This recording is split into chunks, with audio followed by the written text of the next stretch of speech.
Hello everyone, and peace of Christ all of you. I hope my voice coming good and clear. Please invite your friends. And if you are a Muslim, invite your 4 wives. If you are Muhammad in the grave listening to me, bring your 13 wives and your 13 mother-in-law. Today our topic is about how SADHGURU destroyed Zakir Naik. Before we talk about this topic, I learned that those who follow SADHGURU, they believe in terrorism. You see, they keep accusing Muslims of terrorism, but the second you made a video against SADHGURU, they flag you immediately. Last time I made a video for SADHGURU exposing his stupidity, it doesn't take even 15 minutes before the gang of SADHGURU flagging my video. The claim is copyright. So today we have give them the credit. It's an info. We have the link for their videos. And the funny is that they themselves, they use the video of Zakir Naik, and they don't want anyone to use their video to expose the stupidity of SADHGURU. You know, I'm not going to take a side because both of them are stupid for me. One, he play with words. One, he is playing with the like a comedian, a mockery, and the other one is just an idiot. He copy, he's like his like a memory, a memory token. He read something in a book. He don't, he just repeat what he read. But I don't see too much difference between both of them. I find them both embarrassment for humanity, and both are professional liars. Actually, I find that SADHGURU is more deceiving than Zakir Naik, because Zakir Naik, he believe in something, like when he say heaven, he believe in it. SADHGURU, he believe in nothing, yet he claimed to be a Hindu. Actually, he make fun of Hinduism, yet he claimed to be a Hindu. So if you go to any of the videos of those in the internet, he have tons of them, and you will find how we can laugh at his videos immediately. But there is a video got my attention. It's called SADHGURU Destroys Zakir Naik. How SADHGURU destroys Zakir Naik? I like to see people destroying Islam anyway. So I should not side with the SADHGURU. I mean against with Zakir Naik against. But obviously SADHGURU is an idiot. He do not know what Muslims believe. He is just throwing words in the wind, and he knew he have fan in the front of him. Whatever he say, they will laugh. It's the same as when Mimi Hijab was debating David Wood. Whatever Mimi Hijab said, the Muslim they cheer, even if it's the most stupid thing. Like, your God have body part. Mimi Hijab, he say, who said so? The Muslim they laugh. When the fact is, Muhammad says so, the Quran says so. Even Fifi and Mimi and Didi, they say so. So here an example how both Muslims and Hindus, they play games. There's no honesty. It's like winning by lying, not by being truthful. Winning by bully. You come to the fold of Islam so that you go to paradise, you go to heaven. Otherwise you don't go to heaven. So you left your body here and went to heaven. What is in heaven? You must know. You know what's in heaven? Oh, you must know, you're going. In Hindu heaven, food is good. If you're a foodie, that's where you go. In another place, there are white-gowned ladies floating around in the clouds. If you like that kind of ambience, you go there. In another place, you'll encounter virgin problems. If that's what you're looking for, that's where you go. But one thing is, you left your body here and went to heaven. You don't have a body. What do you do with good food and virgins? And all those people, they are laughing. But in fact, you are stupid, because Muslims, they believe they will have body. You're an idiot. You're an idiot. What do you mean you left your body here? I mean, aren't you even a Hindu who believe in reincarnation?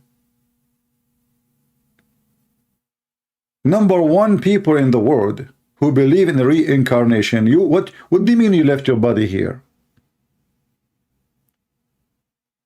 So those who they are listening, they are low IQ people, and you know, they take whatever he say. Nobody want to use his brain. You know, they put him in the stage, he think for you, he make you laugh, he tickle your brain because you are stupid, and you never thought for a second, you know, hold on, I'm a Hindu, I believe in reincarnation, which means always your body will have a body.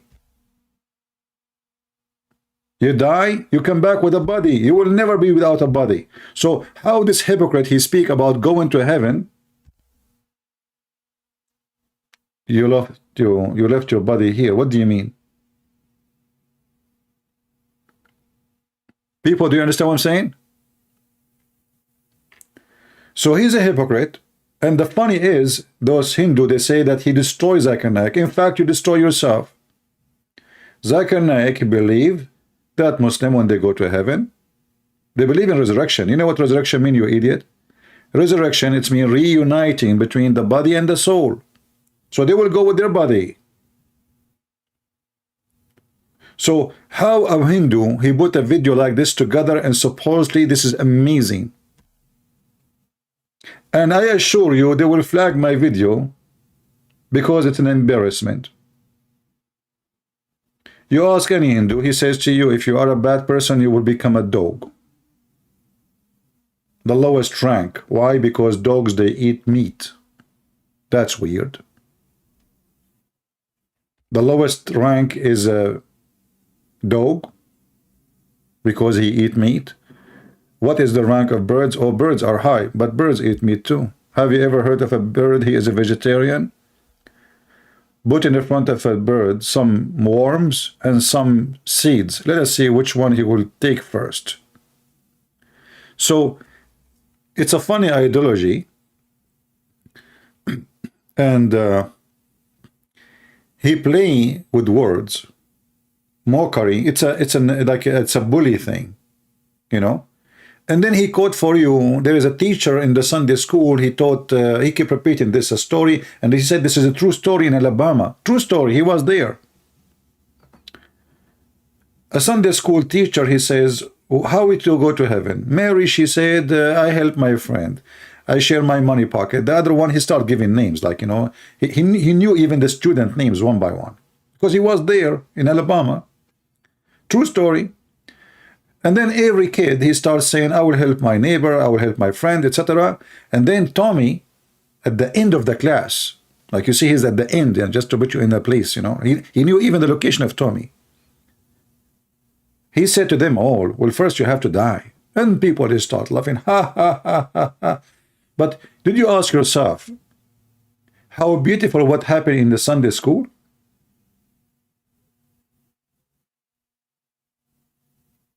That we are teaching kids that the way to God is to be godlike, not to be selfish. This guy, he teach you how to do yoga. And what yoga is? Yoga is to be focusing in yourself and forget everything in the world, which means he teach you how to be selfish. Forget about everything.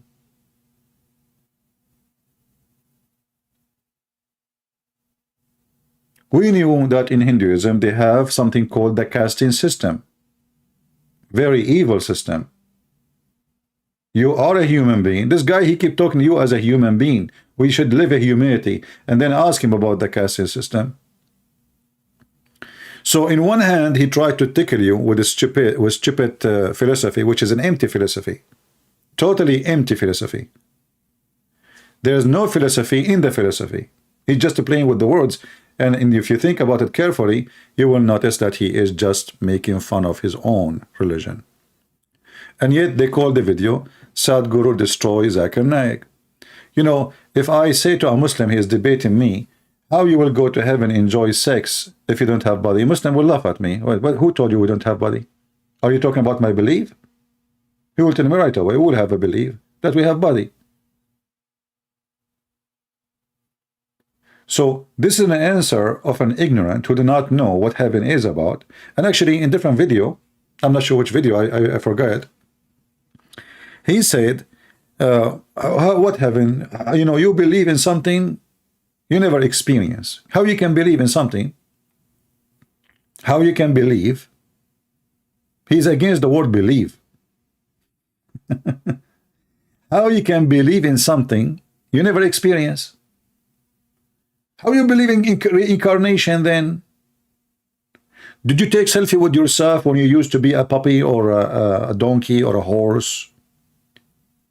So how you as a Hindu believe in reincarnation? Did you experience it? Can you show us a proof? So he's teaching the crowd that you should not believe in something you never experience.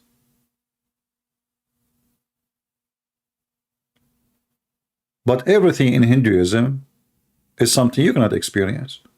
Did you experience the God that he said he have 35 million God? And he said to you, we should not believe. He said, when you say believe, you concrete yourself.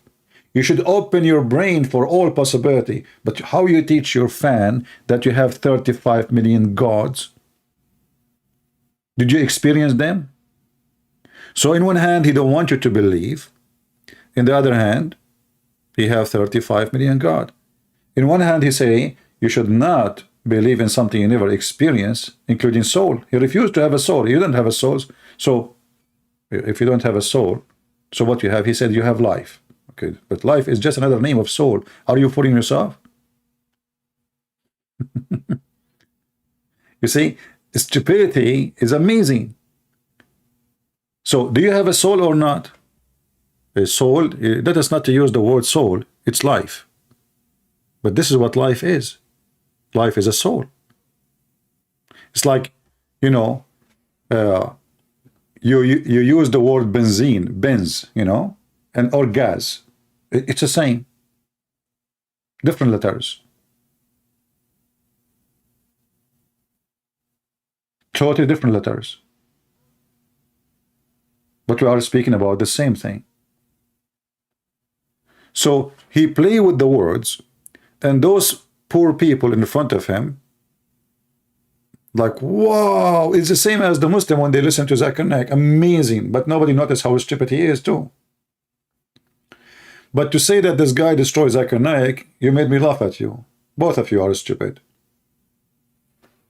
What is the wisdom in the wisdom?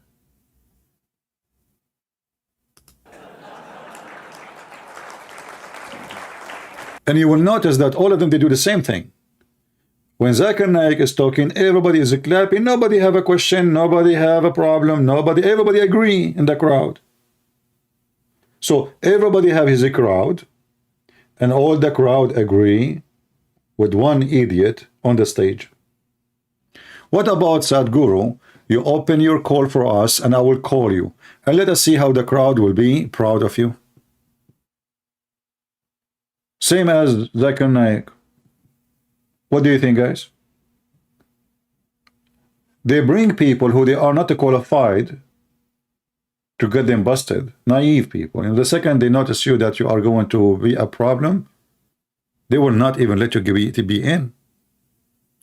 So if you are a person really who can advise us, I would love to have 30 minutes only from your priceless time. Now we offer Zakir Naik, the coward in Facebook, they said to me, you have to bring 2,500,000 to go to Bangladesh. I will meet you there. I have to fly with me 2,500 people to Bangladesh. Then he can debate me. And this was many years ago.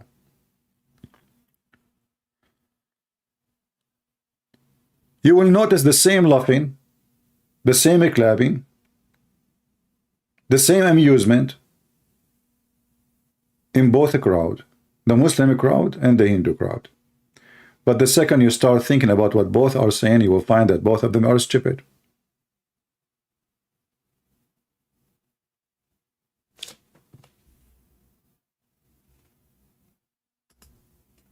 What is soul?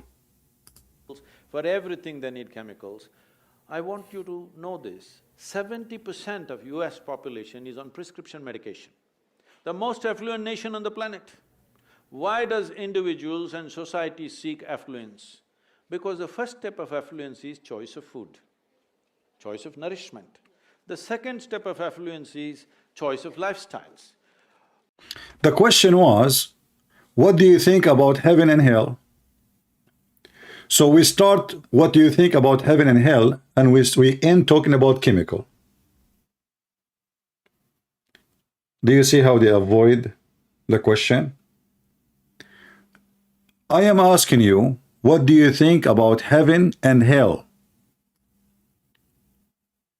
70% of Americans, they take a prescription simply because this is a wealthy country and they can afford drugs and they can afford medicine and they live for 90, 100 years. Not like in India, poor people, they cannot afford to buy the medicine. Did you ask yourself why? Does it mean that everyone who takes medicine, he is mentally ill? What does this have to do with the question? He was explaining to you that your brain is not functioning. This is why you keep making your own world by taking medication. People, they take medication for many reasons, you idiot. Have nothing to do with the brain. And usually people who can take it is the one who can afford it. Me, myself, I don't have health insurance. But if I have health insurance and I am sick, I will go to a doctor. He will give me a medicine. But I don't have a health insurance and it's very expensive, so I stay home.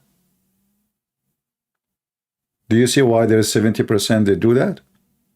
And they are counting the one who buy vitamin, the one who buy something for the hair. I mean, those Americans, they buy medication even for their dogs and cats. But doesn't mean they are sick. The question is, what do you think about heaven and hell?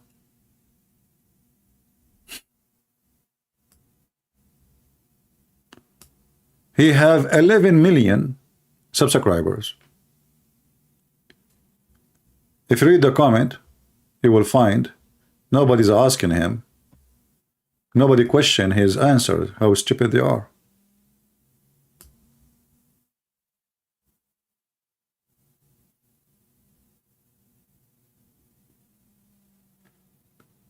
In fact, this person is teaching you to be a loser. Don't worry about you being bad. Worry about living, enjoying your life. Go sleep around, have sex, cheat. In the Hindu scriptures, you will notice that if a man, he have the right to cheat in his wife. He can cheat. A woman, she cannot. Can you believe it?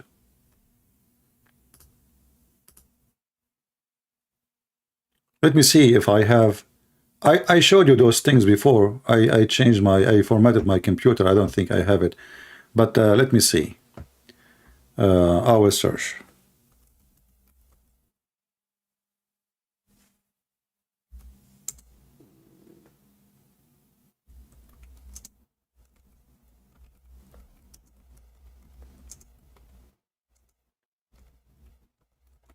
The man, he can go sleep around, but the woman, she cannot do that.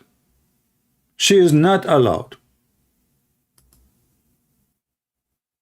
How that work?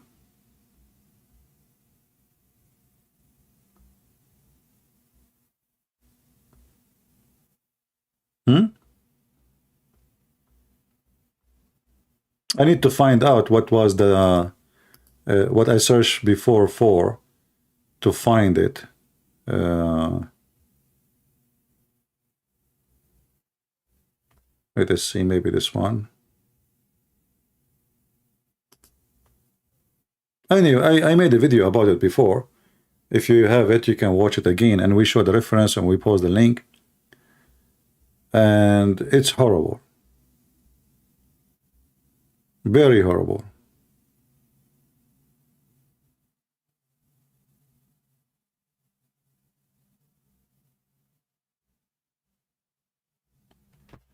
Yeah, it was an official Hindu website.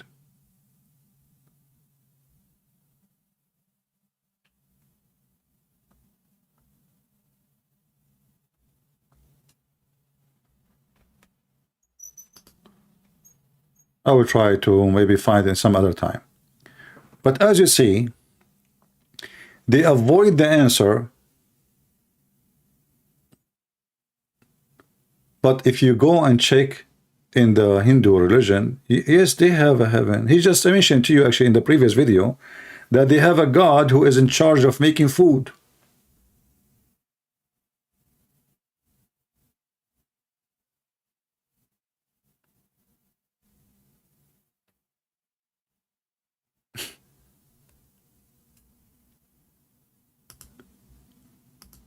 So do we have a heaven and hell?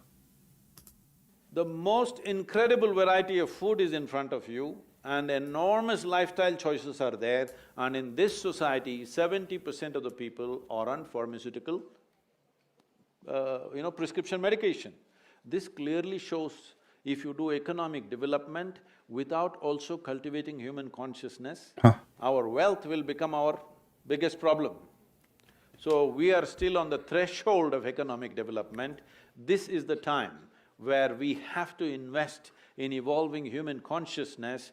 So if individual evolution in terms… What is this? Can somebody tell me what this guy is talking about? The question is, if there is a heaven?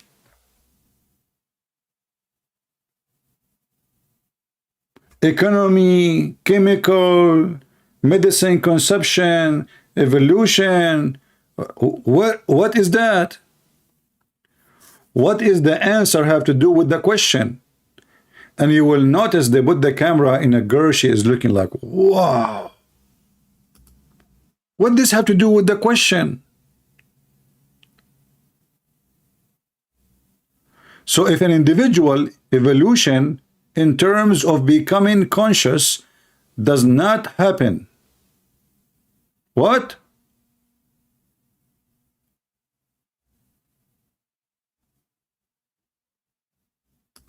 of becoming conscious doesn't happen, you will see 90% of the population will fall into chemicals.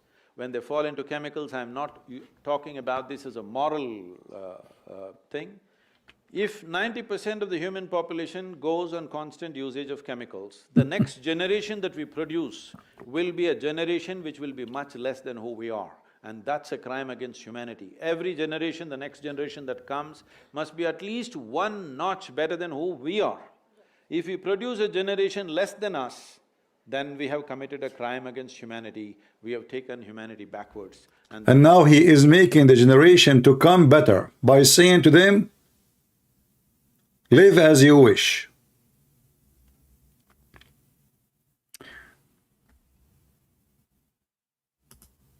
If I go right now to Google and I search Sadhguru quotation,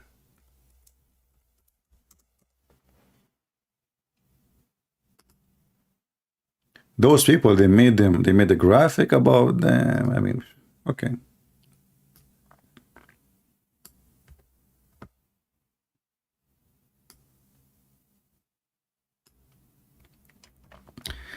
Remember, this guy, he don't believe in soul, right? I just searched for Sadhguru quotation. The first one came on me, I put it on the screen.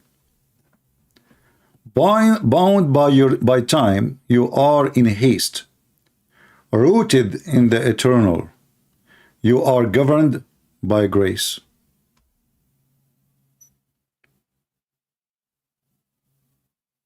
What?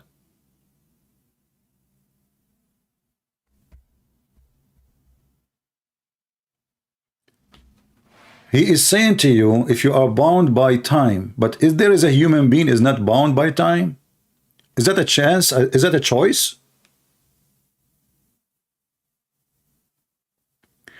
Rooted in the eternal.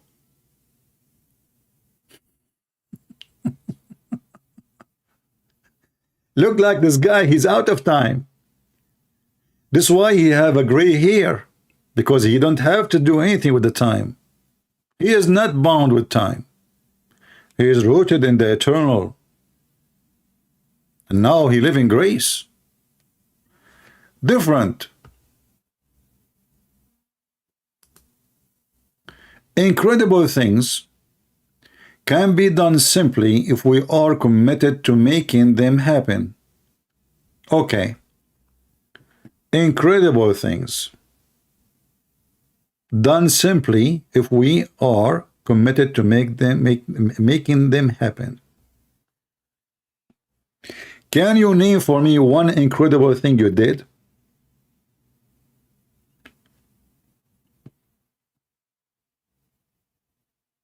Seriously, what the incredible thing you did? You spend your day sitting in the stage on your ass. You never have a job, you never have a work, you do nothing. One of the incredible things he did, he taught his wife yoga, and he claimed that his wife, she killed herself by yoga. They asked him, how your wife died? People accusing you. He said, my wife, she chose how to die by yoga. Is that an incredible thing? The result of your teaching. I mean, who is more close to you? Who more learned from you more than his wife? She ended committing suicide?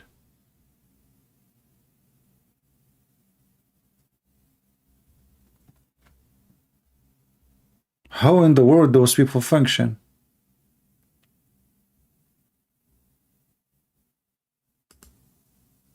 Look what he is trying to manipulate what Jesus said. Jesus said, the kingdom of God within you. Yoga is a method, experience the within. That's what not Jesus meant. What does this have to do with yoga? Listen carefully. I will open the verse.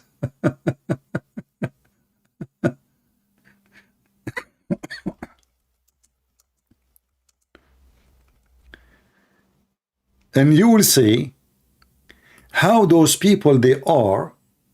You see, he's like Muhammad. You know, Muhammad, he used, you know, he quote from just many things, like the number 70. Forgive to your brother like 70 times. Jesus, he taught them how to pray like out of heaven. Muhammad, he start making the Fatiha. He's trying his best to copy Jesus, to look wise and the wise person.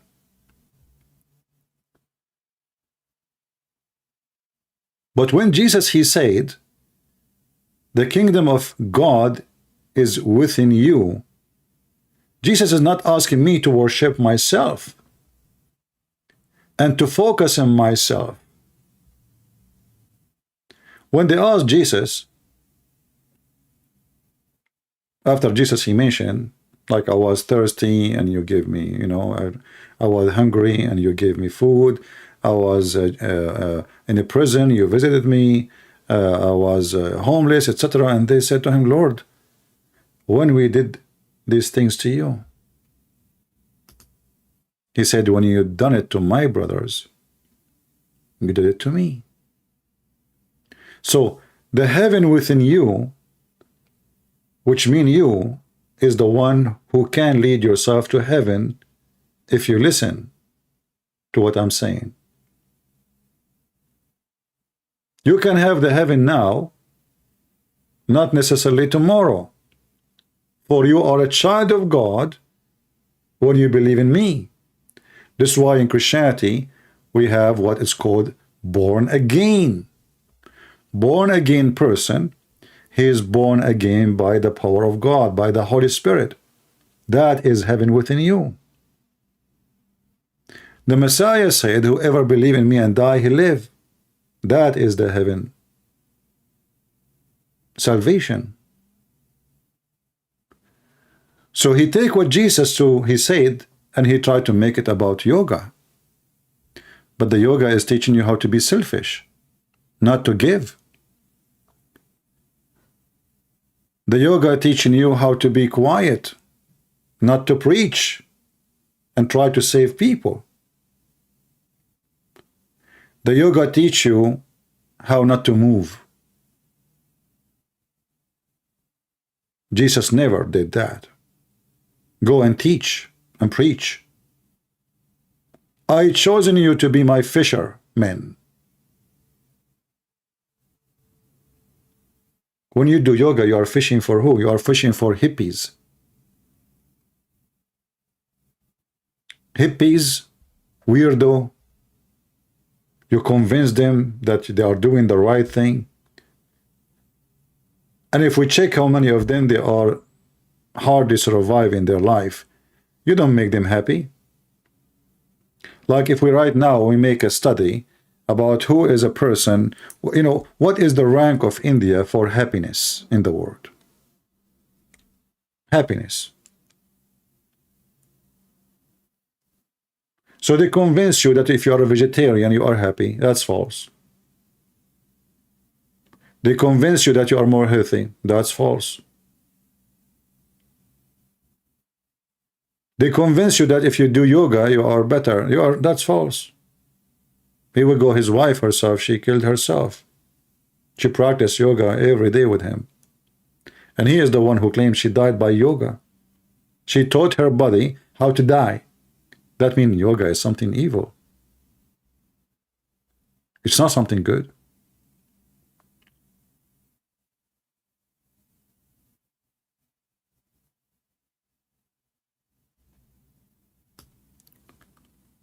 It's very embarrassing that somebody, he is a guru, trying to use the word of Jesus to fool people.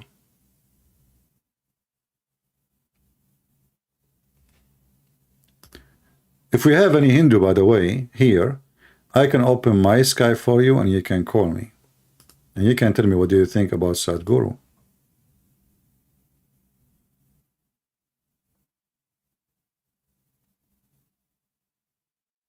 Instead of quoting what Jesus said in the sentence, why you don't quote what Jesus said in the story? Because there's a reason for saying that statement.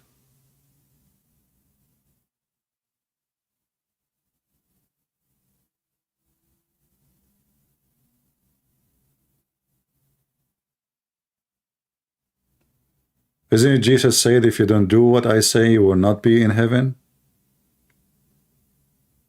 Isn't it him who said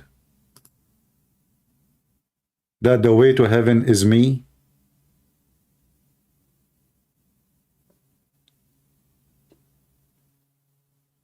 And why you don't say to them that when Jesus says the kingdom of God is about heaven,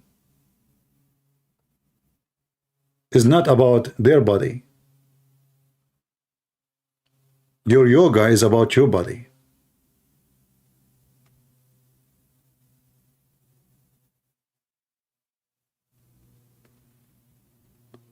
Very embarrassing. Let us see another quotation. Let us see. There are problems,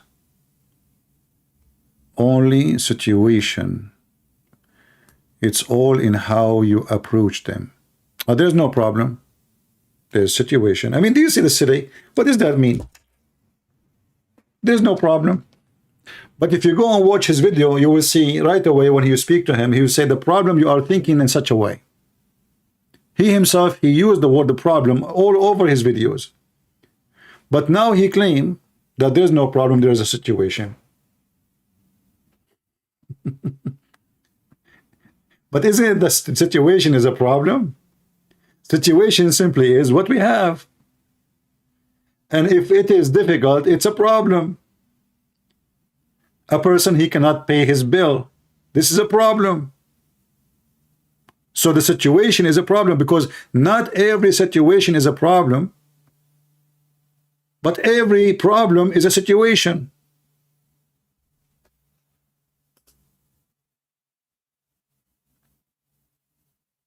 Are you following me, guys?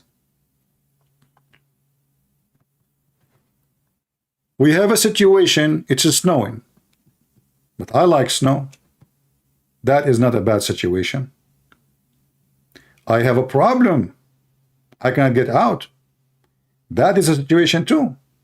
So not every situation is a problem.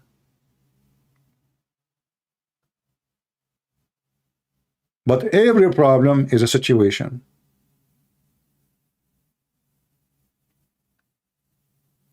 So they play with the words, and those naives, nobody want to use his brain if they have one. That's it. And those people, like, they are making him God. They copy whatever, they make it in a graphic. I mean, look, amazing, brother.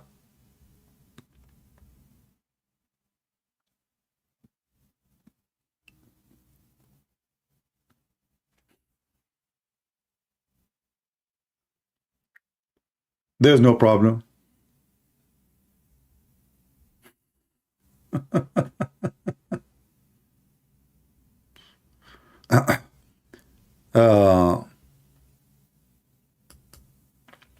If you choose to be joyful every moment of your life, it is time you made your choice. Okay.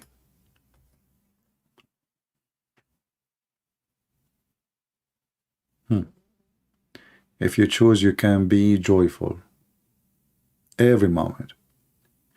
The funny is, this person, he speak about reality, not fantasy. He keeps saying to you, you don't have a fantasy, you know, like heaven, and, you know, think of reality. You create heaven in your head. You create, but just what you are saying. You are saying that you can be joyful, but a second ago you said you have situation. So how the situation, who supposedly replace it with the problem, can be joyful? Let us say a person, he have cancer, and he is not a believer. Like a believer, at least he believe he will go to heaven anyway. It's just one step more to go to heaven. So you have, you don't want people to believe, you want people to be hippies. How somebody have cancer, he will be joyful?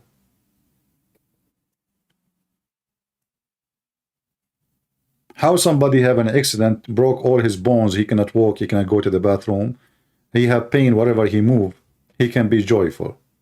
Talk is cheap. So if you choose, but how many of us really can choose what he is saying?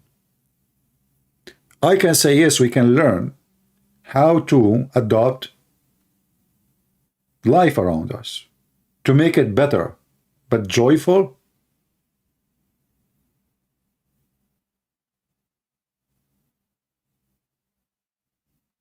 That depends on who you are, what's happening to you. Is a life joyful for somebody who live under the bridge? A child, he have no parents, he's an orphan somewhere in the Philippines or in Bangladesh, or is that a joyful? A girl, she been forced into prostitution.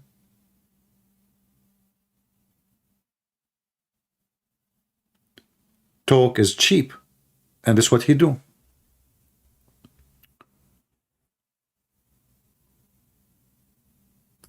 Look at this. Joy is a natural phenomenon. Sorry. It's a hard word for me to say. Misery is your creation. How truthful is that?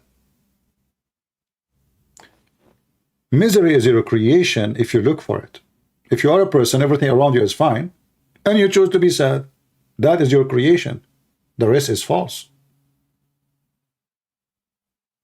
So the hundreds of millions in India who they are so poor, are they living in a creation, their own creation misery? Is that their own creation?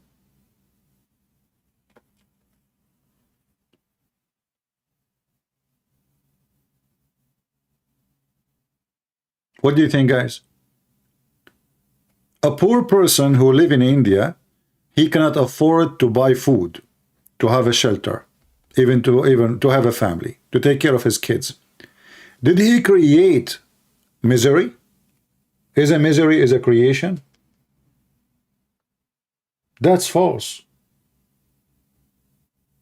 Misery is a creation only if you are a person who have a mental issue and you are suffering within you for no reason.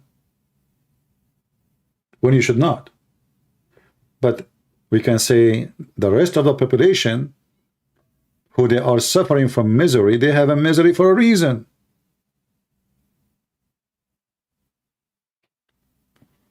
Is losing your child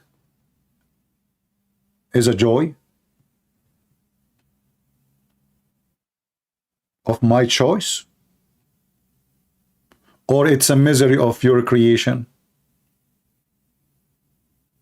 You know what I mean?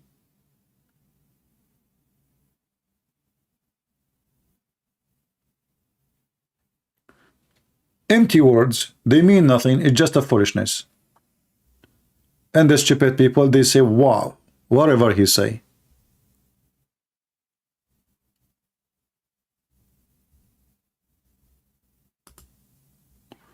Your life is your making. Your life is your making. God does not interfere with you, with it. The funniest guy, he says, you believe in soul. Did you experience? Do you believe in heaven? Do you experience heaven? Okay, do you experience God?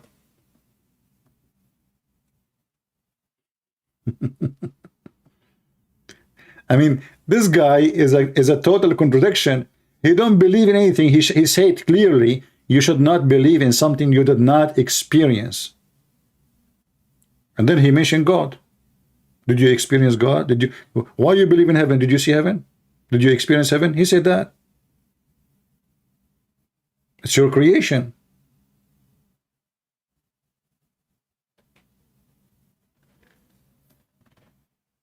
When they ask him about heaven and hell, he start talking about chemical and medicine and, you know, you create heaven. It's your fantasy because you don't like your reality. And look, no, what he's saying, your life is your making. God does not interfere with it.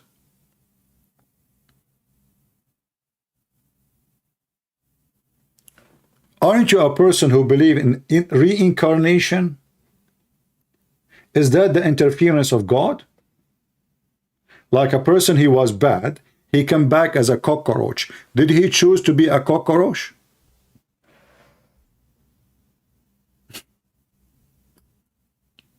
I'm trying to examine how much he is a believer in his belief, because if God does not interfere with it, your life is your making. So now you are coming back as a dog.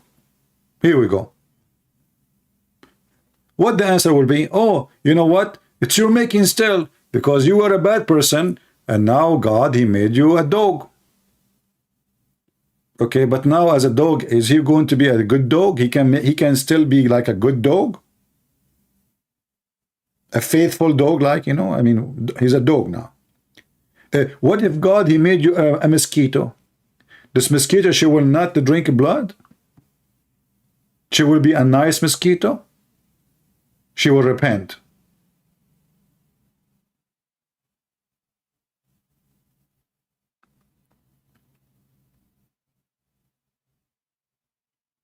Because your life is your making. Okay, you came back as a mosquito. What do you do for a living? You suck blood. Is that my choice or the choice of God? You are the last one who can say that the gods in the Hindus religion don't interfere with you, because they change you, they curse you, they make you a lower rank, higher rank. They interfere immediately, not in the judgment day.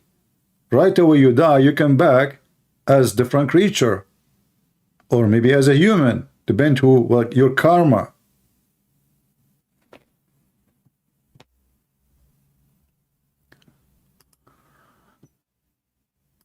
Every aspect of my life is soaked in devotion.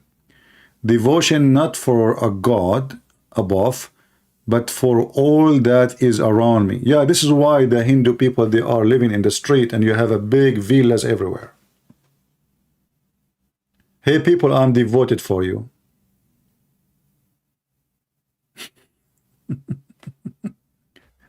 Do you see the devotion? You are making a lot of money from this. You live like a king. Do you live the same as all the Hindus and the Indian in India, or you have your own big villas? Do you have one citizenship or more? Where your children they study? They study in New Delhi or in England?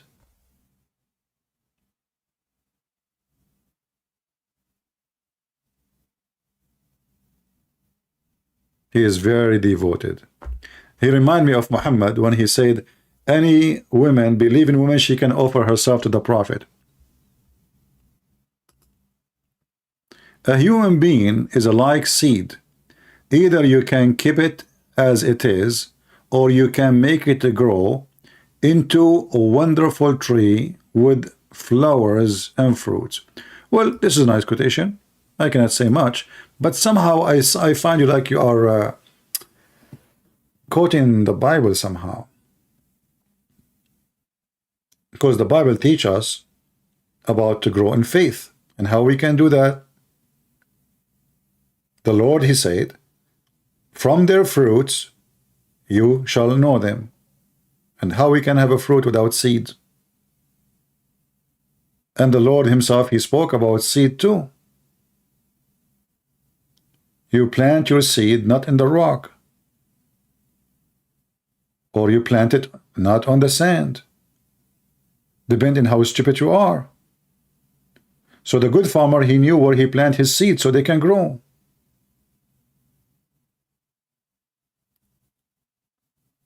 So even when you try to be wise person, I see that you are copying someone else. But here, if we go back in the quotation, he said, don't try to be the best. Try to do your best. Don't try to do your best. Sorry, don't try to be the best, but try to be the best.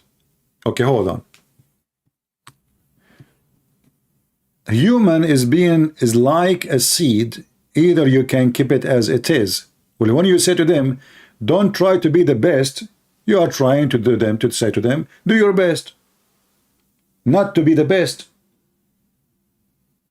Which means you are saying to him, leave it as it is.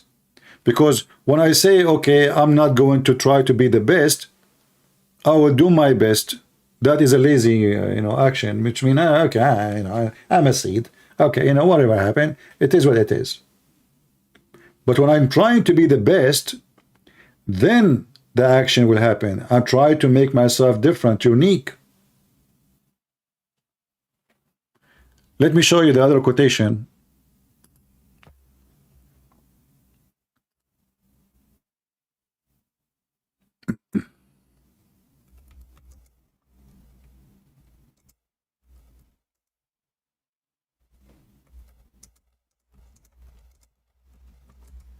Give me a second.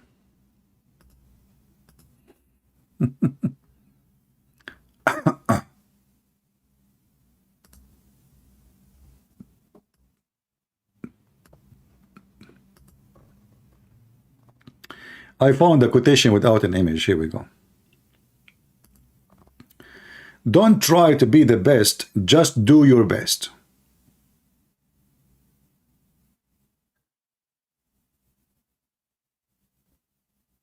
How you can grow your seed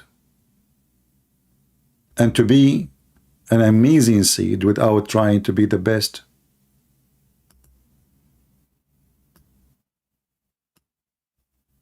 There we go. We click at the wrong bomb. Everything he say is nothing but a contradiction. A human being is like a seed. Either you can keep it as it is, or you can make it grow into a wonderful tree with the flowers and fruits.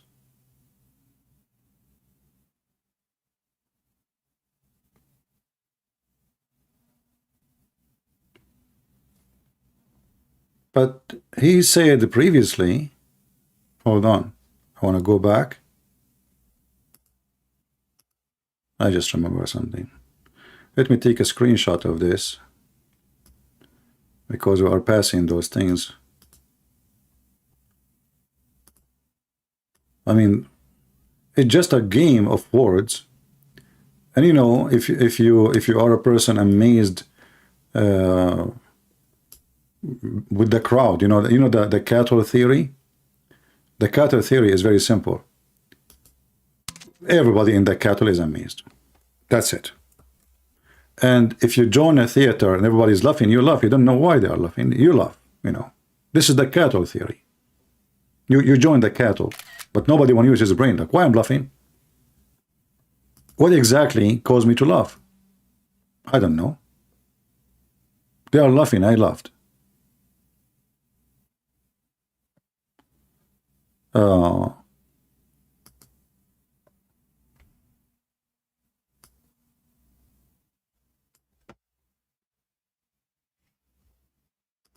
Which one I saw? Okay. Huh.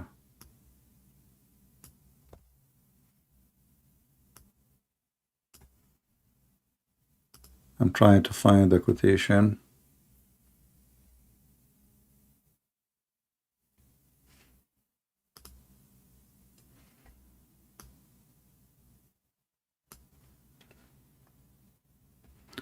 Okay, let's stop with this one. Previous one. There are no problems, only situation. It is all in how you approach them. Stop. Let's go back to this one. I took a screenshot. A human being is like a seed. Either you can keep it as it is, or you can make it grow into a wonderful tree with the flowers and fruits. Stop. There's no problem, only situation. Think about it. It's all in how you approach them, which means it's all in your brain. Okay? Now, if you are a seed who grow in a family, the mother is a prostitute. The father is drunk. He takes drugs. The brother is in jail. You have no money. You have no food. Your mom, she said to you, in order to eat, you have to go and steal. How the seed is going to grow and become a wonderful tree? Remember this guy, he speak about chemical and, you know, situation. There's no problem. There's a situation. There's no problem. There is a situation.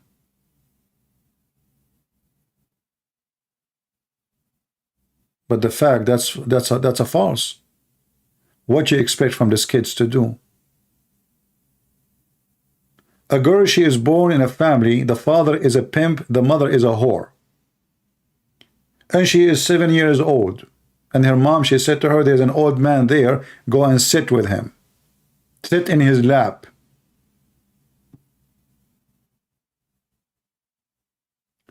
You know, those people, it's like somebody coming from different galaxy. You know? And they try to give you a pink picture of the world. But the world is not pinky as they claim.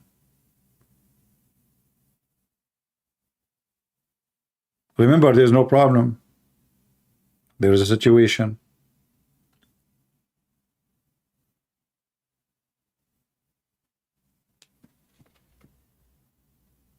Let us continue. Shall we continue or stop?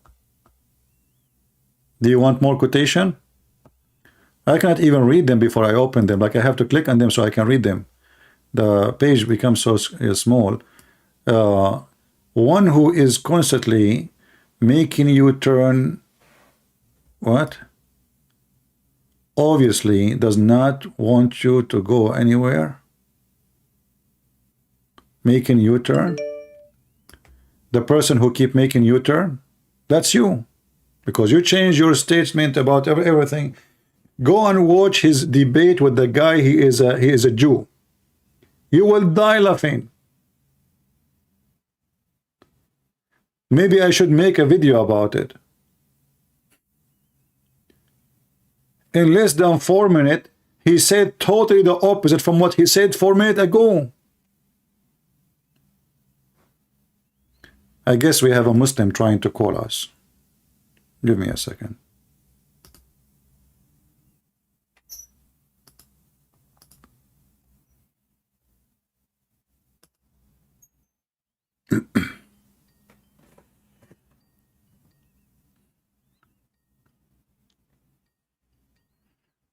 Maybe I should search for this debate, Sadhguru with the Jew.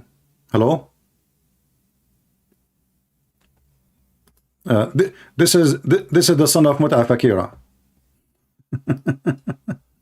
Assalamu alaikum, CP. A whore, son of a whore.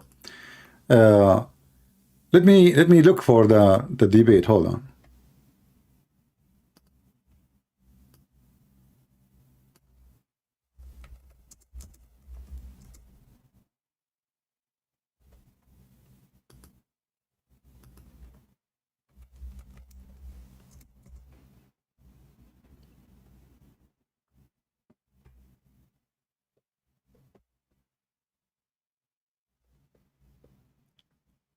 Let us see.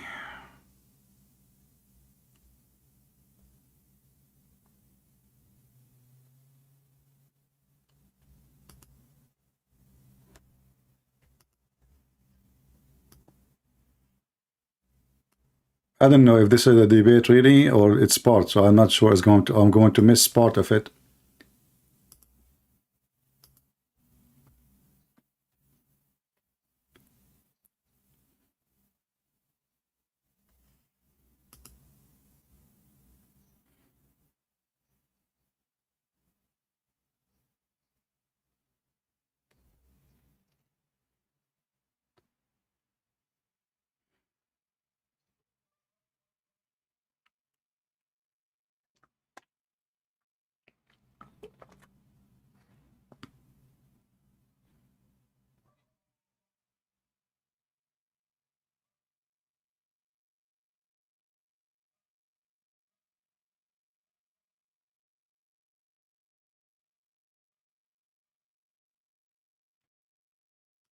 Sorry, there's no sound. I apologize. Hold on. It's my mistake. Live a good life is courage. Because what you're describing actually takes a lot of courage. It's not easy to be able to change your ideas. It's not easy to be able to change the pattern of your life, and you have to have a certain amount of courage to allow someone to trample on your ideas, because fear is a very powerful motivator in that drive to self-preservation. See, we have given lots of significance to various psychological modes and moods that our intelligence takes. We can call it fear, we can call it courage, we can call it love, we can call it hate, but it is just different shades that your mind takes at different times. All this is only because it is in constant compulsive reaction to something around you. Guys, did you see what he said? It's a reaction for something around you. But isn't it him who said there's no problem? There's only a situation. Isn't him who said your life is your making? Didn't he say your life is your making? Let me find the quotation again. It turned to be no. Your life, it's not your making.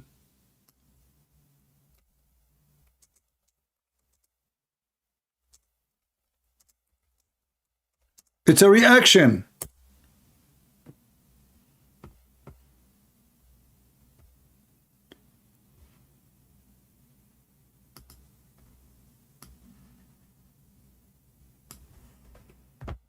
Who is the crazy here? Your life is your making. Then we go and we jump into philosophy. It's not easy to let somebody to interfere with your way you think or the way you live. The Jewish guy said. Sadhguru now, he want to show that he is smarter than the Jew. So now he start giving something to oppose it a little bit, to show his side of the story, the high IQ. But he is the same one who said, your life is you're making. God does not interfere. Well, here, that's not only God interfere. Everybody's interfere. You said reaction from what is around you. Let us go back to the video on love. You know, this guy is like Muhammad. Just put what he said together, you know, in a book. It's called Quran, and you would die laughing. Just put it together. As long as they are scattered around, nobody noticed how he could protect himself. He's fine. Like love, we can call it hate. But it is just different shades that your mind takes at different times. All this is only because it is in constant compulsive reaction to something around you. In reaction, if somebody is nice to you, you fall in love with them. If somebody is nasty to you… Remember, you can have a joyful life. Remember? It's up to you. You can have what? You can have a joyful life.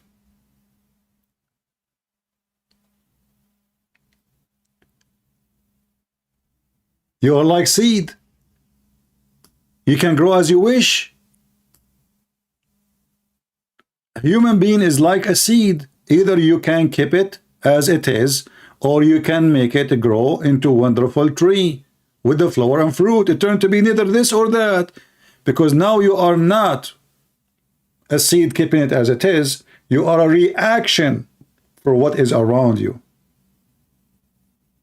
So whatever result is going to be is based in nothing have to do with you, for it is a reaction. Continue, Abdul. You hate them.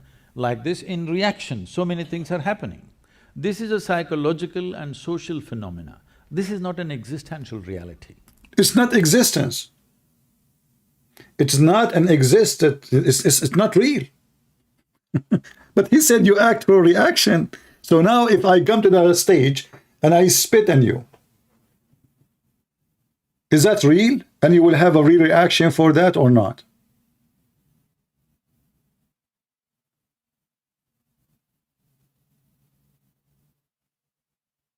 If somebody driving his car and hit your car, and he starts screaming at you, are you going to have a reaction, or you will say, no problem, it's okay, you damaged my car, you killed my wife, you killed my son, no problem. You will have no reaction, right? This is a creation. This does not exist. This is not reality. So the reaction of a human being is not real. It's not reality. Love is not an existential reality. It is what's happening. Love, you see, they are cutting the video, by the way. I don't know why they are cutting. Look like this video is not really showing everything. Your mind takes at different times. All this is only because it is in constant compulsive reaction to something around you. In reaction, if somebody is nice to you, you fall in love with them. If somebody is nasty to you, you hate them. Like this, in reaction, so many things are happening. This is a psychological and social phenomena. First of all, this is absolutely false, because you can be a bad person to your mother and still your mother love you. Is that correct? Is that true? You can be a bad person to your parents, still they love you.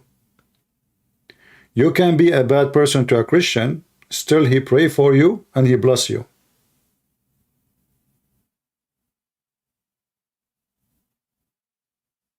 So the reality is, have nothing to do with the reaction as much as it is, have to do with you and your belief. Reaction is true, but I react based in my belief. I draw Muhammad, a Muslim, he believes he should kill the one who draw Muhammad. So reaction is real, killing is real. It's not a fiction. His reaction is based on his stupid belief. The reaction is not your own creation. You mentioned the seed, but the seed needs soil. And you are not the one who choose the soil. Wherever they planted you, you are planted. When you mention seed, you idiot, remember what seed is. Seed is for a tree, you cannot even move. You don't choose where you are born. You don't choose which soil you are going to be planted in. You don't choose if you are going to be born in Vietnam, a lot of water, or in the desert where there's no water. You don't choose. So how reaction cannot be real? All the plants around us actually is showing us that they have a reaction. You will notice that the plants who grow in the desert, they react to the desert. So what they do? They save the water. They save the water. Plants who live in a cold area, they have different kind of leaves. If they want to be evergreen. If they're not evergreen, they get rid of their leaves so they can survive the winter. Is reaction is real? Reaction, my friend, is a surviving. People who don't react what's happening, they will die. They cannot survive. You are being stupid. This is not an existential reality. Love is not an existential No, reality. it is what's happening within you, it's your emotion. That means, if you follow this person, you are just a stupid idiot if you love somebody. Love is not reality. It's a reaction.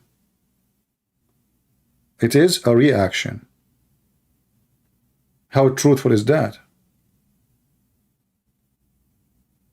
Are we insect? Do we cry? Do you cry if somebody you love die? What this person is talking about, is he trying to say to us he is made of concrete and steel? He don't know what love is? The mother, she loves her child because she's reacting? She's faking it? What is it? Give me an existential reality that doesn't happen within you. Well, life is. You're alive right now, this is existential. Well, it's pretty in you, though. The life, right? I mean, I don't know, the modes of life, the only thing that I have a problem with in the way you said it is you said it's just the way your mind. And it seems to me that Let me put it that this love way. is a profound reality in people's lives, as is thought or learning or all these things that may seem transient but are in fact, I think, deeply rooted in the human experience. Let me come to that. So it's like this. If your body becomes pleasant, we call this health. You want it? Hello? If it becomes very pleasant, we call it pleasure. You want it? I got a bigger yes for that than health. If your mind becomes pleasant, we call this peace. If it becomes very pleasant, we call it joy. If your emotions become pleasant, we call it love. If it becomes very pleasant, we call it compassion. Here you see how stupid his statement is. He is just describing one thing, your emotion. But all the things he is talking about is temporarily. You see how he is a deceiver? Except love. All those things he is mentioning is temporarily. But love is not temporarily. And those blonde people who they are amazed about what he's saying. Nobody says to him, listen, you are comparing things, have nothing to do with the question. I can feel pleasant because the weather is nice, but this is temporary. It gets hot, it's not, I don't feel pleasant. I can feel pleasant because my stomach is full. I get hungry, I don't feel pleasant. My body is fine, I feel pleasant. I'm sick, I don't feel pleasant. But if my body is sick, and I am hungry, and even I'm dying, and if I love somebody, I will still love this person, regardless of all unpleasant things happening to me. Are you with me, people?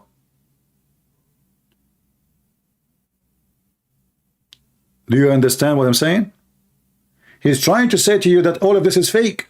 Love is not real. So you are so pleasant, you call it compassion. That is the most stupid thing ever.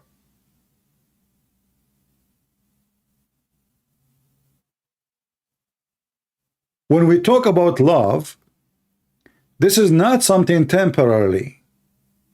And these things cannot be temporarily. Absolute, they are absolute love. Like the mother loves her son. It's absolute. Have you ever seen the cat defending her babies? Have you ever seen the chicken defending her chick? Have you seen a dog going crazy if you try to touch her puppy? Is that a pleasant? Or this is the mother love? Did you see the fish? She keep her babies inside her mouth after they are or become fish. They come from the eggs. This person is evil and he's trying to lie to you, make you believe that love is not true. And you know what? The second we believe in his garbage, we are just filthy creatures. Because now the woman, she look at her husband, I don't love you. You know, temporarily. The man look at his wife, what the heck? She is temporarily thinking about me. She called me honey. Tomorrow she will change her mind. My son tomorrow will dump me in the street. He just told me yesterday, I love you, Dad. That will destroy the society. This person is absolutely evil. And you know, I don't want to talk about the love of Jesus, because he might say to me, oh, this is a different story. No. For God he loved the world. For what? For God, the Father, he loved the world. He sent his only begotten Son. Was that a fake temporary love? When Jesus went to the cross, is that because he was faking it? So, to make it simple, when somebody defend his house and he save his family and he is willing to die, he said to them, you run, all of you, you run, I will stay here. But Father, they will kill you. Say, just run, you and your mom. Is that fake love? Sacrifice your life to save a family or a woman or a child? What this guy is talking about? Pure evil. Trying to insert false philosophy with evil logic. Listen carefully. If your mind becomes pleasant, we call this peace. If it becomes very pleasant, we call it joy. If your emotions become pleasant, we call it love. If it becomes very pleasant, we call it compassion. If your very life energies become pleasant, we call this blissfulness. If it becomes very pleasant, we call it ecstasy. If your surroundings become pleasant, we call this success. Only for success, only to make the surroundings pleasant, there is a challenge because you need the cooperation of all the forces which are here. But to make my body pleasant, mind pleasant, emotion pleasant and energies pleasant is 100% my business. But right now… Hold on. In the beginning he said, everything you do is your reaction, is a reaction. Hey people, didn't he say everything you does is nothing but a reaction. Now he is saying everything you do is your business.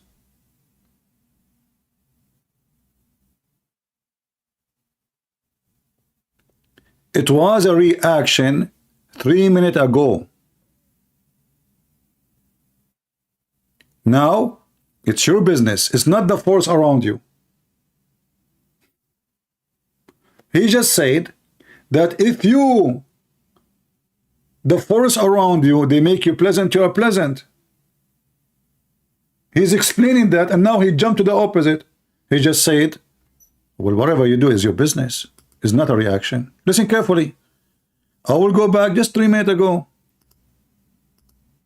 We can call it fear, we can call it courage, we can call it love, we can call it hate. But it is just different shades that your mind takes at different times. All this is only because it is in constant compulsive reaction to something around you. See? In reaction, if somebody is nice to you, you fall in love with them. If somebody is… What he said? If someone nice to you, you fall in love on them. You feel love to them. It's a reaction, right? But he mentioned the word love, right? Okay, it's a reaction. But then he just said the opposite at the end. He said all those things is not reaction, is your business. Listen carefully what he's saying. If you are, you can play the video slowly and write down what he's saying if you want. So here he's explaining that everything happened to you, you do reaction to it. It's not real. It's not real. Even when you love somebody nice to you, you love them. That's all. It's just a pure reaction. And then we move the video, just 3 minutes after, he said the opposite. Pleasant, mind pleasant, emotion pleasant and energy is pleasant, it's 100% my business. But right now, what is entirely your business, you're trying to handle it like a social phenomena, so it looks so complicated and… What? Hold on. When he say all is my business, it's mean it is my decision. It's not a reaction. It's you who make things happen. It's my business. It's not the force around me. But in the beginning he says everything you do is a reaction. Even love is fake. Listen carefully. I mean, this guy is mentally ill. Which are here. But to make my body pleasant, mind pleasant, emotion pleasant and energy is pleasant, is 100% my business. Aren't you the one who said, if somebody is nice to me, I love him? If somebody is good to me, I like him. Now he is turning upside down with his logic. Why? Because the Jewish guy, he opposed him in something, so now he tried to fix it. And the more he talk, the more he make poo-poo. People, do you understand the stupid thing he said?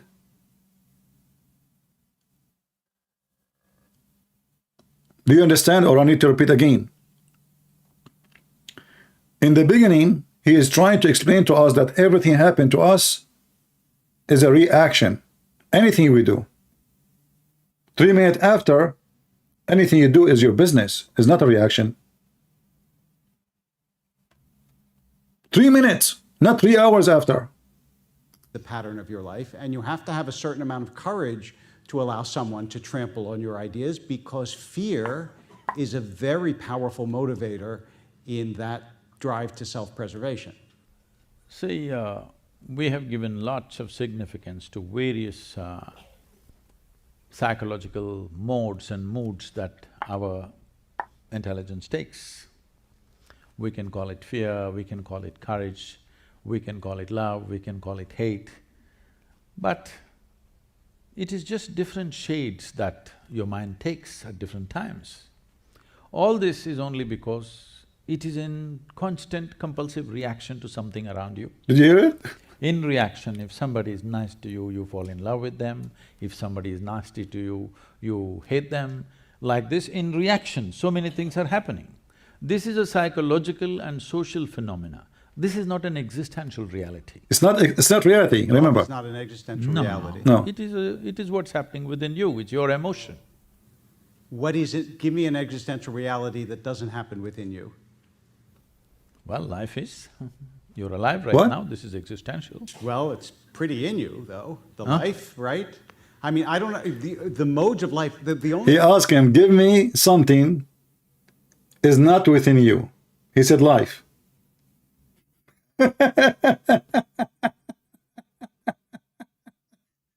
So he don't have life inside him. He's not alive.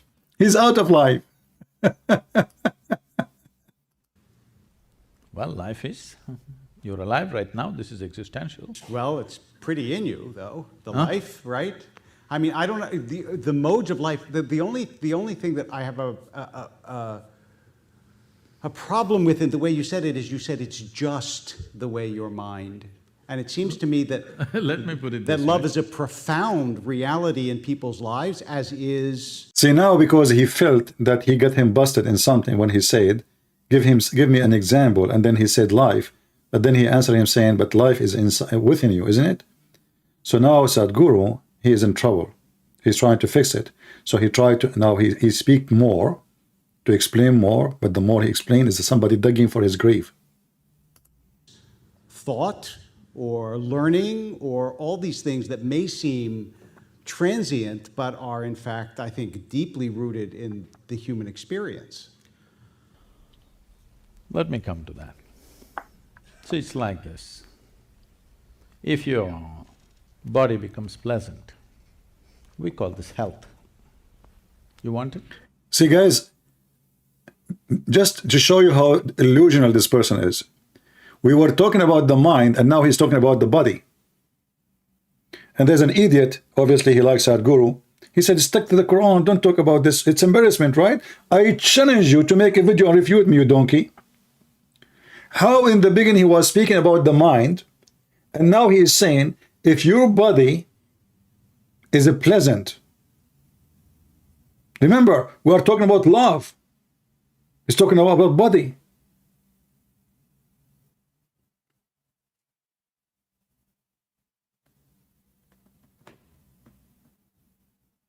You can have a body which is unpleasant and you love.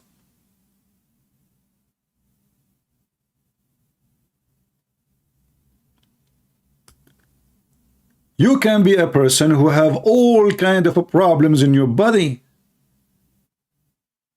and you are in love with your son, with your daughter, with your wife, even with a tree. You love your flower, you love your dog, but your body is broken. So here he is trying to mix between what is in the mind and what is in the body. You just said it's in your mind, and now your body is pleasant. But the pleasant of the mind is different from the pleasant of the body. There is many people, they don't have a nice body. They don't have a healthy body, but they enjoy reading, they are smart, they are intelligent, they're blind, their brain is their best joy in life is reading books, maybe, or writing, or poetry, or art. But their body is not pleasant. So he could not answer. He switched the topic. But are in fact, I think, deeply rooted in the human experience. Let me come to that. So it's like this. If your body becomes pleasant, we call this health. You want it? Hello? And now the blonde people, yeah, please, you want it? I mean, what? You see, he's trying to break time. You want it, he's trying to think of idea. What does that mean? Why the Jewish guy, he don't say to the white people there in the stage, hey, blondies, you want it? You will see this guy, he tried to get little, support from the crowd. You want it? Like, you want to hear this wisdom? Answer the guy. He's trying to take time to find a solution for what he did. If it becomes very pleasant, we call it pleasure. And look how he moved his hands. You want it? But you know, do you want it? It's a I movie. got a bigger yes for that than health. If your mind becomes pleasant, we call this peace. If your mind become pleasant, we call this peace.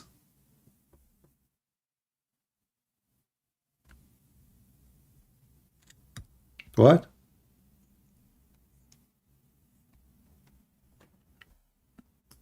I want to go a second back, hold on. Hello?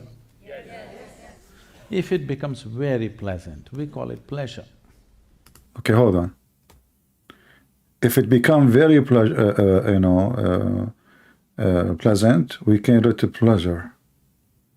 This guy, he switched the names as he wish, but all of them, they are one thing. All of them is the same, is a pleasure. What peace and what pleasant and what, I mean, you see, he's playing with the words and saying he's trying to describe for you, like, you know, when we say dark green, light green, but it's a green. He tried to avoid the question if what we have is true and real, to make it is nothing but a pleasant. And then at the end he says, all those things around you is not, he is telling you that it's reaction. He's explained why it's reaction. It's not true. But then at the end, 2 minutes after, he says, all what you do is your business. You want it? Yeah, you want it? I got a bigger yes for that than health. If your mind becomes pleasant, we call this peace. If it becomes very pleasant, we call it joy. If your emotions become pleasant, we call it love. If it becomes very pleasant, we call it compassion. If your very life energies become pleasant, we call this blissfulness. If it becomes very pleasant, we call it ecstasy. If your surroundings become pleasant, we call this success. Open the dictionary, hold on. We call it, is if your surrounding become a pleasant, that we call it a success. But the stupid idiot, he forgot that all the pleasant he described, he is saying it is a reaction, which means anyway, it's your surrounding. So he tried to say, he tried to end with success, right? So if everything around you is a pleasant, that is a success. But a person who live a pleasant time, he see things around him pleasant. Otherwise, you will not feel the pleasant. Are you with me? So he tried to make it stage by stage. Like this is called joy. This is called peace. This is called happiness. This is called love. But if everything around you is a pleasant, that is a success.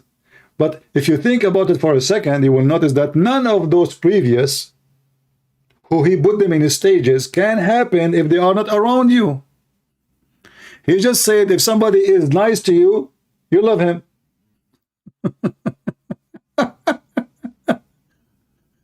Are you with me? Guys, are you with me?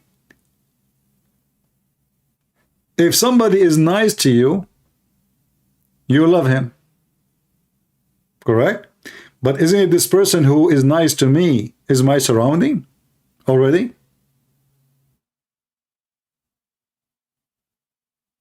Are you following with me? He put the surrounding at the end. That is called success. But in fact, he started with surrounding from the beginning, from zero. Because he said clearly that all of this is a reaction. It's not within you. Even the Jewish guy, he said to him, so are you saying love? Give me an example, like, you know, he said like life. He said, but isn't it life is inside you? He got him busted right away. Isn't it life is within you? So he's trying to say nothing is inside us, it's all reaction, right?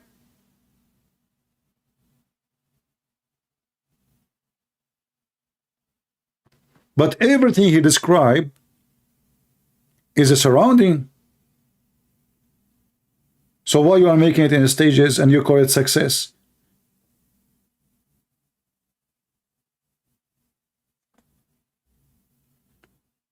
You will notice the fan of Sadhguru are going nuts. Oh my God, you did not get it. No, we got it, we got it. It's our surrounding. Because, listen, you did not get it. Isn't it your idiot, he said. If somebody nice to you, you love him? Shall I play it for you again? And now he is saying, if the top, what is the top? The top, the top, the top, the top. If your surrounding is a pleasant, is a success. But all the previous he mentioned are the surrounding. And it seems to me that Let me put it that this love way. is a profound reality in people's lives, as is thought or learning or all these things that may seem transient, but are in fact, I think, deeply rooted in the human experience. Let me come to that. So it's like this. If your body becomes pleasant, we call this health. You want it? Listen carefully.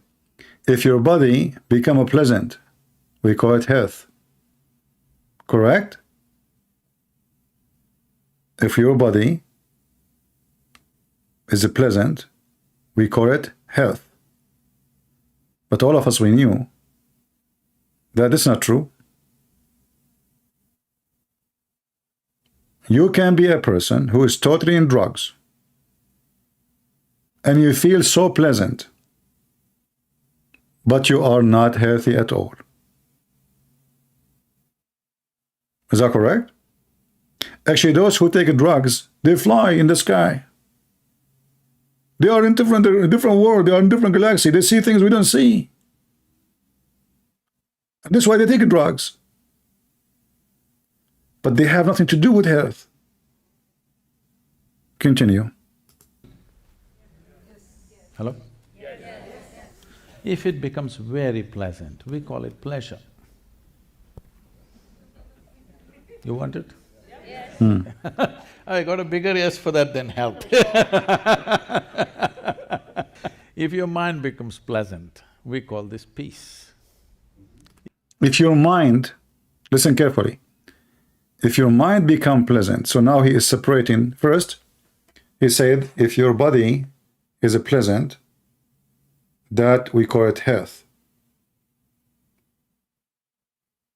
But how you can feel the health and you call it a pleasant if your mind is not in a pleasant already? Is our mind separate from our body? Do you see how silly is that? He just cut your head and separated the head from your body. But all of us, we knew that your body and your brain is totally connected to the point if somebody touch a hair in your skin, maybe most of you don't have hair, but I have a lot of hair, you know, we are Middle Eastern, we have fur actually, we don't have hair. If you touch a hair in my skin, I feel it. Who feel it? My brain. How we can separate the mind from the health? Pleasant, false logic. So if your brain is a pleasant, if your mind… You want it? Yeah, we want it, we want it, we want it. I got a bigger yes for that than health. If your mind becomes pleasant, we call this peace. If it becomes very pleasant, we call it joy. If your emotions become pleasant, we call it love. If it becomes very pleasant, we call it compassion. If your very life energies become pleasant, we call this blissfulness. If it becomes very pleasant, we call it ecstasy. If your surroundings become pleasant, we call this success. But everything he said is just surrounding. Even your body is your surrounding. Only Because the body, my friend, the body is nothing but a mix. He himself, he keep talking about your body is a chemical, complex chemical. And now he is suddenly, your body is not surrounding. for success, only to make the surroundings pleasant, there is a challenge because you need the cooperation of all the forces which are here. But to make my body pleasant, mind pleasant, emotion pleasant and energies pleasant is 100% my business. See? But right now, what is entirely your business, you're trying to handle it like a social phenomena, so it looks so complicated and all the problems associated with it. But actually, you being peaceful, you being loving, you being joyful, every human experience happens from within you. Every human experience happens within you. But in the beginning he says everything is a reaction. How many times need to replay it? Like love, we can call it hate, but it is just different shades that your mind takes at different times. All this is only because it is in constant compulsive reaction to something.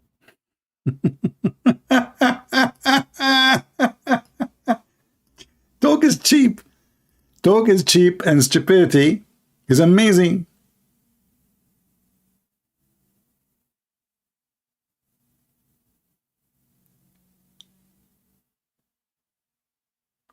And you know what I find it very embarrassing is how stupid those people who it happened that they are white to invite such a donkey to teach them.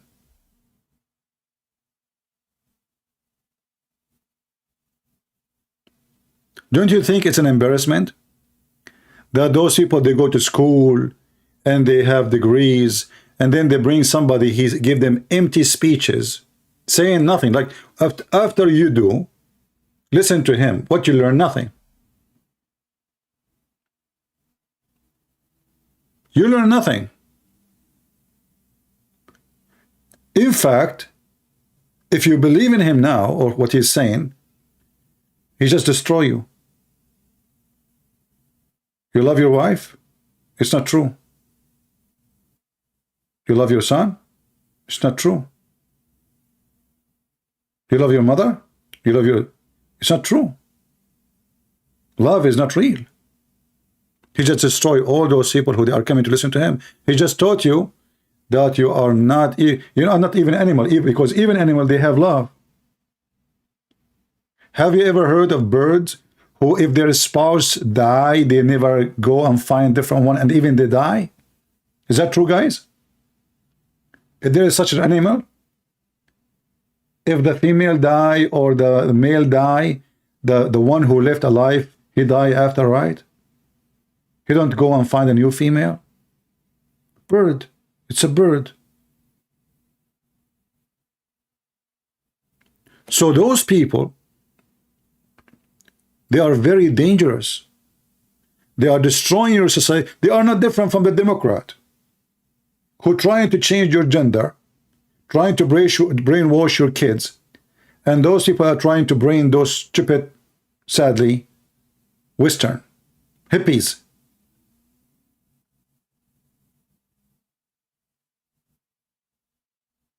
Because if love is not true, then everything about us is not true. For what reason you are in the stage? Because you love to teach us, or because you love to be in that chair? Based on what he said, is not because he loved to teach you. Because love is not reality. What is left is the chair, the money. Are you with me? Why you are there? Is that because you are a passionate person, you love to help people? He just denied that love exists. So why you are in the stage? If we go right now and we search for this person who do devote for himself.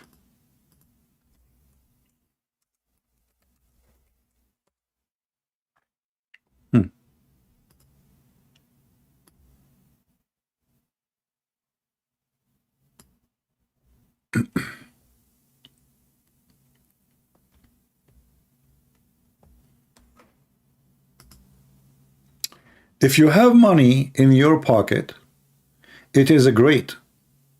Only if it enter your head, it become a perversion. Go right now and search how many houses this man he own, how big his villas. So look like his villas, they are not in his brain, because he like to live like the, you know, like a poor guy, a naked Hindu guru. He is very humble. He ride a donkey, you know. But your lifestyle is not what you say.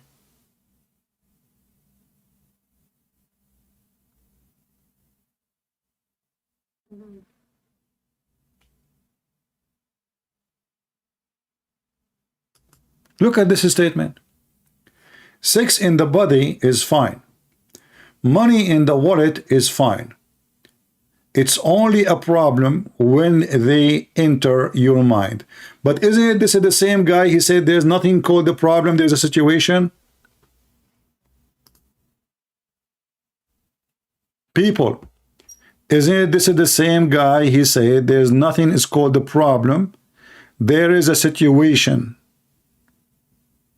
It turned to be there is a problem.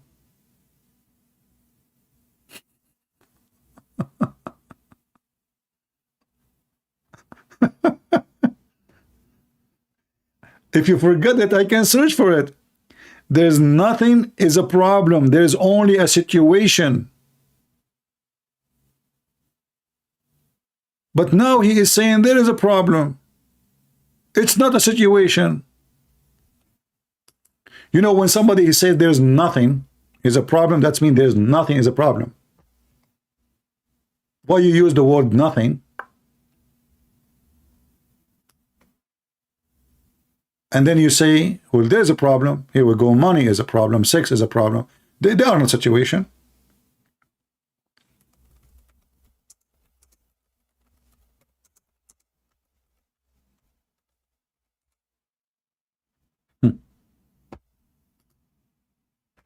Here we go. We found it for you in case you have a bad memory.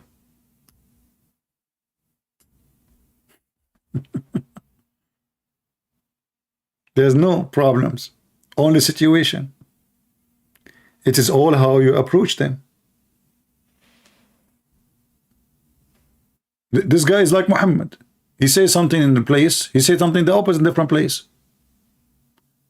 Sex in the body is fine. Money is in the wallet is fine. It's only problem when you enter your mind. But you know, but isn't it him who said, he explained to us what is the pleasant? People, isn't it him who said that everything is a reaction, and if everything, then he said it's within you. If your mind is a pleasant, we call it a pleasure. But isn't it sex is in the mind before it is in the body? If we have a person, he have a dead brain, he feel nothing. All our sense, including our tongue, is in the brain.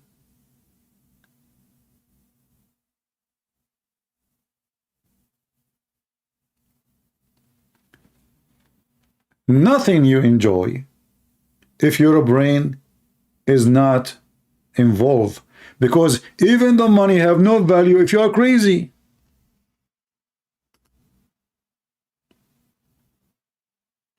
Are you with me? If a person is crazy and you give him $1 million, you give him a bag full of dollars, he will burn it, he will make it, he will put it in the fireplace. He's crazy. You don't know what is this.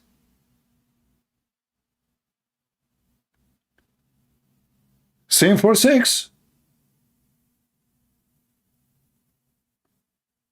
How we can put sex in our body and money in our wallet without having it in the brain, in our mind. In order to have sex with the women, you have to think of a woman. First of all, you have to think of you as a male first, or if you are female, right? You don't go for sex. First, you have to find your gender. So your mind is involved in the sex from the beginning. So I'm a male, okay, I will think of a female. I'm not going to think of a male. My brain is telling me who I think about. The mind is right away involved. I get money right now. Okay, money, this is something I should put in the bank. My brain is involved. It's in my mind.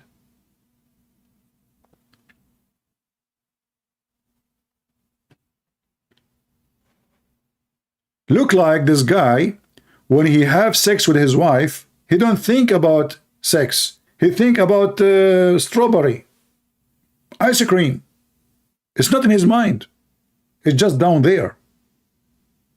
And when he receive all the donation from those fools, he's not thinking about money. It's not in his mind. But it's okay, give it to me. I mean, you don't need it. It doesn't enter his mind. It enter only his bank account.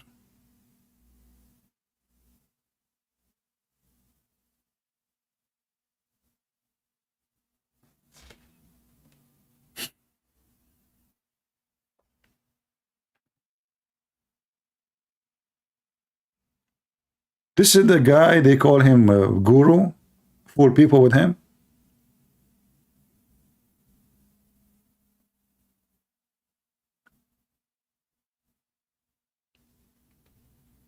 Look at this.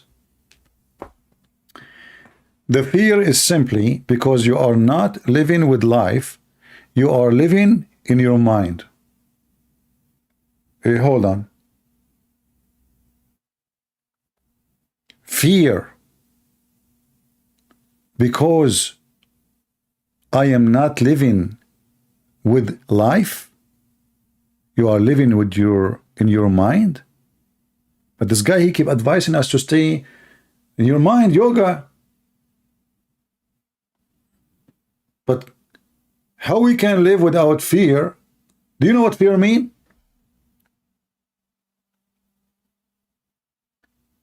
If there is a human being, he don't have fear. Do you fear to get sick? Sadhguru will say no. Do you fear not to have food? You die starving? He will say no. Do you fear like your son get killed, have an accident? No. Do you fear being bankrupt? No. Do you fear tomorrow having cancer or some horrible disease? No. But all of us, we know that's not true. Life in this earth is mixed with fear. When you go in, you know, if you ask this guy, do you have an insurance? He will say yes. Do you have a doctor? He will say yes. Do you go to school? He said yes. But this is all because of fear. You go to school because you fear to be ignorant and not to have a career. You buy insurance for your car because you fear to have an accident, and then you have to pay for it, or you might even go to jail. Not because you like it. You obey the law, not because you like the law, but because you fear the punishment of the law. How this is only in our mind? If you live in this life, you live and you experience the fear. And you spend your money to protect yourself from it. And you spend your time to stop it. If we ask this guy, should we have a fire extinguisher in a place where fire is? He would say yes. But based on him, we should not have fear. We should not buy fire extinguisher. You are not living life. Living life means to get burned, to be stupid.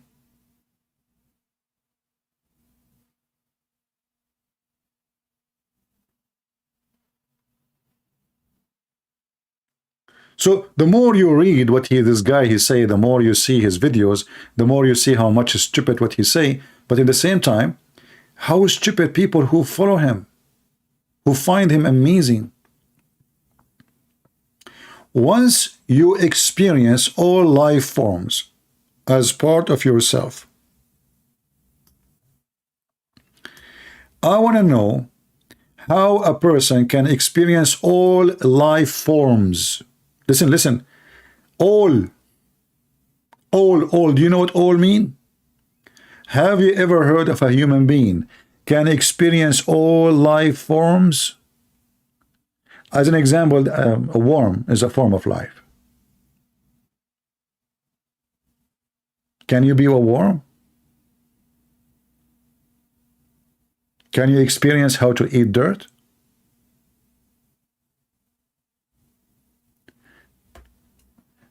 So once you experience all life forms as part of yourself, you cannot help but fall in love with everything around you. Hold on.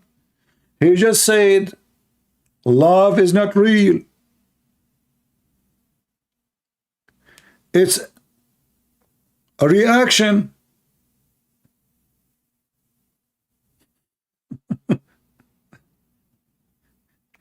Isn't this guy who he was trained, the Jewish guy, that everything is a reaction and love is not real?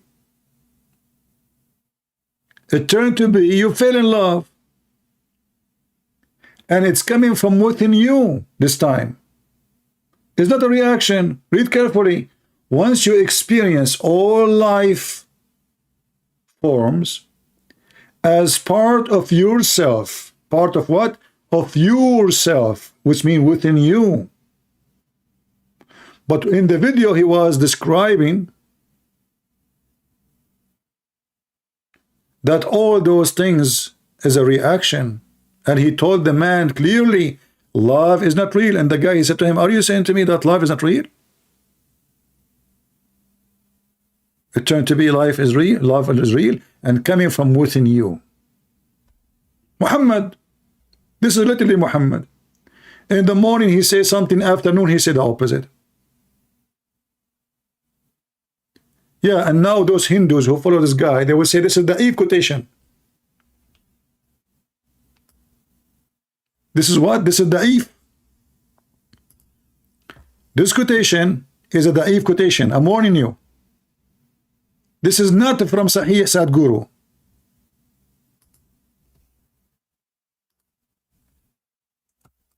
Da'if.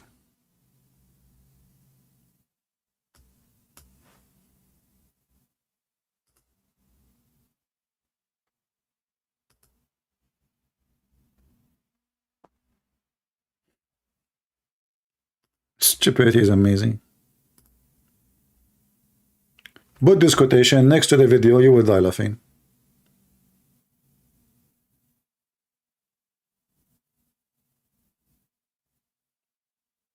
Exactly. Harun Musa, he talk in circle. He go opposing himself. It's like, you know, making a circle, as Harun Musa he said.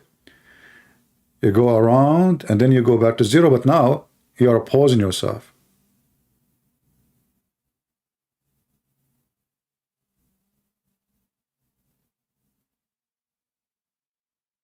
How in the world those people even they invite him to speak to them?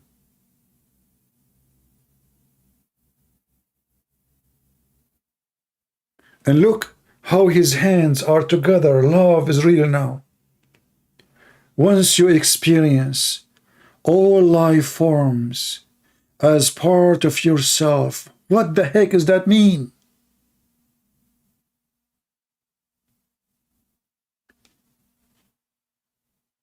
Did you yourself experience all life forms? Life is life.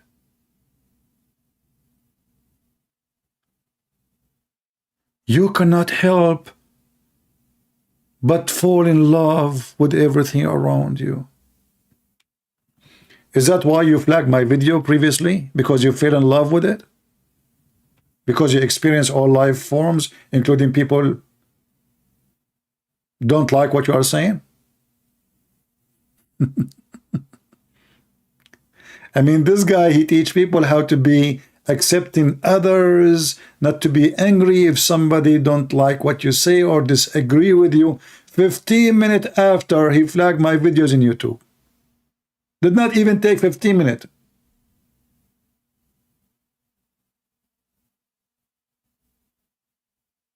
I click back to see how many view in it.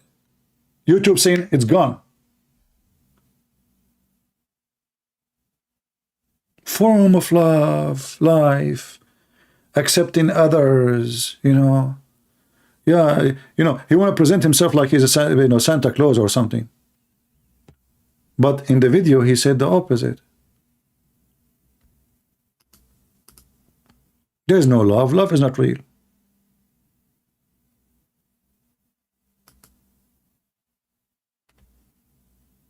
Let's see different quotations so we can love more.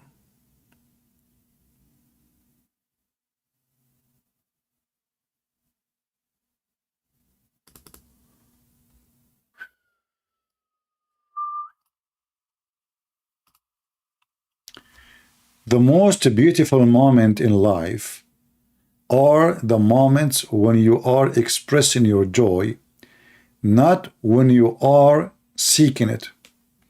But isn't it you in the video? You said that when your body is healthy, pleasant, you call it health.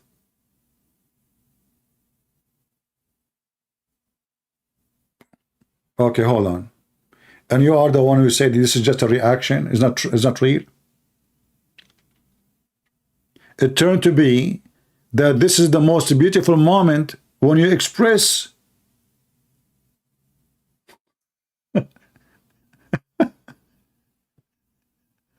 Listen carefully. The most beautiful moment in life are the moments when you experience, you know, expressing, not when you experience. When you're expressing your joy, okay. But in the video he says, when you have this, you call it that. But this is an expression. But he was saying this is not real. Did he use even the word joy, guys? Did he himself in the video use the word joy? Or my memory is not good?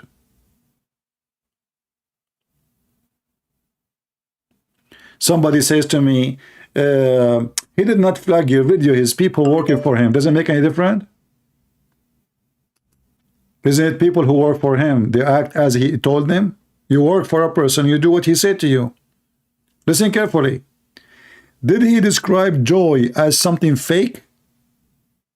Or my memory is not helping me? Let me go back to the video.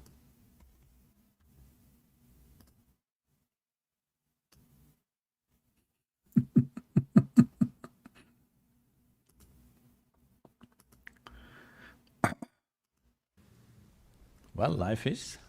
You're alive right now. This is existential. Well, it's pretty in you, though. The life, right? I mean, I don't know, the modes of… Let us go back a little bit. This is only because it is in conscious. live a good life is courage. Because what you're describing actually takes a lot of courage.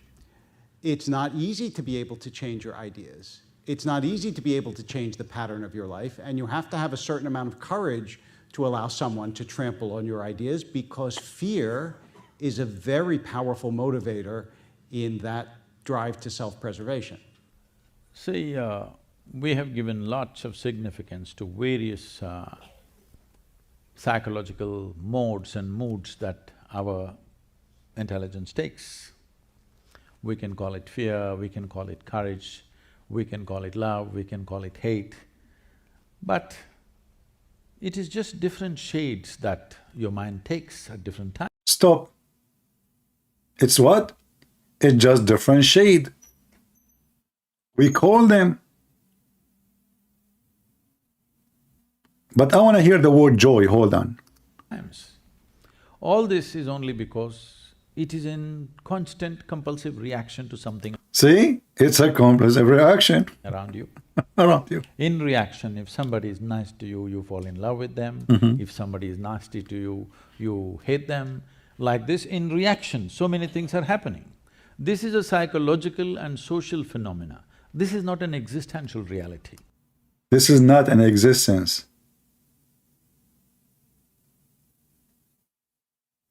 Reality.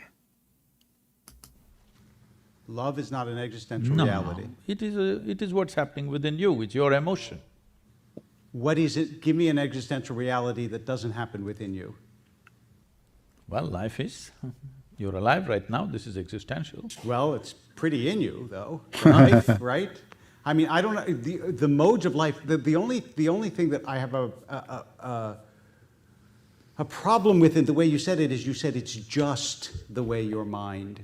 And it seems to me that Let me put it that this love way. is a profound reality in people's lives, as is thought or learning or all these things that may seem transient but are in fact, I think, deeply rooted in the human experience.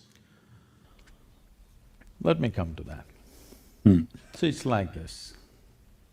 If your body becomes pleasant, we call this health. You want it? Yeah, we want it, huh? Hello? Yes, If yes. it becomes very pleasant, we call it pleasure. Mm-hmm. You want it? Sure, sure. I got a bigger yes for that than health. If your mind becomes pleasant, we call this peace. If it becomes very pleasant, we call it joy. Hold on. Did you see it? It's not real. If it becomes very pleasant, we call it joy. Let us go back to the quotation.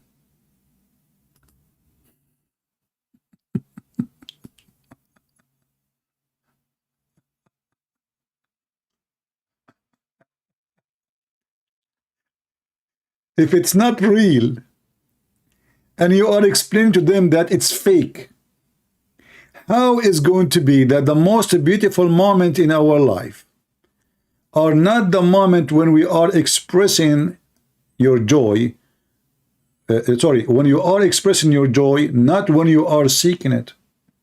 You just made it the target. And the target is the success. And what is the success?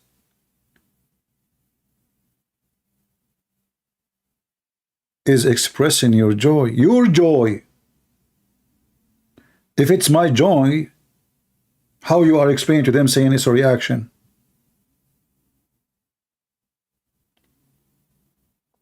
Your surrounding, he was saying.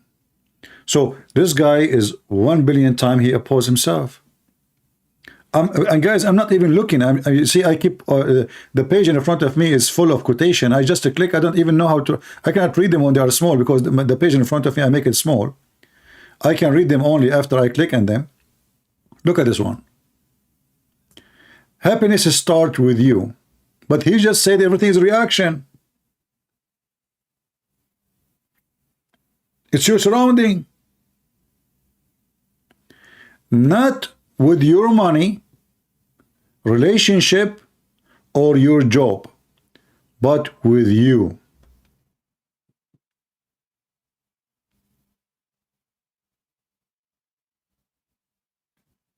But he spent the last 5 minutes explaining that everything is a surrounding, not within you. It's a reaction.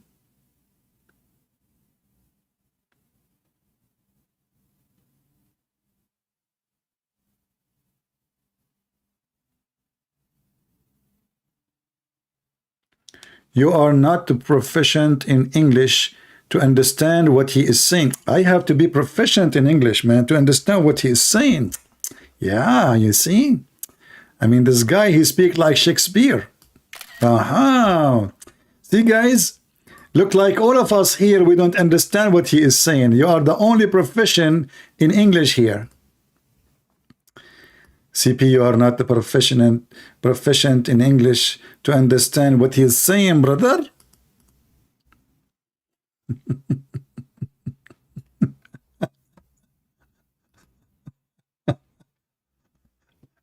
Let us see this one here.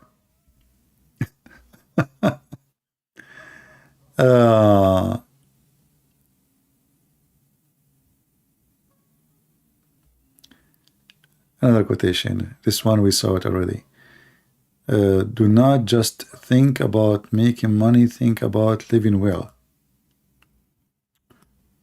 Okay, that's good. Don't just think about making money, think about living well. The most important aspect of living well is doing what you truly care for.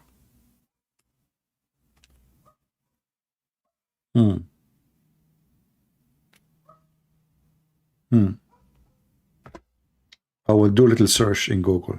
Give me a second.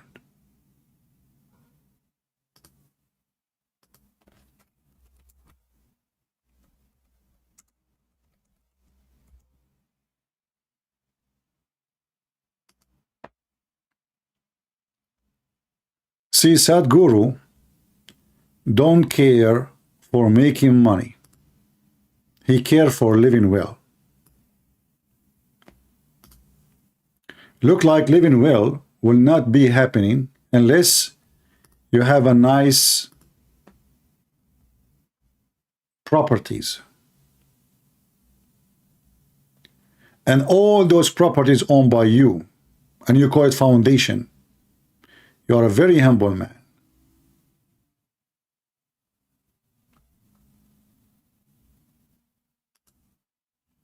Look what is behind him.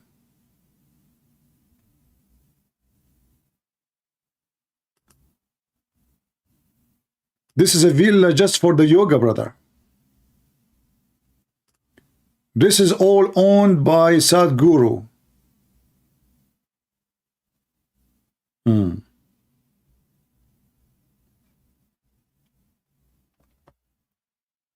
I see.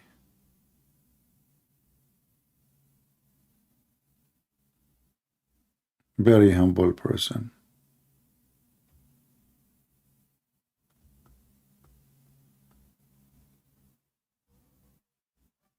I mean, I see tons of pictures of houses, but all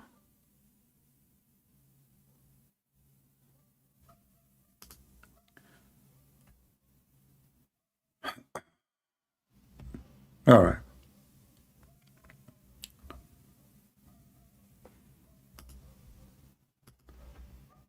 Let us go back to his quotation. Learning to listen to essence in the essence of intelligence living. But he just said living life is not real. He just said life is not real. Learning to listen is the essence of intelligence living. But how you can have intelligence living if you have no life? Is intelligence something living or is dead?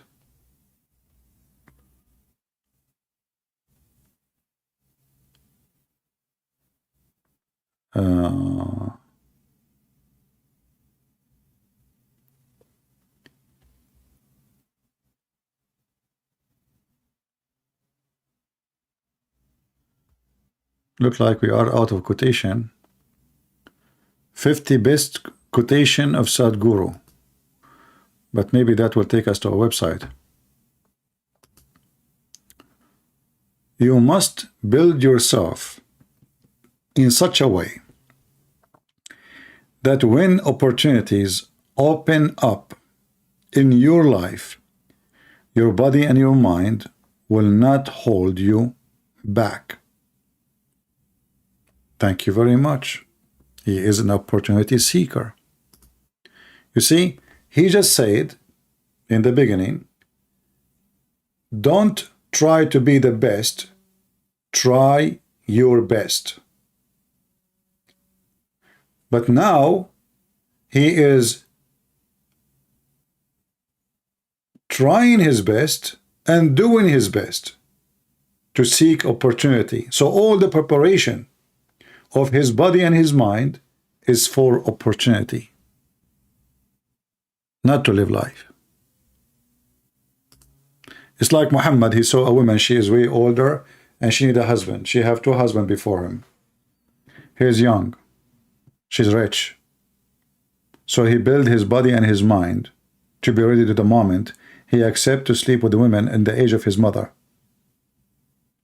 The opportunity is just right there.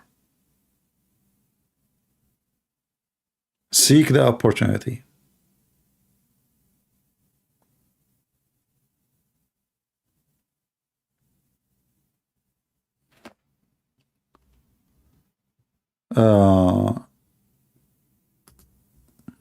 Look at this.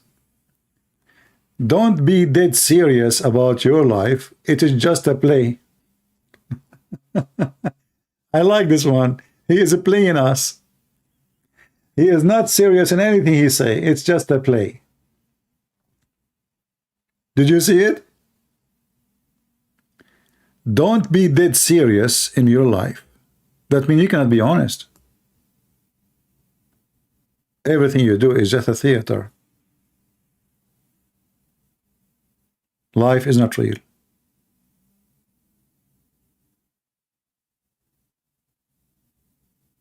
Life is a play. And Sadhguru, he playing. I'm not the one who said that. Even they are making it in a graphic too. They are proud about it. And now young ones, they will say, I'm not going to be that serious. I'm not going to study seriously. It's a play. I'm not going to be honest to my wife. It's a play. Today I have this wife. Tomorrow I have different wife. We play. Huh?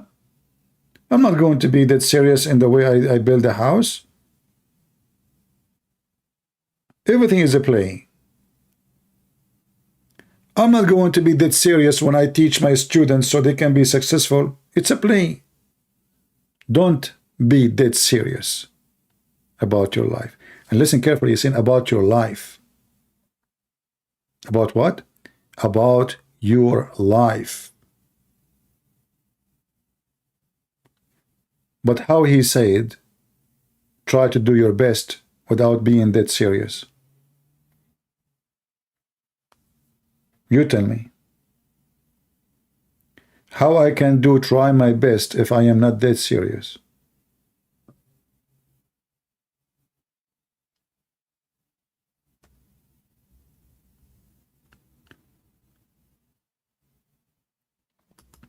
Look at this.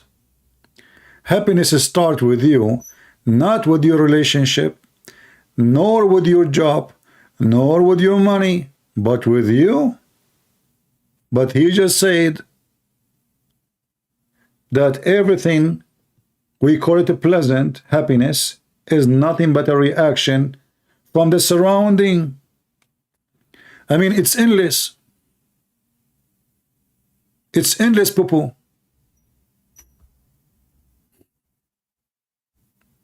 It's endless, poo-poo.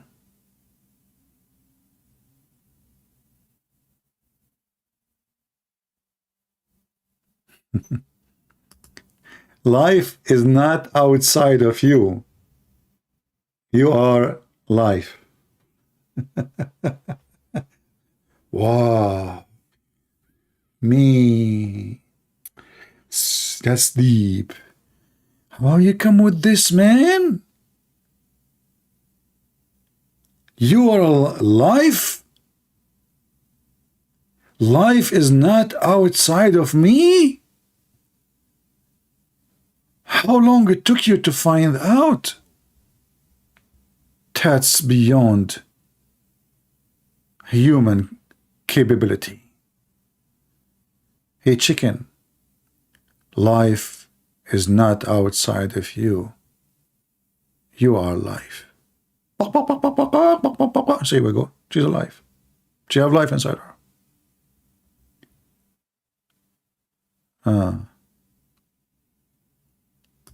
Look at this. Once your life is your expression of blissfulness, you will not be in conflict with anyone? But in the video, he was explaining to us that everything is a conflict. It's a surrounding. All life around us is a conflict. So if once your life is expression of a blissfulness, you will not be in conflict with anyone?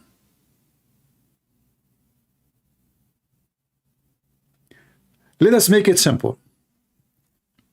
If somebody, he is a gay, do you know what gay mean? Guys, what gay mean in English? Happy. I mean, you cannot be blissfulness more than this, right? I mean, they call them happy. So, okay, if he is a gay and he is in his expression of a blissfulness, is he really having no conflict with anyone?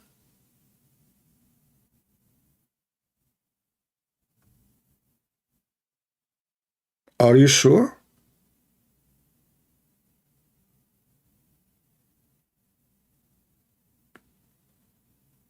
If I am a person who is a Christian and I have expression of a blissfulness for making Muslims leave Islam in Saudi Arabia, I have no conflict with anyone. I will not be, listen carefully, you will not be in conflict with anyone. How false. You are in conflict with everybody as soon as they don't agree with you. And actually, he is the one who said that.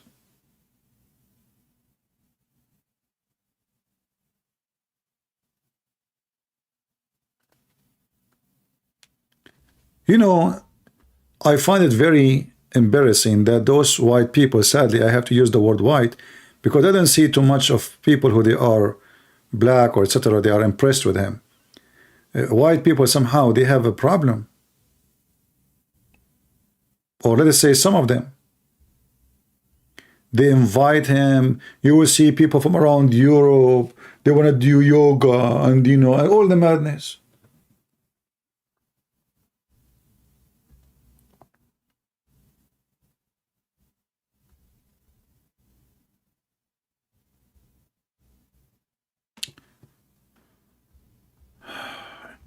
Do you know the movie? It's called The Love Guru. The Love Guru is a comedy movie. It's exactly described as hippies, stupid hippies who listen to those gurus.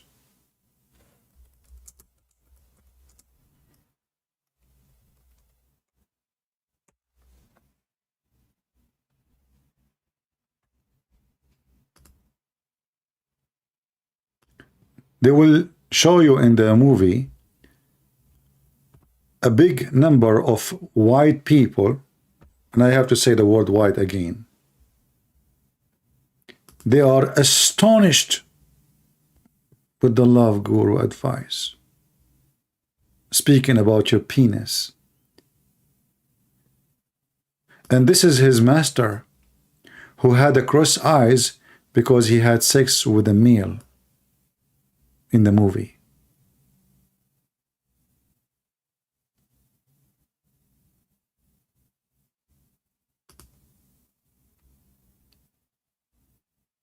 The guru who can change your life. Yoga can be good. No, my friend, yoga cannot be good. If you are talking about sport, do sport. Any sport is good. All those movies, all those movement exist. They do not need a yoga teacher. Spreading your legs, spreading your arms. You do not need the yoga. This is false. So we are not against a sport, but yoga is a stupid behavior. It's very selfish, and actually it brings depression. You see, he told you it's a play. Life is a play. So why you need yoga? As long it is a play, is yoga is a play?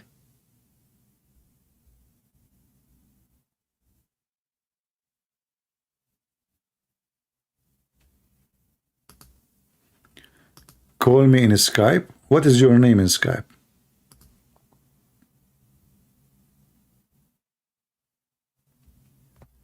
The only one is text me is Fakira.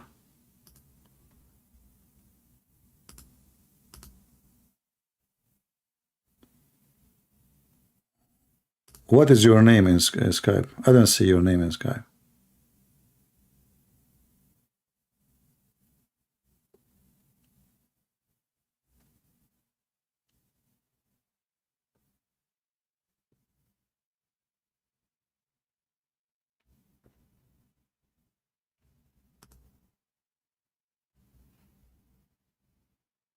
Uh,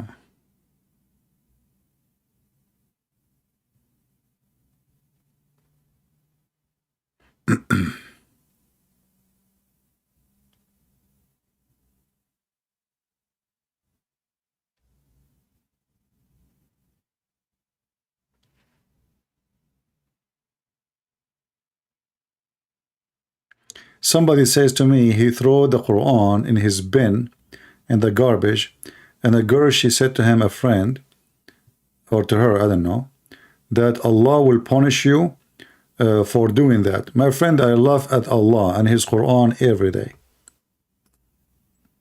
Since I was a kid.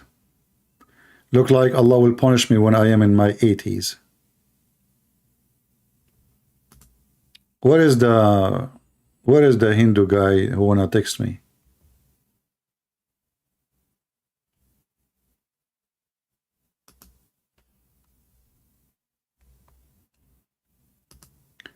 You know, once there's a guy in Paltalk, I made him an admin. You know, admin like here in the chat. Few weeks after, his cat died. So he texted me, he said, do you think my cat died because I'm insulting Allah?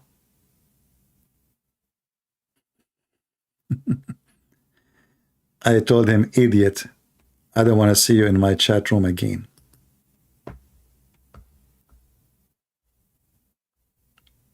You are not mentally stable. You don't fit to be in this place. So this is how stupid some people are. So you work for my chat room, Allah kill your cat. He don't kill a Christian prince. It makes sense. I mean, killing the cat is easier. I mean, this guy, he have too many guns. Let me go to the cat. I'm Allah and so small. And I could not believe it. I mean, this guy, if my, a Christian prince, I want to talk to you in private. I said, what's happening? He said, very urgent, very urgent. I said, what the heck, what happened? He said, what happened? He said, something really bad happened to me since I became your admin. I said, what?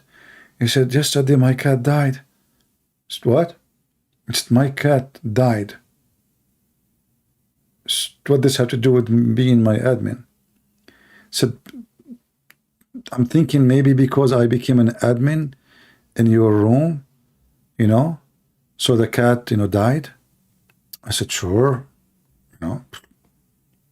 yeah. I assure you that. Listen, I don't want to see you in my chat room ever again. He said, hold on, I'm just telling you what happened. I said, don't tell me what happened. I don't want to see you. I don't have time for stupid people.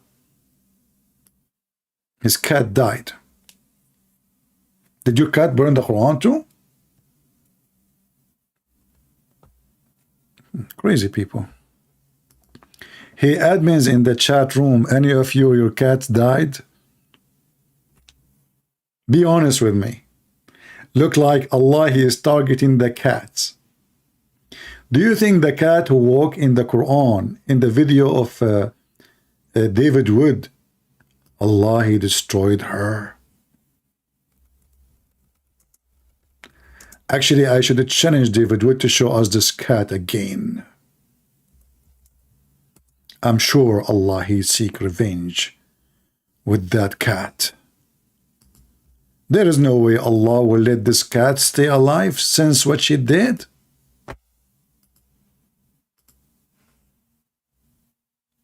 I mean, we finish from Sadhguru, we get with idiots. I don't know.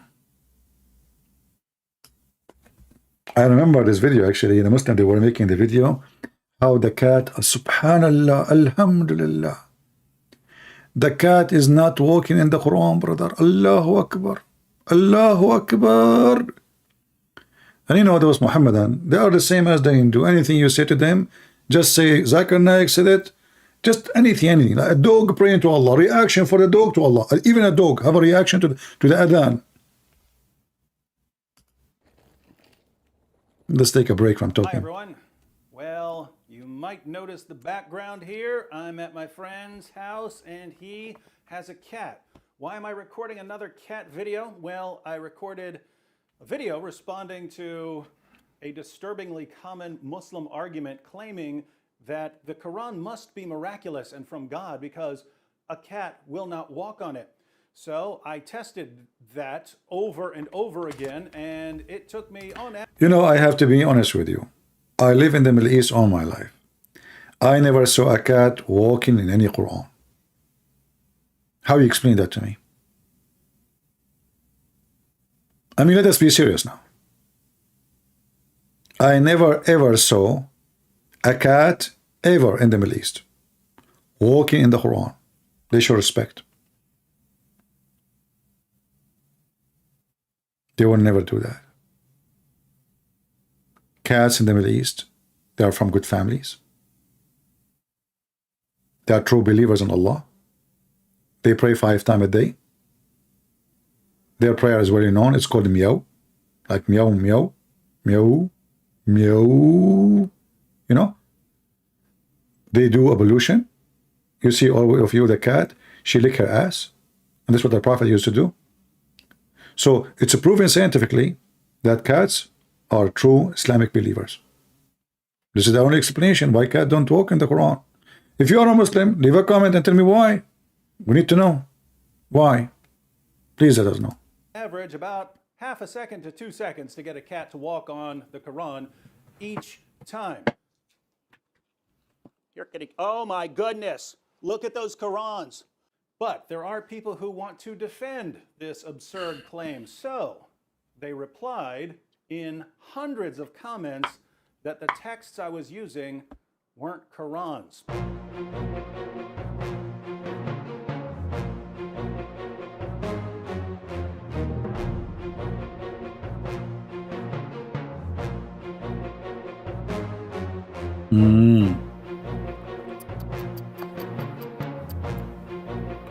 Well, I agree with them. This is not Quran.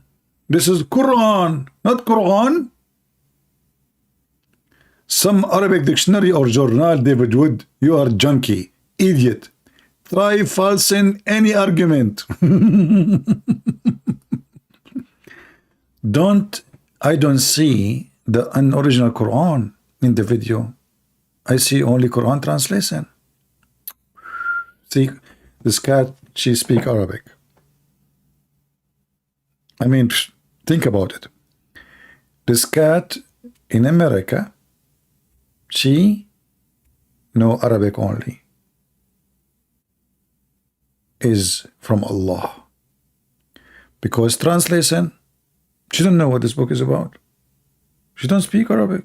I mean, she doesn't speak English. It's translation. This is a very educated cat.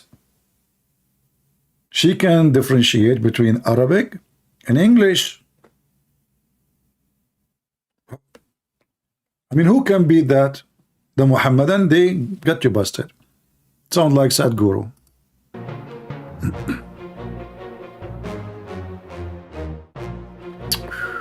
Man, that's not Quran, you liar. Yeah, I don't see the Quran. It's not Quran. Yeah. It's only dictionary. This is not Quran, you fool. I mean, all of this reaction for a cat video. I mean, do you see the believers of Allah, how low the IQ? Do you see how low the IQ? They are upset because it got them busted with their lies. The cat don't walk in the Quran. Should I get you a donkey? I don't have a farm, but I can find somebody have a donkey and take the Quran there. Don't force me to do that. Let us see. Do you want to take the Quran to the goat? Actually, I saw online a goat for sale. Maybe I should just buy it for that experiment alone.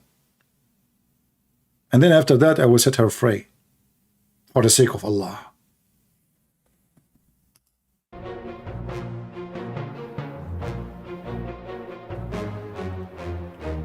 And I have right here the text I was using. Here we have a variety of Qurans, which they say weren't Qurans, they were dictionaries. So I heard dictionaries, they were phone books, they were random Arabic books, but they weren't Qurans. Oddly enough, those same people would complain that I set the Qurans on the floor. Odd complaint if they're not really Qurans. But let's go ahead and flip through some of these books to see what they actually are. Notice that it says the Quran. That's odd considering it's just a dictionary. You can zoom in on this and see it in the original video. Arabic text with corresponding English meanings. And what you have here is you have the English translation over here and you have the Arabic. This is the full... Okay. It have Arabic, but obviously this cat, she have a weak vision. She did not see the Arabic, she did not see the Arabic. It's obvious.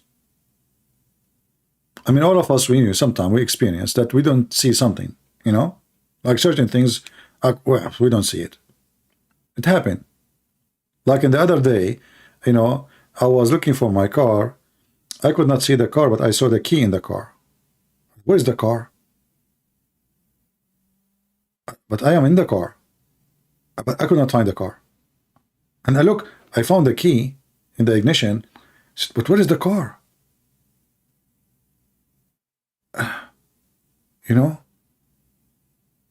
Which is very normal to happen. Like you can see the key in the car, but you can't see the car. And then I hold the steering and I look around me. Where is the car? Where is the car? I saw the car of my neighbor. I didn't see my car. Maybe because I was inside my car, I did not see my car. This is what happened to the cat. The cat, she was inside the book. She did not see the book. See, the book is in the floor. She is in the book. There's 2 pages open. Hello? So she is in the book. She cannot see the book. The same as the Christian prince. He was in the car. He could not see his car. Because he is in the car. How you can see your car if you are in the car? Just simple logic. If you don't believe me, ask SADHGURU. It's all about your surrounding, Arabic text of the Quran. You have the entire Quran from Surah 1 all the way to Surah 114. The entire Arabic text of the Quran. Here we also have the Quran. We have the full Arabic text and English translation, some notes and so on. So, Arabic text of the Quran. Arabic text of the Quran. Arabic text of the Quran. This is the full Arabic text of the Quran. Here we have the Noble Quran. Odd title for a book that's simply a dictionary. Once again, we have the English text and we have the Arabic text. The full Arabic text of the Quran. And yet, for some reason, it's not a Quran, even though it contains the full Arabic text of the Quran. Full Arabic text of the Quran. Lots of English translation, lots of notes, you have introductions, but you also have the full Arabic text of the Quran. And yet we're told that this isn't the Quran. So basically you have 2 different kinds of claims. You have one, people saying that these are just dictionaries or some other random texts. I hope you see at least that these are Qurans here. But then we have another claim, which is that if any translation is added, it's no longer the Quran. So if you have the full Arabic text of the Quran and you add a word of translation, suddenly you have just destroyed the Quran. It's no longer the Quran. Now, why is that odd? Well, the word Quran means recitation, right? It's something to be recited. You write it down in the text because that's the text that is to be recited. So if you have the text in Arabic that's to be recited, then you've got the Quran. The word Quran does not mean recitation. The word Quran means reading. Reading. Because, you see, Allah, He gave Muhammad Quran. So if this is Quran, if the Quran means recitation, that means Muhammad already he knew the Quran. Because what is recitation? Recitation is repeating that what you memorize, correct? Do you understand? Recitation is a repeating, is something in the memory. Reading is something else. Yeah, you can give me read something new. Like now, give me a paper, I read it. To recite to you, I have to recall my memory. Are you with me? It's just a correction for what he said. But you know, David Wood don't speak Arabic. This is what he learned. The Muslims, they say the Quran is a recitation. That's not true. The word Quran is coming from the Aramaic. Qarra wa ra'a. Qarra is saying with his lips. Ra'a is seeing with his eyes. And actually both words are exist in Arabic now. So Quran is saying what you saw. So obviously, based on this, the word Quran is wrong if Muslims believe it's recitation, because it can be recitation for them, but cannot be recitation for Muhammad, the first one received it. But the Quran confirmed that Muhammad, he received Quran from the beginning. So it was not a recitation. Anyway, we continue. But according to our friends out there, it's not the Quran if it has an English translation beside it. So notice, if you were to say that you have the entire Arabic text of the Quran memorized, if you went to classes and memorized the entire text of the Quran, if you know the translation for any one of those verses, you don't have the Quran memorized because you've also got another language in your mind. See how silly this is? But I aim to please, my friends, and so we're going to put this to yet another test. Our friends say that these Qurans are not real Qurans because they're not just in Arabic. If they were only in Arabic, then we could actually have ourselves a little test. Well, we're going to go ahead and have a little test here. I have a can of cat food. Remember, that was the original claim. The original claim is that a cat will not walk on a Quran, step on a Quran for food. We're going to test it. Will a cat step on the Quran to get to some food? Let's test it with some Arabic text. So we have here a variety of Arabic Qurans. And we have some delicious cat food. This cat is already stepping on. You want that? Hey, look, where's that cat stepping? Where's the cat stepping? What is that? Okay, guys, I will explain to you what happened. First of all, this David Wood, he took advantage of this cat because she was fasting Ramadan. And now she is not thinking. At the end of the day, she is a cat, fasting all day in the month of Ramadan. So when a Muslim cat, she fasts Ramadan, and he have a beard. See, this is part of the play. So David Wood is playing this cat, fooling her. She thought he's a sheikh. Did you ask yourself why you have a beard? So she is fasting Ramadan, she is hungry, and now the time of breaking fast. It was sunset. Look, see, he have a light, sunset, look. It's sunset time. So the cat, she is not thinking, she is hungry. Like, okay, fasting, okay, he's a sheikh, you know, he opened the food, takbir, you know, Allahu Akbar, you know, it's time to eat. She did not even notice she is walking in the Quran. So he used her hunger to take advantage of her. This beard David Wood you have, he bought it from the Mickey Mouse store. You know, this is not real. Just so the cat will think he's a sheikh, she will trust him. I mean, you cannot fool me. Yeah, we know what happened. Very disturbed at how quickly that cat stepped on the Quran, and is currently stepping on multiple Qurans. What's wrong with Okay, this is exaggeration. Those are not multiple. They are just 3. I mean, she have 4 legs. I mean, why you are exaggerating? How she can stop in multiple Quran if she have only 4 legs? She can step only in 4. not multiple. I mean, come on. She have only 4 legs, man.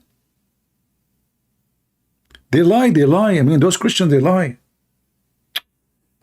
What multiple? There's a huge difference between multiple and 4 Quran. Multiple is like 1,000 Quran. Learn English. This is David Wood, don't speak good English, by the way. I told him I want to give you a private class, but you know, he said he's busy. You know, he's learning German right now. Anyway, but I need to help him with his English. This cat. What's this book? You tell me what this book is. What? It's empty page. Hello. So, see? It says outside Quran, the first page is empty. Second page, empty. Third page, empty. Fourth page, empty. So what is the book? Empty book. I got him busted. What is it? Empty. Because I don't see anything. Comment I see over and over again is, just because a book's in Arabic doesn't make it the Quran. Well, that's true, but we're not talking about any book that happens to be written in Arabic. We're talking about what this book is. What is this book? What is it? If we flip through this book, what is it? Is this 50 Shades of Grey? Is it Huckleberry Finn? What? What is it? Is it The Adventures of Tom Sawyer? What is this book? How about food that's not fancy at all? What about regular dry cat food? Regular dry cat food. Come on. Come on. Are you willing to walk on that Quran? That cat is walking right on the Quran. Wasn't that the claim? Hang on. Because people also said that because I had more than one Quran there, that somehow disturbs the Quran. Come here. This cat is walking all over that Quran. That was the exact challenge, ladies and gentlemen. The exact... Muslims, how embarrassing to be a Muslim.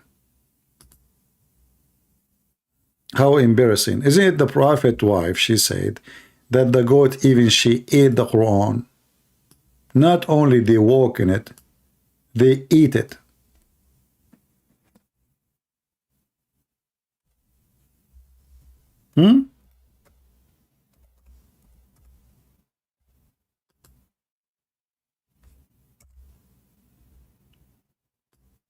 Shall I make a video? Man, I wish I have a live in a farm or something. Somebody have a goat. I will take the Quran I have and make a video about it. That would be hilarious. And then what the Muhammadan they will say? This is a fake goat. This is not real goat. A true goat will not do that.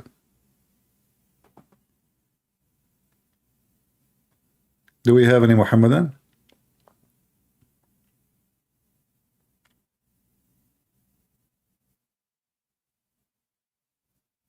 No, I mean, this cat, obviously, she is like suffering from shafranidze or something, you know, like mental illness or something. There's no way a cat, she is normal, will do that, my friend. Maybe he give her drugs or, you know, cocaine, heroin. You never know. You know, she sniffs something like, you know, she is not aware of what's happening. I mean, just think about it. There's many million tricks to make this cat do what, there's no way a normal cat would do that. You know, actually, I noticed that there is dark spots around her eyes. Obviously, she is addicted. You know, if you go back to the beginning of the video, you will see that there is a dark spot. Let me show you. All of you are not really aware of your surrounding. The only one is aware is Sadhguru and Mimi Hijab. Okay, let us go. Here we go. Look at this. Can you explain to me why it's dark around her eyes? Just think about it. Actually, I saw some like in her arm, when her arm over the Quran, I saw the places of the needles. She's addicted. She take, you know, she give herself shots, and you know, and maybe David Wood is involved in this issue. We should sue him, you know, call the police for him, not the police, the police. Because this cat, obviously. Look, she is high. Look at her ears, you know. Hi, she is she have no idea what's happening. There's no way a cat will do that. And I'm sure all the Muhammadan, they agree with me. And Zakir Naik. Christian Prince, first of all, this is not a big cat, and I can prove it. Zakir Naik, look, she have a mustache like your mustache, but they are long, not like yours. I mean, you are trying to grow a beard for last century, and all the fertilizer and the work is not making it growing, man. What's wrong with you? Christian Prince, first of all, shame on you to compare between my beard and the beard of the cat. Zakir Naik, I did not compare between your beard and the beard of the cat. The cat doesn't have a beard. I said mustache. Are you listening? Exactly. And when you compare between a human being and that means they're insulting. What the heck? But can you explain to me why the cat, she have a long mustache and your mustache, they are never growing? I mean, for how long? Be honest with me. For how long you are shaving, growing, shaving, growing, shaving, growing, still is not growing. Unbelievable. I shave my beard. I go at night. I woke up in the morning, I have a beard. I'm serious. It doesn't even take a night to have a beard again. I hate it. Zakir Naik, he spent all his life, he cannot even grow the beard. Somebody saying CP has the best Zakir Naik voice. My friend, this is real Zakir Naik. What's wrong with people? Now Muslim, they will come and they will say, this is not, can you believe it that Muslims, they made a comment before saying the one who called him is not Zakir Naik? Can you believe it? Those people, they think really Zakir Naik. And they are questioning like, he sounds like Zakir Naik, but this is not, I don't think it's Zakir Naik.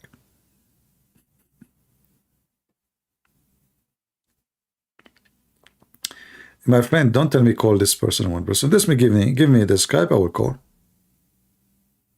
What call mean? Give me the Skype.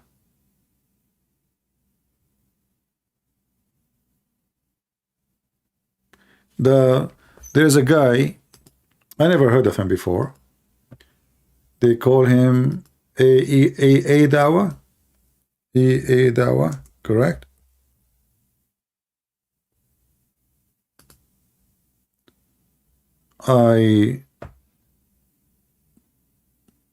He was arrested, right? For child rape or something like that. I saw David Wood and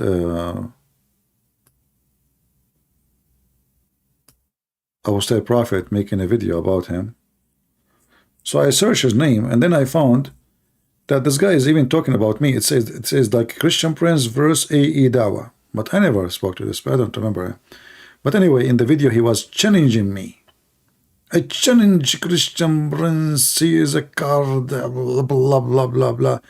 And now I wish I debated him, man, before he go to jail. He will stay there for 18 years. That's not fun. Where is his video? His channel is empty now. What happened? Where is the videos? Playlist. He have created a playlist, but he took all his videos.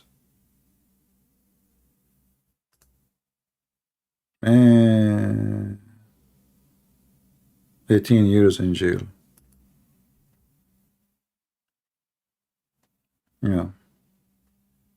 But anyway, I mean, this is what happened to you when you try to follow the steps of your prophet in America. You should do that in Saudi Arabia, and but not here. Shame on you, stupid. And even he took his because last time I look at the channel, he have his picture in there. They took it like recently. What happened? There was a picture.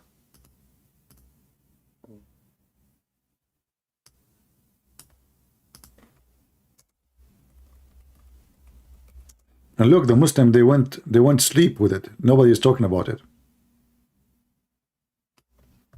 If it's a Christian, man, yeah. Idawa arrested. TikTok. Idawa indicted for sexual with minor.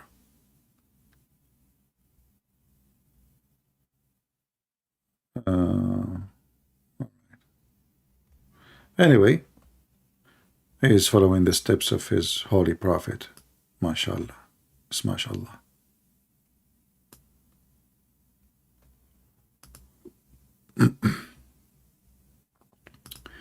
Do we have any Muhammadan or any even a Hindu?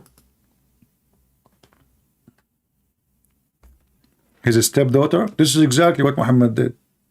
He took his daughter's son.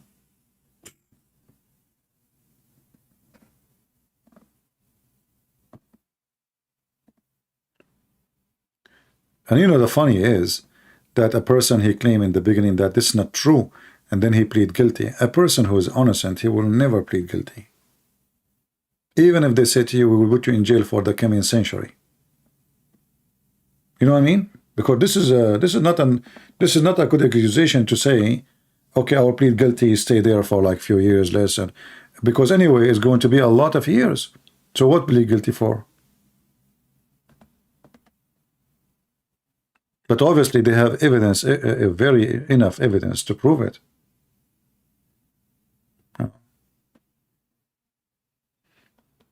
There is no way a person, he is innocent, he will plead guilty for sexual accusation.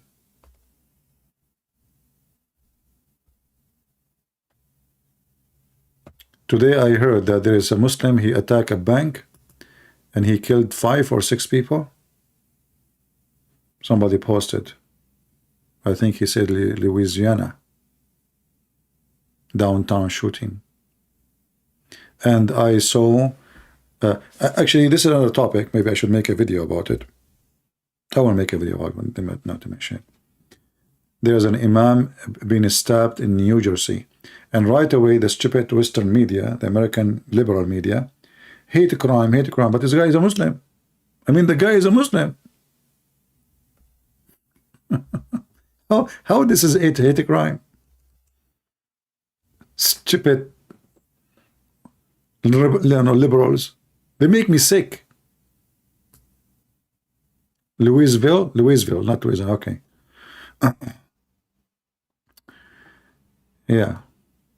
But the imam is in New Jersey.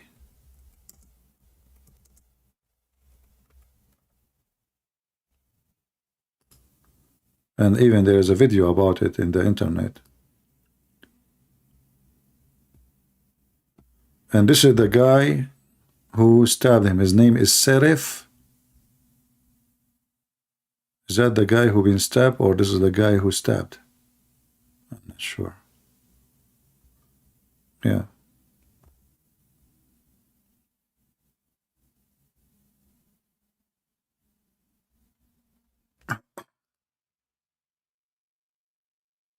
Right away, hate crime, and they want to put, you know, I mean, the guy is a Muslim.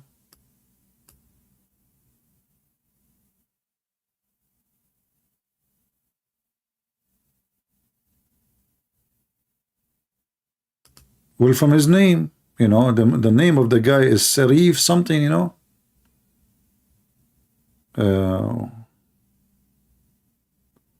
What is the name of the guy? Hold on.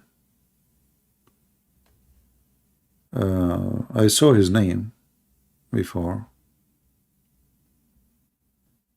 Mostly he's from Pakistan or something.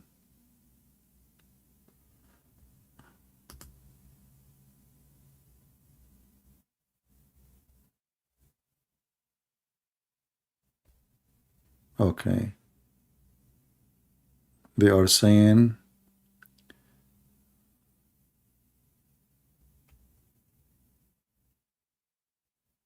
"32-old Zorba," because they are saying he is not a regular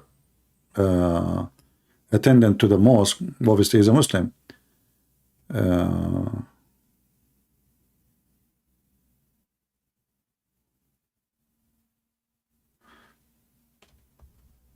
Anyone know the name? I know here they are saying Zorba. In the morning I saw a different name. Zorba, 32 years old.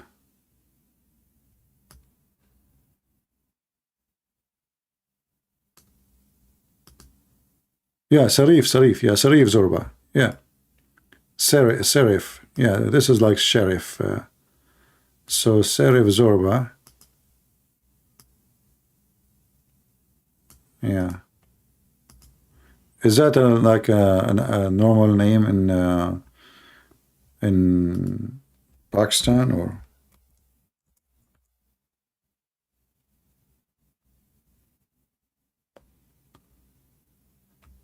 Serif Zorba.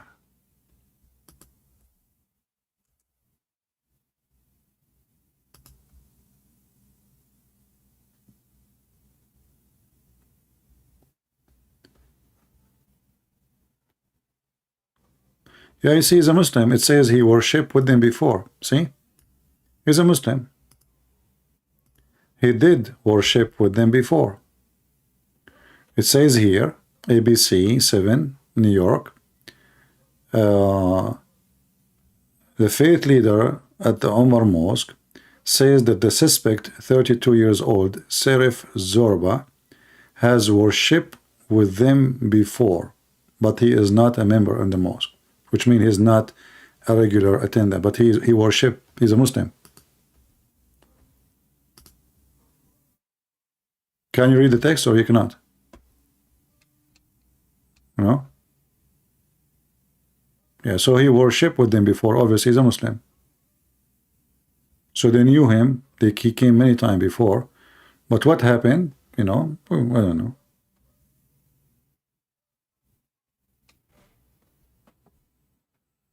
Yeah.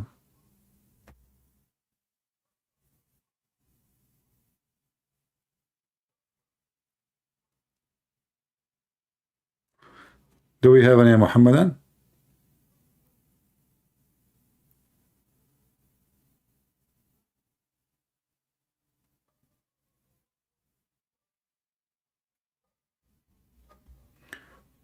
Well, we don't know what is the motive.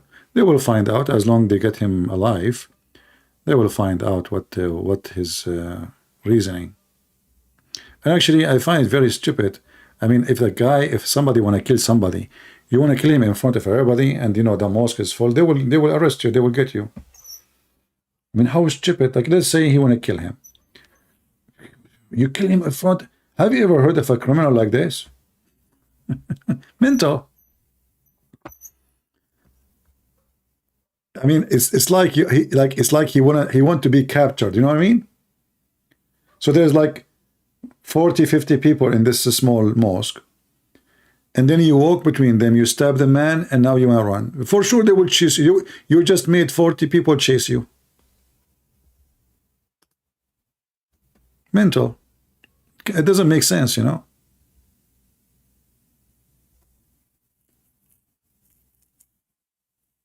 Like, usually if somebody want to target somebody, you know, he choose like at the moment where nobody see him, so nobody will arrest. He want to be arrested. He hide his face, he hide his look, you know, etc. Yeah. And what is the name of the other guy in Louisville? You said Louisville? Louisville.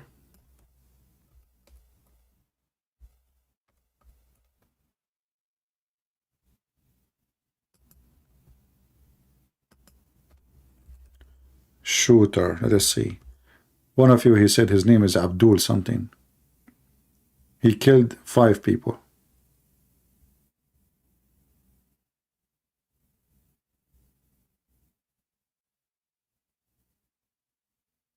Let us see.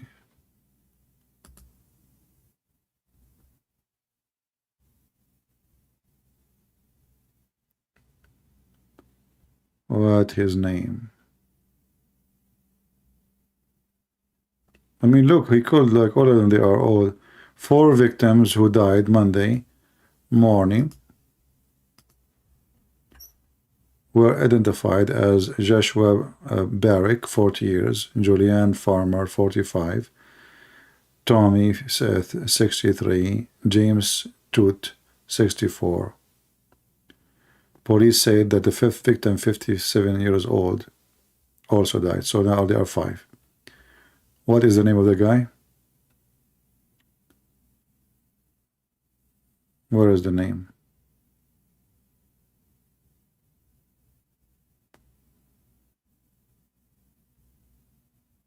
They are not showing his name. Yeah, it's a CNN. They will not show his name.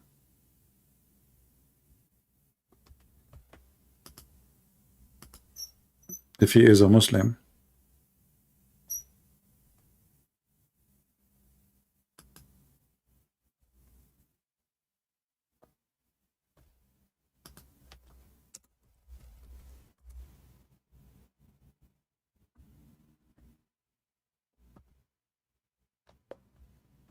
Five people. Can you believe it? But remember, you know, everything happened to you in life is based on your choice, according to Sadhguru, you know. His name is Connor James Storgon. Doesn't sound like a Muslim. So the guy who posted the name is not right? Maybe then. Because I saw somebody post in the chat. Maybe he's lying.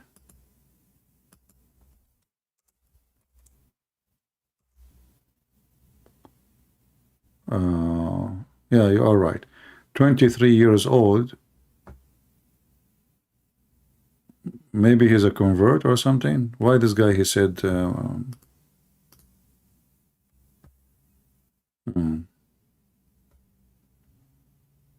So imagine you fire your employee, he come back and he shoot everybody.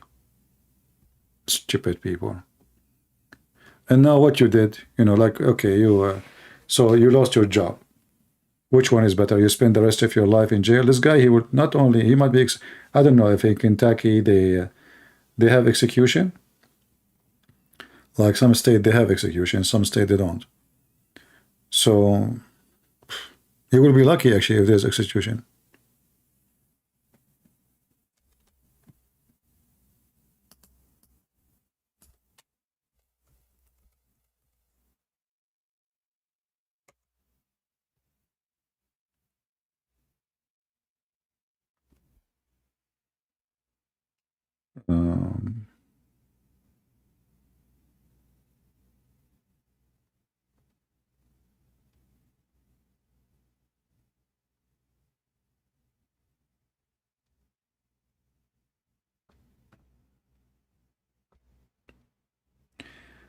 Anyway, so guys, I'm going to finish for now, but don't forget to download the video. After a few hours, I will make it unlisted. So still some of you can download, you can get the link from Patreon. Because I'm sure that Sadhguru people, they will be very unhappy for this video. And if you are going to download it and repost it, try to cut parts, like Sadhguru said that, and show what I said. So you can make it easier to repost again and show people. All right? The police, they killed him. Yeah, but you see, this is why you should have guns. Because the police always come at the end of the movie. You know what I mean? So he go inside the bank. I mean, this is a bank and nobody have a gun. He go inside the bank, he starts shooting people. If one of them have a gun, he can stop him. At least make him run away. This is why, you know, living in those, I mean, any state, if they don't allow you to have a gun, you don't want to be there, because that means the criminals can have guns, or crazy man, he can start shooting people. And that's it. I mean, you have no power over him. By the time the police is there, you are dead. You know? The police, they come at the end.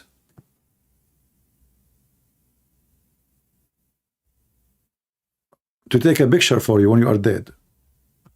You know? To write a report. Oh, this guy, he was shot in the head. This guy was shot in his chest. This is what they will do now. They will go over those dead people who lost their life and their family, and they will take pictures of them, you know. But if they have a guard armed, or every one of them have a gun in his table,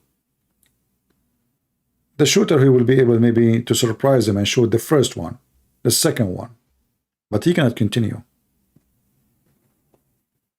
Right?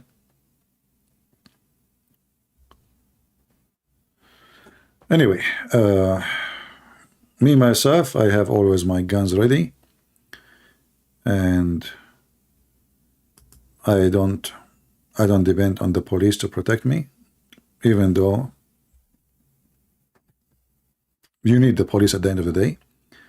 But at least, you know, by the time they arrive, you can defend yourself until they arrive. All right? So it's a mistake, and if somebody, he trusts his security in everybody else, security starts from you. You secure yourself first, you secure your family, you secure your house. And then you need to buy time when somebody attacking your house, you know, until the police come. I mean, the fastest police in the world is going to take them at least 10 minutes before they arrive to your house. By 10 minutes, it's over. In the time of such a thing, every second is priceless. You know? Every second is priceless.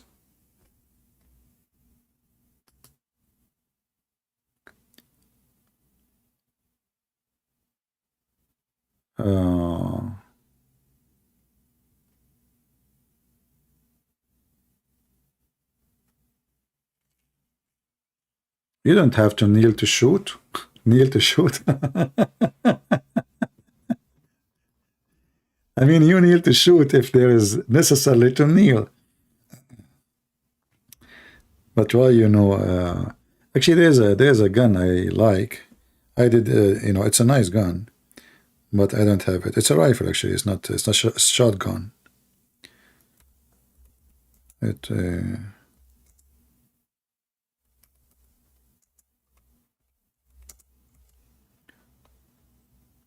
Beretta. Yeah, it's a nice one.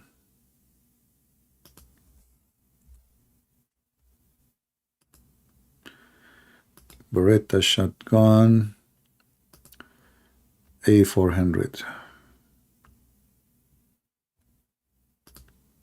Nice one.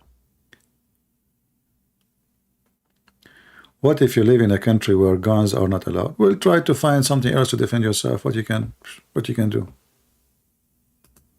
I mean, sometimes there's things you can do, there's things you cannot do.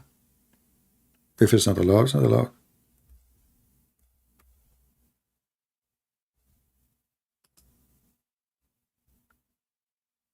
Yeah. But, you know, there is like some weapon, they are good for home defense, like, you know, shotguns, because those do not need too much skills, really. I mean, a woman, she can use it. What my guns, I cannot tell you what my guns is, but I can tell you what I like. Magnum 500, Browning, Schmeiser, you know, Beretta. Yeah. A Magnum 500 is the best to play with the bear. But those kind of guns are not good for, I mean, it's not really for normal carry. No.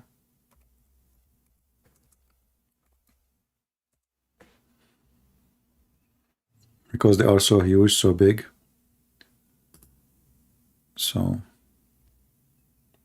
and not everyone can handle such a gun. You know, it might flip in your face if you are not used to it. But in America, you will find even women are using them. You know, depend. It's a very, very small gun.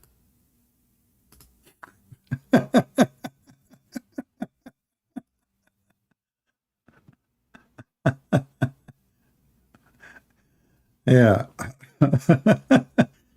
But it's very powerful, you know. It's like really powerful gun. You can open a hole in the wall with this gun. Yeah, but there's, you know, if you want to be, let us say, practical, those are not practical. Those are for like heavy duty, like you are going camping, hiking, a bear, surprise you, you cannot get to your rifle, you grab this gun, it will work. No, AK-47, I don't like it. I had the AK-47 since I was a teenage. I have the Navy one, the one you can throw a grenade with it, and the one have like the folding arm. But AK-47 is the worst when it's come to aiming.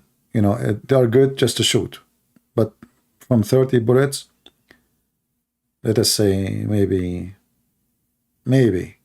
you will get 5 in the target.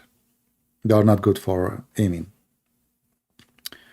and their recoil is heavy, is not good for aiming. American guns and Israeli guns are the best, I think, for aiming, and Italian.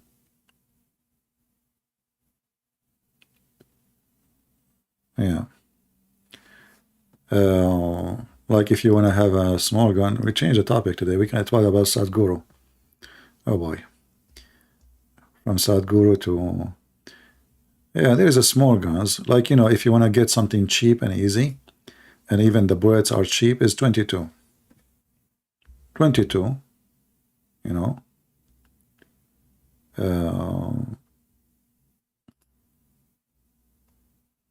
very cheap bullet, and they do the job. I mean, they are not powerful bullets, but for self-defense,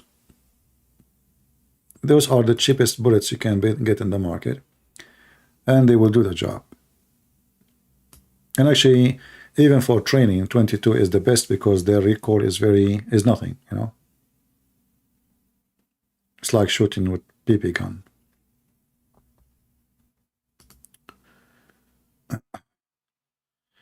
Here we go. Everybody is giving you advice what to get. Yeah, but if you are not, like, you don't have money and you want, etc., the 22, I think it does good job, especially for women. It, you can do self-defense with it very well. And the animation is so cheap.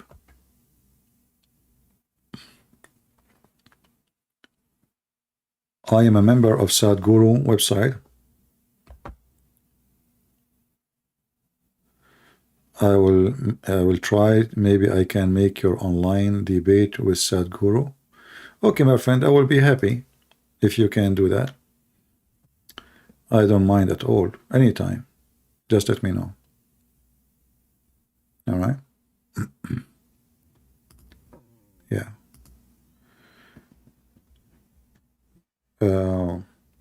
But what I noticed from his groups, I mean, last time I made a video, they flagged my video, and I was really disappointed. I mean, this guy, he claimed about accepting others, people if they don't agree with you, why you get angry, because simply you are not confident. All this talk, it was in the air. The second I made a video, criticize him, they come and flag my videos, It's not even 15 minutes. I went to make a cup of tea or coffee.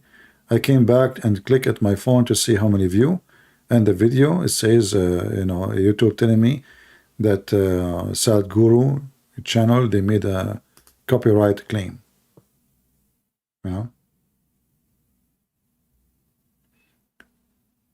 mean, there is Muslims I make videos, use their videos, they don't flag my videos. SADHGURU, it turned to be he did the worst, the worst.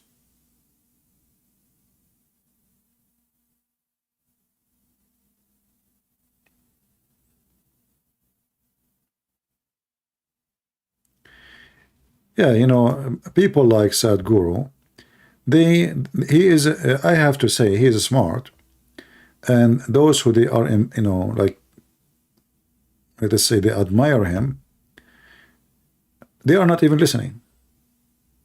It's like, somebody is being ticklish to your skin, and now you are ticklish, you are just laughing. So he tickle you with empty words. But anyone who listen carefully and think carefully of what he is saying, you will see that this guy is a chain of contradiction. Everything he say is he oppose himself, like Muhammad. You know, I read the Quran. People read the Quran too, but people don't see what I see. Then you ask yourself why. You know, why people don't see what I am seeing? Is it possible that all those hundreds of millions of Muslims, they are reading the Quran, they don't really see? But nobody wanna, you know, as long you are not trying to question, as long you take things for granted, you will not receive an answer because you're not questioning.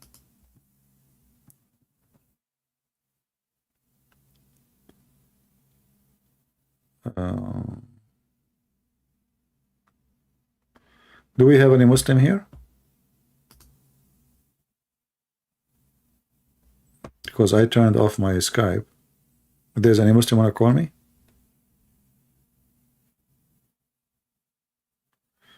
We have a lady, her name Roth Jasmine. Okay. Well, if there is any Muslim would like to speak to me, let me know. I will stay, I will not leave.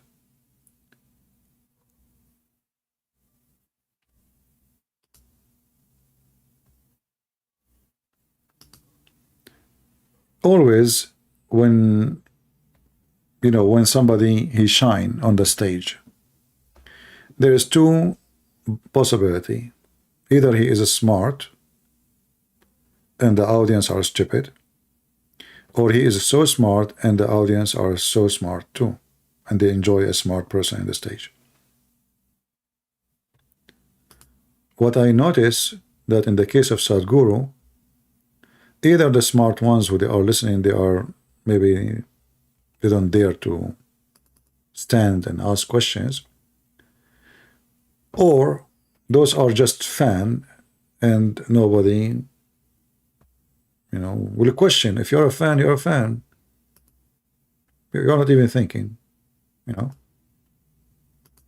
You're impressed of the way a person he speak.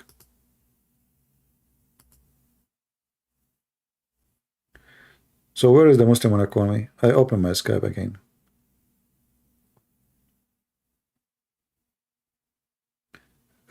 Jasmine, if you like to call me, go ahead. I was going to leave, but if you want to call, no problem.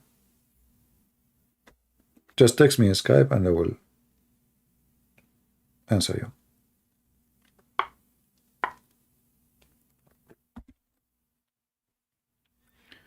You know, the Bible says, and the Lord said, we have always to examine the spirit. And the spirit, they teach you that love is fake, is not a spirit to trust. Because he just told me that whatever he do is not for a good reason. Because if love is fake, that means everything will come from this person is fake. For this is the most beautiful thing in a human life, is love. If we take love from a human being, he's just an animal. What differentiates between us? Actually, even animals, they have certain kind of love, like the mother love to her babies. So if love is fake, this guy, there's no way he is legitimate. This is satanic teaching. Why a person he donates for someone is poor? Why? You don't have to, right? You love to. As simple as that. So it's an act of love. It's not an act of must. Like in Christianity, if you donate, you're not going to go to heaven because you donate. This is why Jesus, he avoid, you know, the hypocrisy. You're gonna bribe God. So what this person is teaching us is very evil. And this is why I advise you, if your kids, they want to go and do yoga, you know, you better be careful from what is coming. Yoga mean hippie, hippie mean Joe Biden, liberals, and all the stupid things they come with. Nonsense.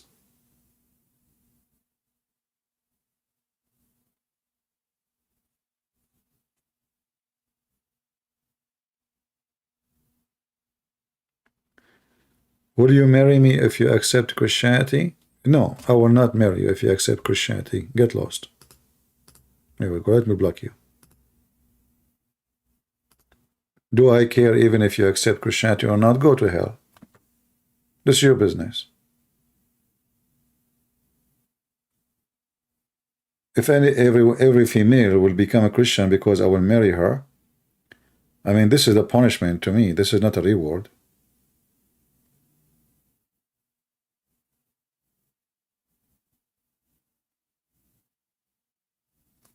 Somebody told you I'm Muhammad, you know, walking down the street with my private part. Go find a goat to marry your husband, Muslim, you know.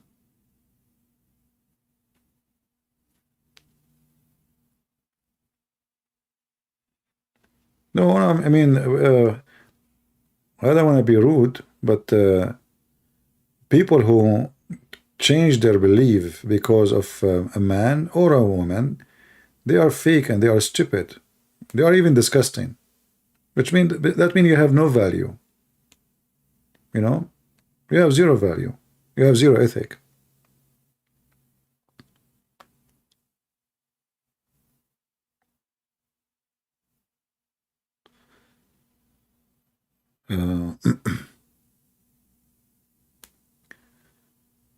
She want a green card? Well, trust me, I'm the last one who can help you in this case.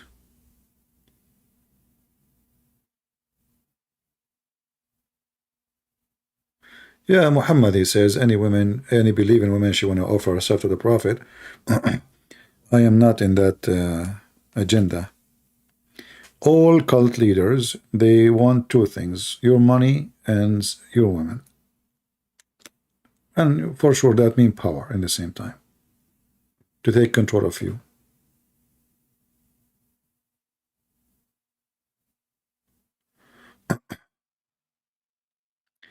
This fool Bobby, he become a Muslim. He is not a fool, my friend. This guy is smart. He is making living. He don't work. They make reaction videos, a lot of subscribers, viewers. It's a business. At least now he cannot say a Christian reaction. And now he will lose. He will lose viewers. You know what I mean?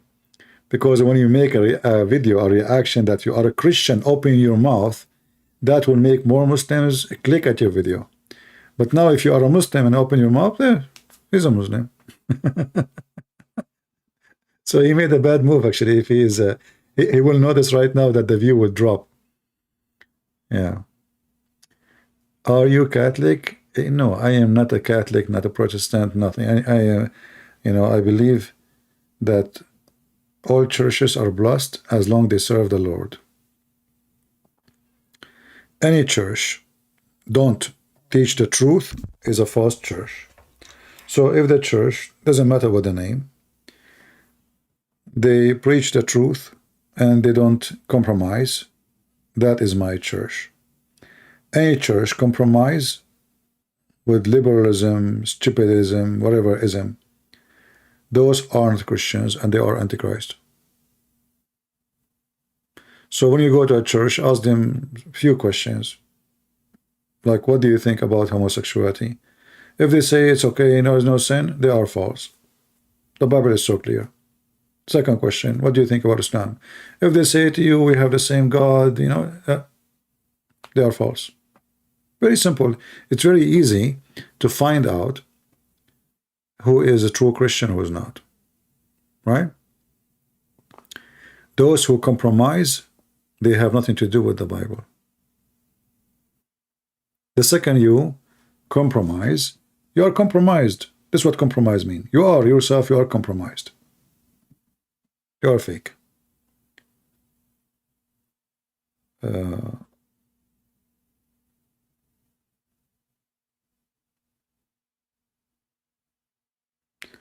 Are you active in a church? Yes, this is my church. But, you know, like I used to go and do seminars in many churches before. But now I think I found it a lot easier to do online work, like serving the Lord, because you can reach to people around the world. Church, they need to organize it, they need time, they spend money, you need to fly, take a hotel, you know, a lot of hassle. Here, I feel, you know, I go live.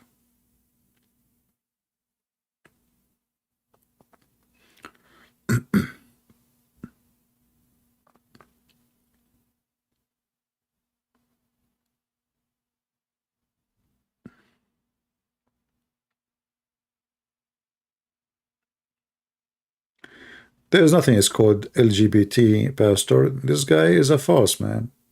There is no such a thing. False, my friend. The Bible is so clear. You know, there's no doubt that those people are false. You know, those are hypocrite, you know, coward. They go with the trend. If you want to make money, like now, why I cannot collect donation in YouTube? Because I don't go by their guideline. Very simple. If you go by their guideline, which mean what? You know what that mean, right? You are a Christian. That alone is a crime for the YouTube. Those liberals, they hate Christianity and they hate the Christians. So you are a Christian. You don't go by their guideline, and you expect them to let you collect donation. Good luck. I can't even keep my videos on my channel. Actually, each time I reach 70, 80,000 channel, I lose my channel. As simple as that.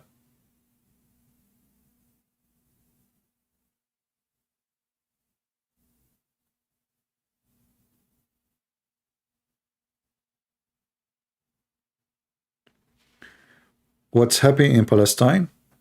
There's no such a thing as called Palestine. Those Israeli government, they are cowards. You know, they don't have a real leader. So they allowed the terrorists to flourish.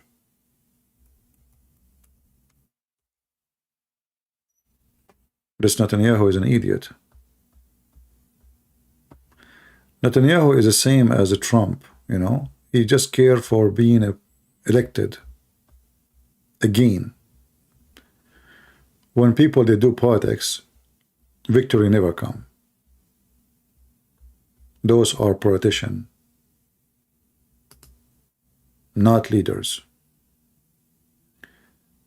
When a person, he want to stay in office, and he want to do anything to stay in the office, he will never be a leader.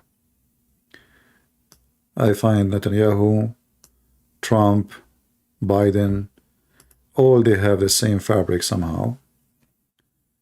I mean, Biden is extreme stupid, but Trump is extreme coward too.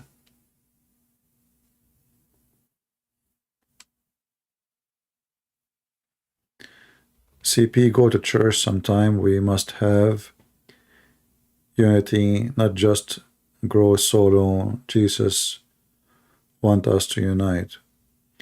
Well, I am going to church every day. Isn't it every day I come online to make Muslims come to Jesus? Do you have a better church than this? And do you see me talking to myself, or I'm talking to people?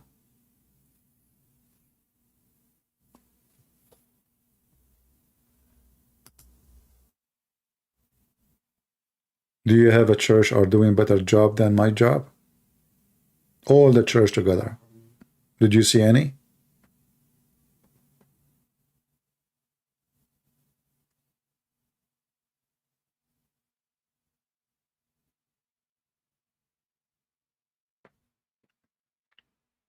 Church, mostly it became, in most places, not everywhere, it became a place of tradition, social club, you know. But here we do the real thing. Here we fight Here we struggle for a truth. Nothing comfortable in what we do. Church, people having fun, praying, singing, drinking coffee, tea. What I do is a headache. Each time I go live speaking to Muslims, you need 4 hours, 5 hours after that just for your brain to cool down. Because it's not fun. It's just fighting.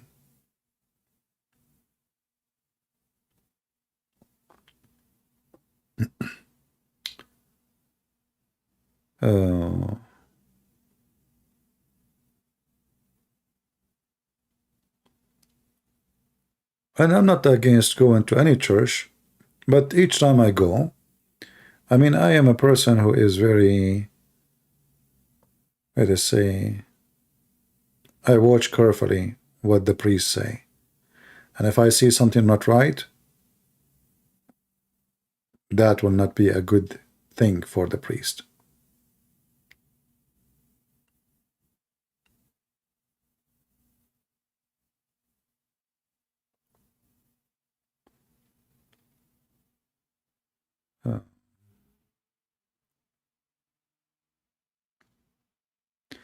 And here not only we speak to Muslims, we educate the Christians how to respond, how to refute.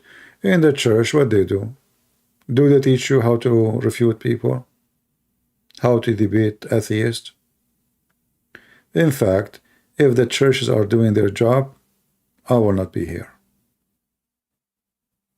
I'm telling you, if those priests are doing their job, why you need me? You don't need me. I'm not a priest. This is his job.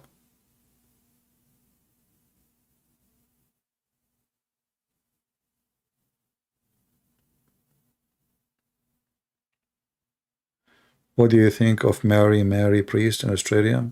I never heard of such a name. I don't know.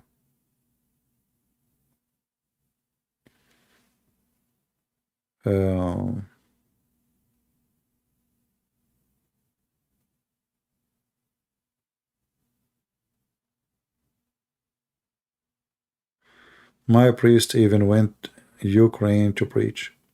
Even that is not necessarily. Do you think in Ukraine there is no people to speak? You don't speak the language. You go to Ukraine to preach. That's not what they need, really.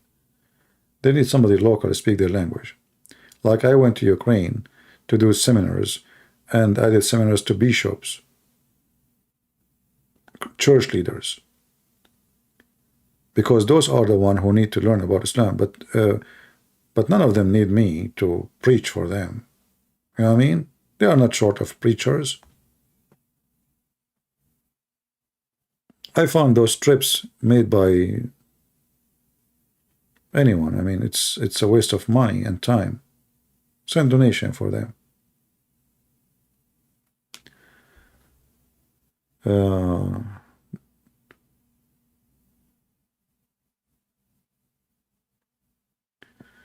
You see, a priest is not about being trained.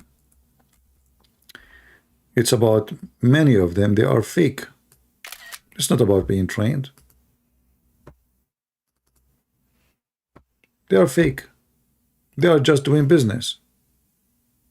If you go right now and search for jobs, you will find priest. It's a job. There's a salary, there's a contract, there's health insurance, there's housing. This is not what the church is about. You know what I mean? Like I go and do a seminar, they say to me how much you charge. And I was surprised when they asked me. I said, what do you mean charge? They said, well, each time we bring somebody, they tell us in advance because they wouldn't want to be surprised later about how much you charged. I said, why I want to surprise you and why I want to charge you? So imagine those who they invite them to speak in stages, many of them, they don't go on the stage for free.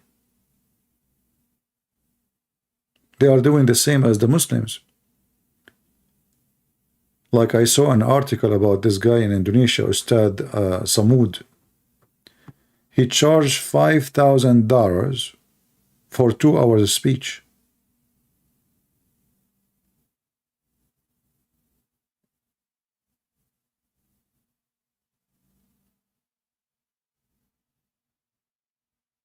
$5,000.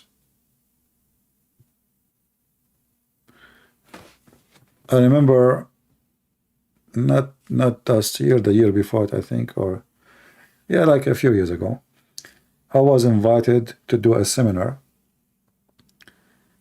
and they told me they reserved for me a room in the hotel, and they told me anything you order, it's on us in the room.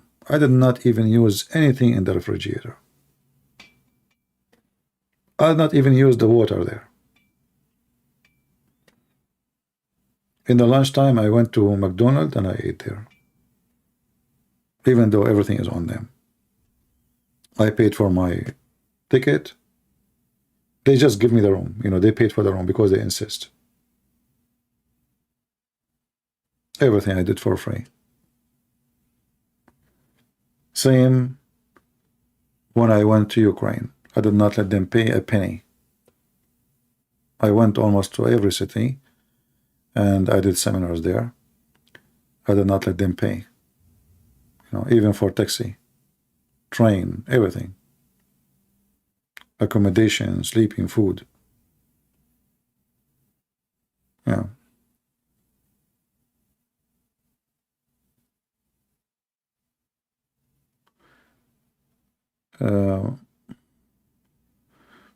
But anyway, this is how, you know, like who is fake, who is real. I mean, all of us, we need money, right? I mean, if for me, if people don't support what I do too, how I can pay for what I do, right?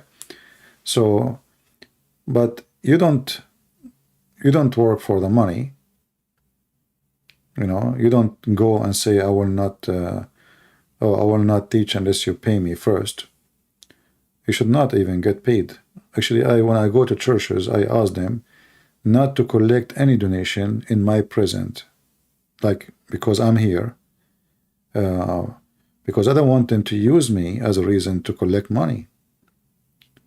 If I'm not there, you know, do whatever you want in your church. But if it's my seminar, don't even dare to collect money.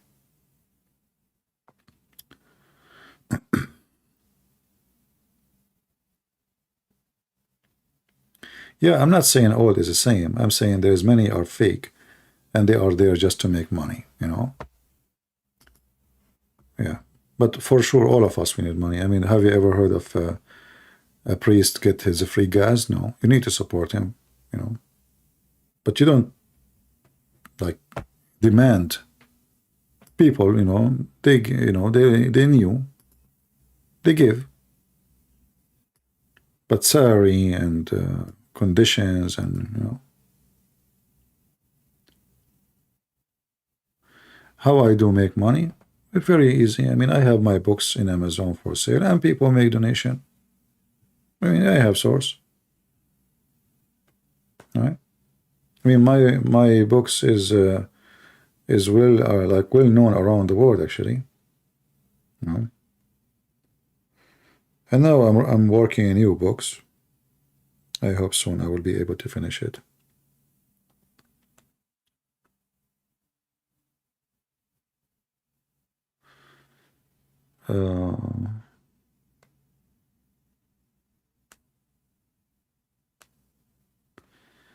Are you in the state? Yes, I am in the state.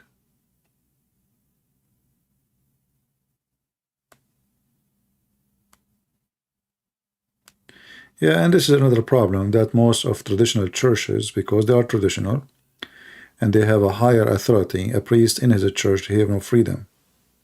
Like, you notice that mostly Protestant churches, they have more freedom to invite a guest like me to speak. But if you are like a priest in a Catholic church, you cannot do that. You have to ask request all the way to the parish, to the bishop, etc. Yeah.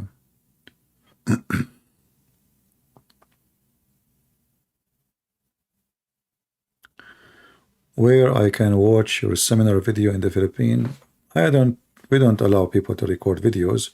The church recorded videos actually, but they didn't, I told them not to publish.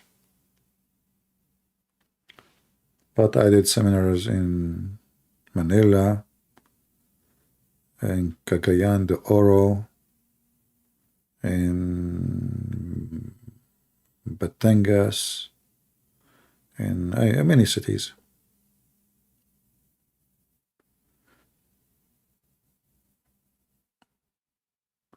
And again, in the Philippines, people are poor. They can't afford to pay for anything. So you have to support yourself.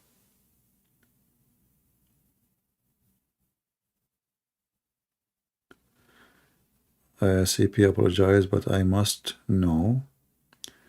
Do you like your steak well done?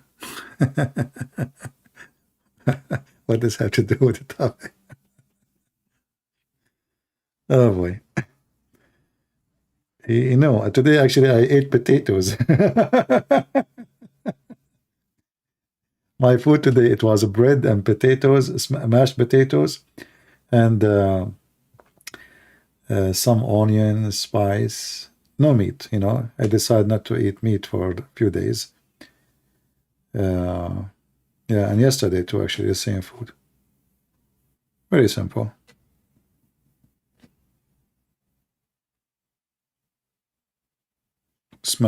Mashed potato, olive oil, onion, bread, and that's it.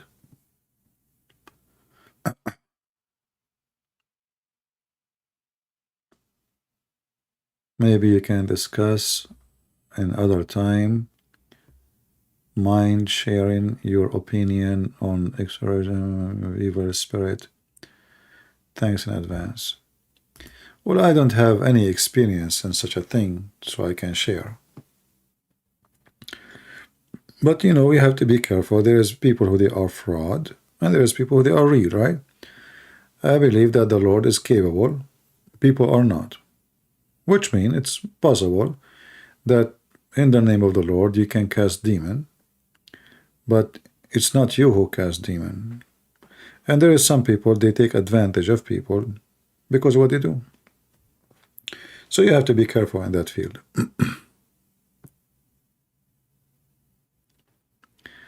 Without fish or meat, yeah, there's no meat, only bread and potato. It's very tasty, try it. No tomato even.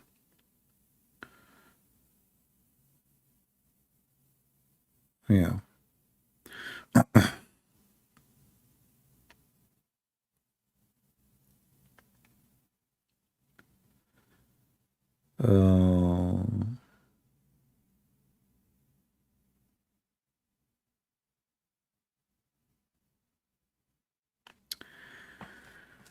I'm sure I am not alone, but I would love it if you could read your books for audible.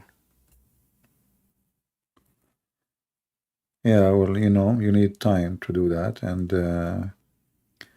I think you have to have some good quality record, right? So I'm not really, I do my best to make the books, but everything needs time. And what people like to have happened, it needs time too. You sound like you are in your 60s, maybe 72, maybe 70, maybe 90, I don't know.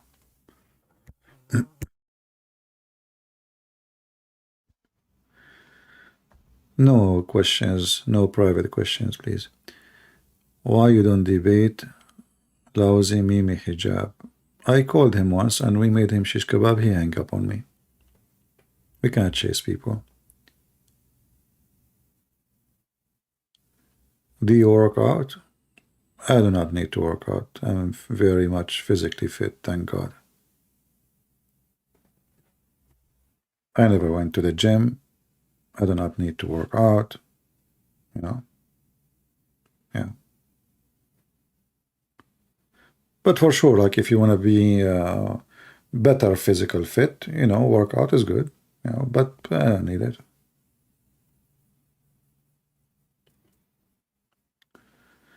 You should use a ChatGPT in translation instead of Google. I found it more reliable. Okay, I will try it. We will see. Opinion on Orthodox saints. Saints are saints. Doesn't matter if they're Orthodox or not. The question is, are you saints or you are not? Orthodox, Protestant, you know, saint is people who, you know, saint doesn't mean they are holy. Saint are, let us say, the best of us, who they are able to accomplish good work with God. But doesn't mean they are, you know, God.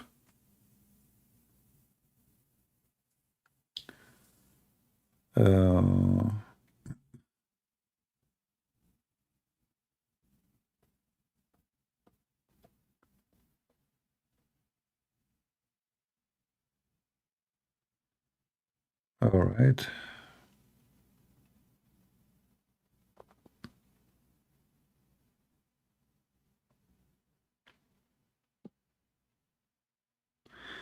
Saints are chosen.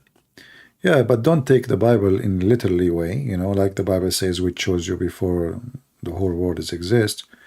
That's not what the Bible meant. You know, you are chosen by God by free will. I will give you an example. The Messiah, he chose his disciple, correct? Is that correct? He told them, I will make you fishermen. Like you fishmen, human. But all of us, we knew the story of the disciple who betrayed Jesus. Is that true? So, did Jesus choose this person? Yes. Did this person have a free will not to be chosen? Absolutely.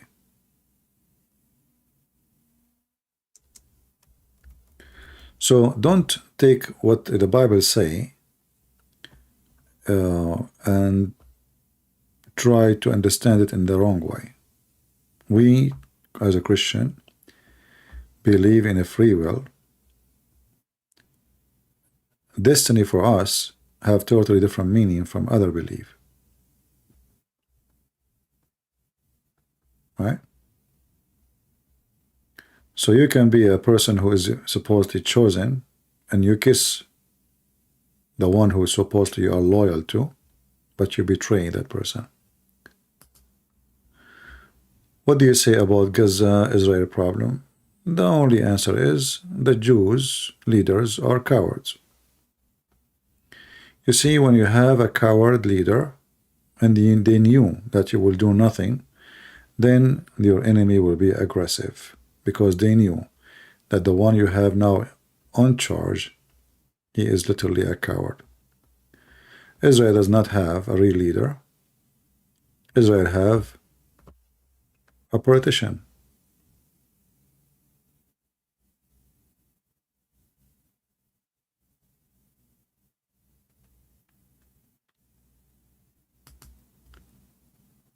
And this is my opinion.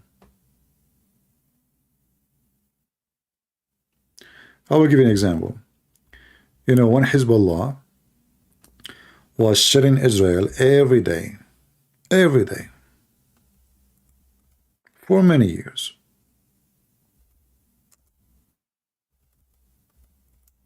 and the Israeli, they have a leader who is a potato, do nothing about it.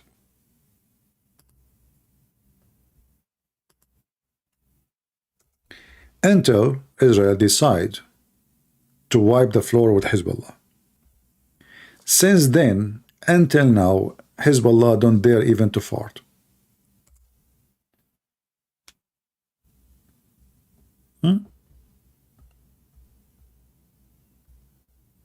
I hope I give you an example.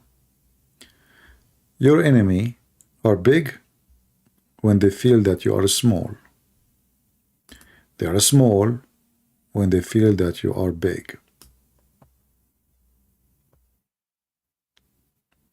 Who care who blame, Israel? If I'm a leader, I will not care for what people, I care for giving victory to my country and, and peace and safety and security. The word blaming Israel, because the liberals, they are the one in control of the media. And if you ask who control the media, mostly it's Jews. Who own CNN? Who own Fox News? So Jews themselves, they are harming Israel.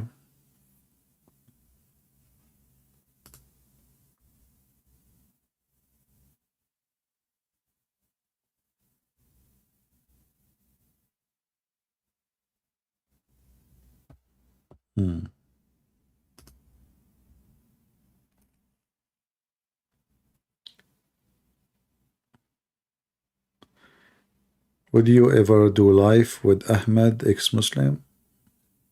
I don't know him, but he's welcome to call me if you wish.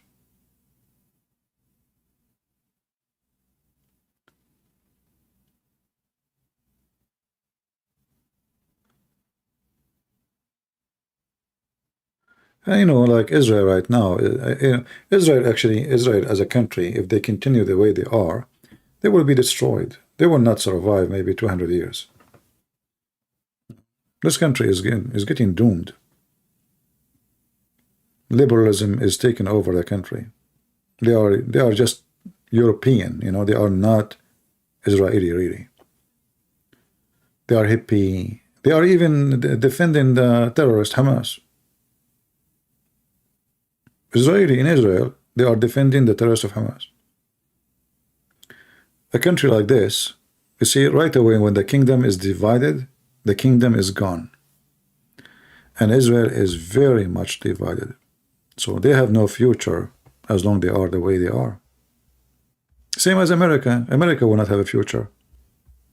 I believe in the future that America is going to be divided, like liberals will be alone, and conservative, they will have their own country, like Texas, Tennessee, etc., Florida, all of those. They will, most of the state actually, they will make their own state, their own country, and the liberals will be alone. And because the liberals are not connected, so USA will be scattered. Like California, I believe in the future, California will be part of Mexico.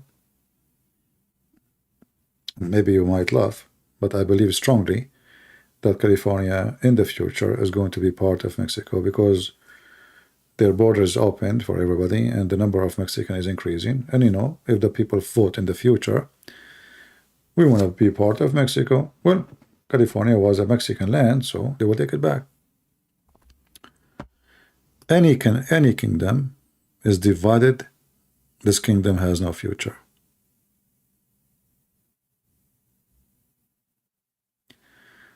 Do you think Israel is doing nothing because they are worried about the global criticism? No. But because they have coward leaders. They have politicians like Trump. Trump is a big balloon.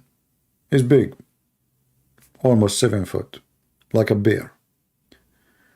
But this guy, he keeps saying he will never go in war with anyone. He will be the only president who is become president, you say, without war. So the Iranians take advantage. This guy, he keeps saying he will never beat us back. So they did. They hit the American base and Trump like a potato. He acted as if nothing happened. As nothing happened. Same with Biden. Biden, he told Putin, he can go watch the video before the attack. They asked him what he would do, what the reaction of USA. He said, we will never be involved. He was terrified, scared. We will not involve. We will not do anything. We will not, let me make it clear. We will never go in war with Russia and we will not involve. And depend on what he do, like it's a full attack or, our reaction will be, but we will make it clear we will never. So he told the Putin, come, potato. If he say the opposite, he might prevent the war, actually.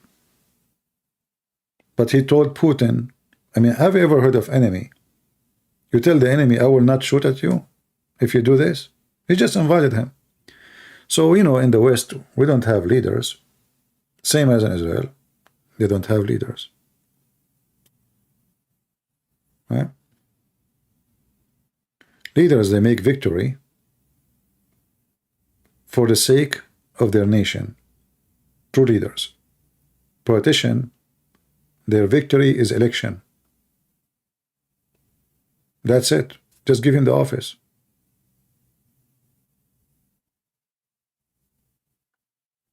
And I don't see in the West, all of the West, have any leaders. You know, at least Putin, I can call him a leader. He is a leader. There's no leaders in the West. The president of China is a dictator, yeah, but he's a leader. They don't change their mind every 2 weeks. You know, once we want oil, once we don't want oil. You put Democrat, they don't want oil. You put Republican, they want oil. I mean, those people, they are crazy. They go back to zero. You have 8 years of Obama, then you get another 8 years of etc. Then the 8 years of this will try to erase the 8 years of the other one. The result is zero. Mental, you know. The system in USA is a mental system.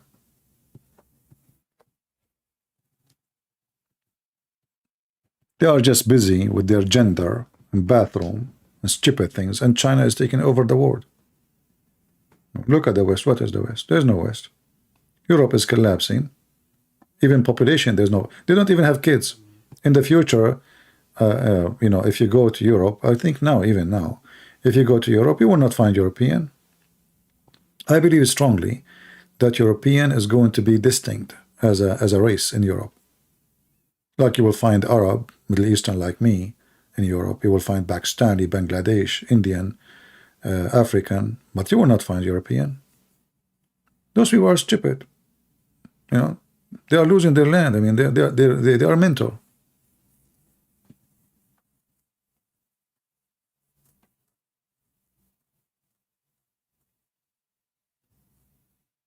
And you know, you get what you deserve. Right? You dig your grave by your hands. So.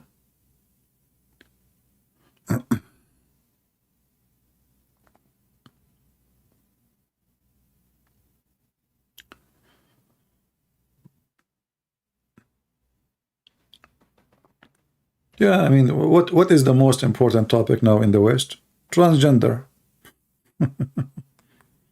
I mean, the dollar is going down, inflation, banks are going bankruptcy, gas is so expensive, food is so expensive, and the stupid Americans are busy with gender. Mental.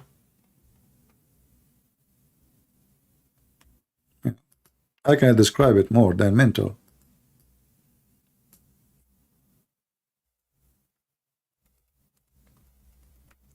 Do you have a better description?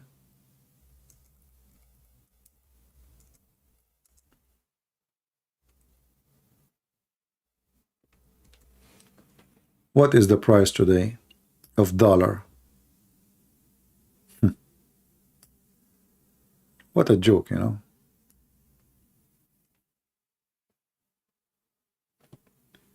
And instead of being busy protecting their country, building their country, you know, they are busy. What is the sign in the bathroom? I can't describe that more than, you know, most stupid ever.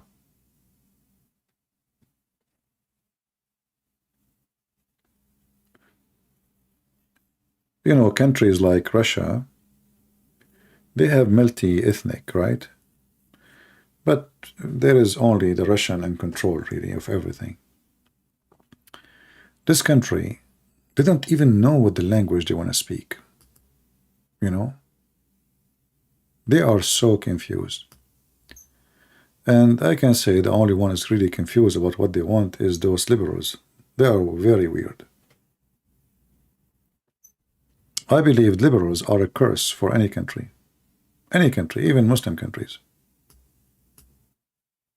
Liberalism is dangerous. You know, and by the way, they call themselves liberal, right? Liberal is not a bad word. It's a good word. Like, you know, you are liberated.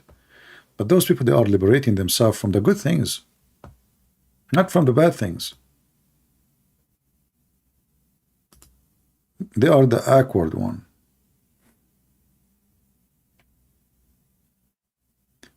And they play always the race card. You know, they are increasing racism in USA. They are trying to divide the society deeply. So now, like, there's a huge number, speaking of black and white, and, you know, so sadly, they claim that they are trying to find racism, but the action they are doing is increasing it. You know, that's why I found Western people are messed up.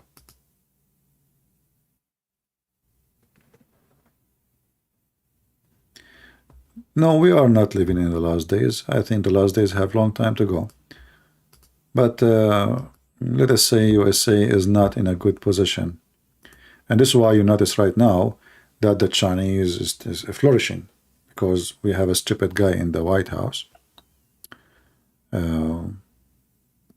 Even Saudi Arabia, they are joining China right now. You know, everybody is, that's it. Nobody, you see, this country control the world by fear, not by respect. So when they notice that the president is a joker, you know, it's time to escape. It's like somebody you have him in the leash for a century. So the Saudi, finally, they want to be out of the leash, you know. But you will see, count my words, if we have a strong president, the Saudi, they will come back like a puppy. For those people, they are, those countries, they need protection. They are not, and this is actually why he went to China, because he noticed that the Americans are not interested in protecting Saudi Arabia as before. So he's trying to find a new master. He's not trying to be too much free, as much looking for a master who can protect. And you know, the Sunni, the Muslim Sunni in the Middle East, they are heavily defeated by the Shia, like in the war in Yemen, war in Syria.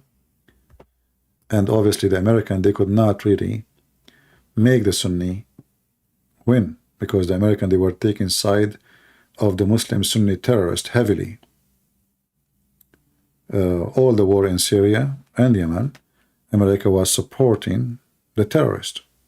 Now the other side is terrorist too, but they don't have support of America.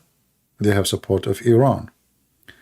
So Saudi Arabia, after more than 10 years or 8 years, let's say, in war in Yemen, and more than 10 years, 11 years, 20 years, 12 years in Syria, they notice that they are defeated. They cannot continue. It's taken a lot of money, a lot of resource, a lot of men died, and they've been defeated, you know. And that's why the Saudi right now, they decide to shake hands with the Iranian, because this is the only solution to stop losing. You know, they lost heavily. They notice that USA cannot protect them, so we better shake hands with the Iranian before the Iranian eat us alive.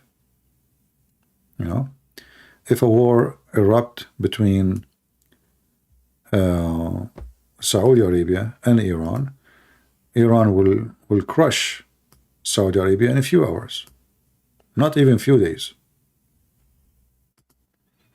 You know, this is just news now. 4 hours ago, Saudi Arabia and the Houthi is a Shia in Yemen, hold peace talk in Yemen. See, they are defeated.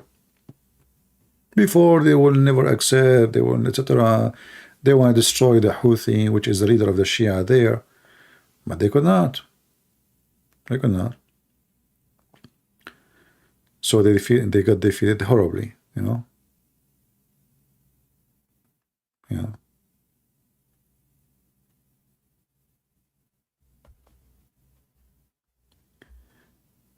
Yeah, well, you know, but did you ask yourself, what kind of a CIA head he is, and he was surprised by what's happening. You know what I mean? You are the head of the CIA. I saw the news. It says he was shocked. How you are the head of the CIA and you were shocked? Shouldn't you know the news before it happened? You know what I mean? So why your department exist? Aren't those people are the one who spy at everybody? He was shocked. So like he saw the news in Google like me, and yet he is the head of the CIA. This was called weakness, you know. When you see such a thing, this is telling you how weak this country become. So they need a strong leader to re-glue it. Yeah. They are busy watching Trump, you know. They are not busy watching in China. Trump is the enemy. They want to put him in jail. And Trump was the same stupid too, you know. When he was in the office, he sent what his name, Giuliani, whatever, to Ukraine to find about Hunter Biden. He's the same. You know, like they say, they are going after him personally. He was going after them personally too. And he did it in the wrong way. He's stupid. Anyway, politics is a dirty game. And most of people, they learn about it from the news, they don't see really what is behind the news.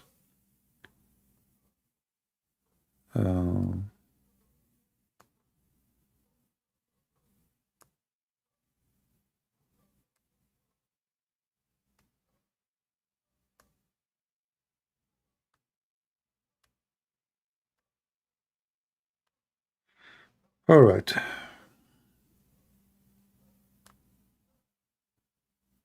No, we knew that this is, you know, me myself, I knew that this would happen, because, you know, Emirat and Bahrain and etc. They already opened their borders to Syria, and they reinstated their ambassador, and we know that all those things are connected. And I believe even when they say that USA is against it, I think this is not actually true, because Obama, he's a Shia, and he wants Iran to have zero sanction. This is why you will see when Biden, when he became president, the first thing he did, the first thing is to take action to stop the sanctions against Iran. He tried his best, by the way. And that is the command of Obama. The one that's in the White House now is Obama, not Biden. Obama, he empowered Iran in his time, 8 years. He gave them the money. He gave them all the reserve money in the banks in USA, which they belong to them as a previous government. He lifted all the sanctions, anything, oil, etc. So he, you know, he powered them. Is Assyria in the Bible is Syria? Syria is different from Assyria. Assyria is a different word. Syria is coming from, you know, the Syrian, you know, the people who live in that area, and they are different nation. They are not the same.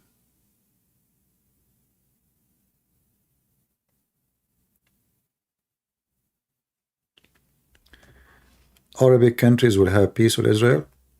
Peace in the Middle East will never happen, even if there is no Israel. You know, even if you take Israel out, those people will kill each other. The reason there is no war between Arab, because of America. As simple as that. If you go and check history, those people there never have peace. Saddam Hussein, he invaded Kuwait. But this is something normal happened before. Turkey invades Syria. You know? Or Egypt invade Yemen. Saudi Arabia right now, they are fighting in Yemen. So always those people, they cannot have peace. The Middle East is not a land of peace. We'll never have peace. So regardless if there is Israel or not, peace will never happen. And Israel is an additional reason to have war because they hate the Jews. Yeah. The Matrix, that's a good joke. Those Matrix things is good for andro tits, not for me. What Matrix?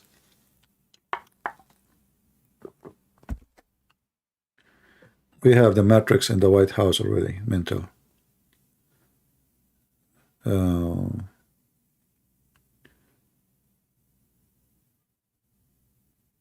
It's always, you know, peace and war happen when there is weak countries. Like now, China keep threatening Taiwan. But if Taiwan is stronger than China, do you think China will ever dare to threat?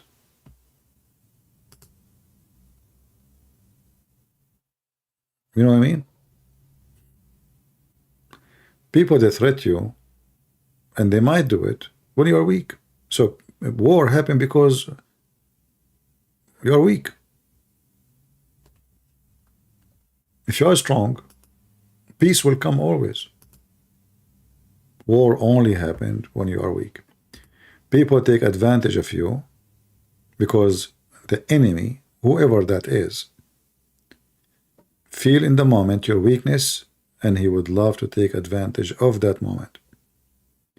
If you are strong, your enemy will fear you, will never even get close to you. All right? So now if China, if they feel that they can conquer Taiwan, they will not even hesitate for a day. But obviously there is something still stopping them. Taiwan is not an easy, I mean, it's a small island.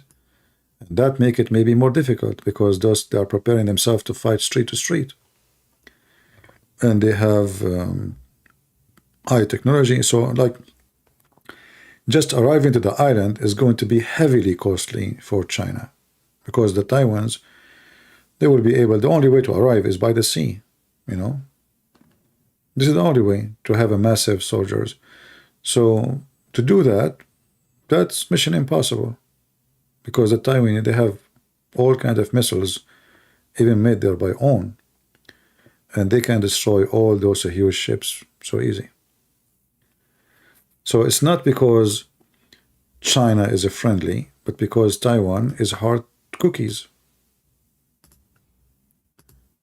Same now as what happened between Russia and Ukraine. If Putin knew that the Ukrainians, they will fight as they are doing now, he will never attack. He thought it's going to be, that's why he called it operation. You know, he called it operation because he was convinced that it's going to be very fast, so easy, like 48 hours. The whole country will be under his command. If he knew this is what happened, he would never do it. So when your enemy feel that you are weak, you know, like, you know, the cat attacked the mice, right? Can the attack think of like the cat think of attacking you as a man? No, because the mice is small. Abu Falah fans saying you cannot even fix your issues, and you are lonely, and you want the countries to get fixed.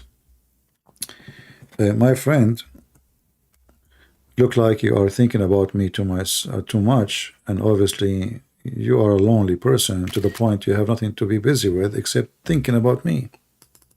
Who is the one is lonely? I'm the last one to be lonely. But as long as you are talking about lonely, was Muhammad lonely when he imagined himself having sex? In fact, he did not.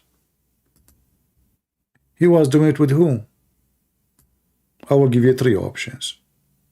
With the goat, or with himself. I don't imagine myself having sex with my wives. So he have 13 wives, yet he is imagining himself having sex.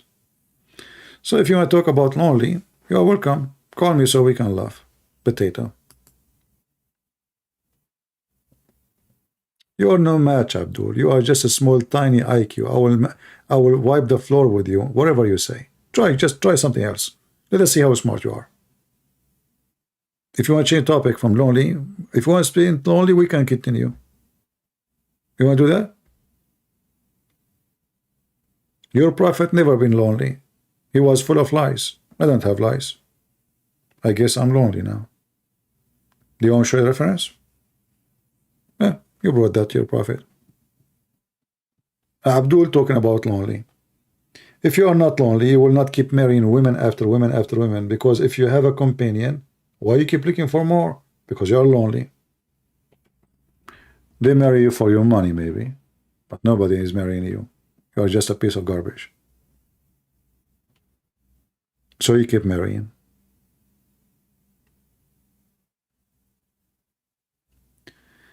CP, do you think Iraq is going to split to 3 countries? Again, it's about the depend in the strength. If the country army is strong, that will never happen. If the country army is weak, it's going to happen more than 3. Same as Turkey. I believe Turkey is going to split too. It's just a matter of time. All those who they are multi-ethnic,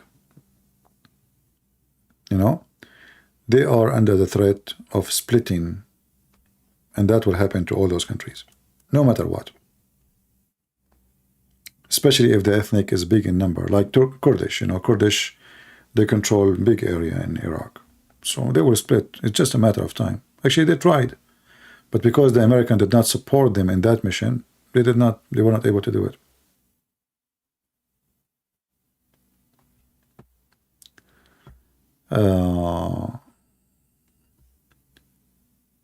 Iraq should kicked out of UN. Why?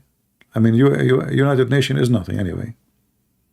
United Nations is just a club serving certain countries. Yeah. It's useless, a club.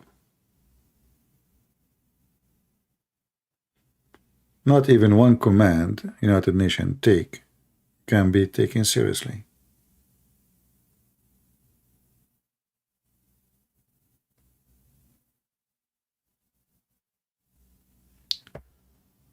All right.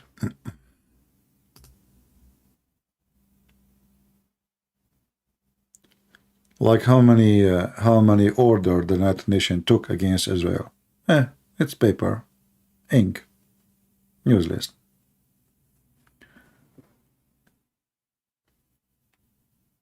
I think about Prophet Muhammad and his wives. Well, I have my reason. First of all, it's fun. It's entertaining. People here like it, you know, and they enjoy it. And in the same time, I make Muslims leave Islam. So do you see why? It is like win-win. Do you know how many Muslims leave Islam after listening to me? Tens of thousands.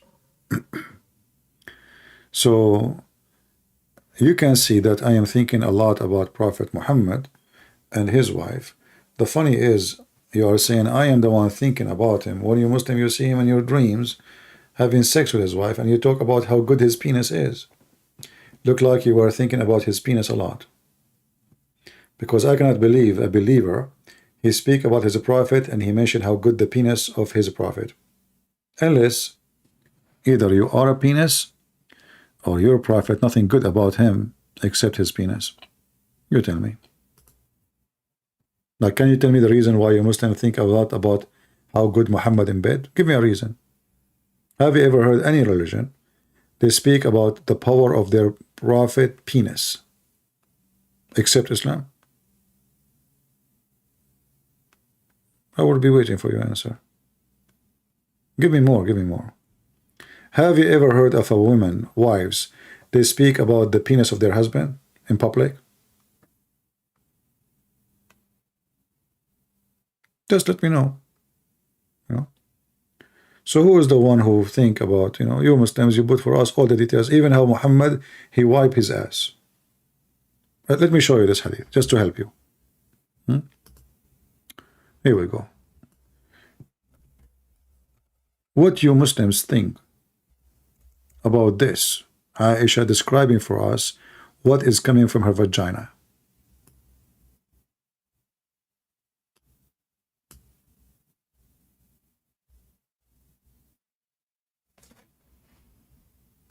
Are you there?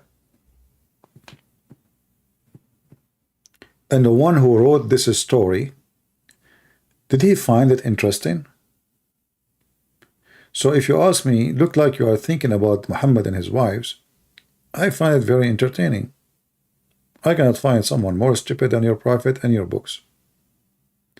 The prophet wife, she put a dish in the front of her vagina and she was dropping yellowish discharge. You should be very thankful that in the time of Muhammad, his wives didn't have TikTok. Otherwise, they will put the phone there and they will record it live.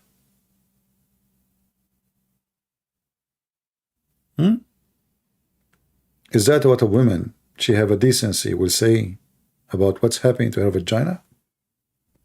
Is that the business of anyone? Should I tell you what happened to me in the bathroom when I was doing poo-poo? Do you want to describe for you the color, the smell? So you are talking about my interest. Please call me and tell me your interest. What is this? She have sexual infection. What is that? Yellowish what? Discharge?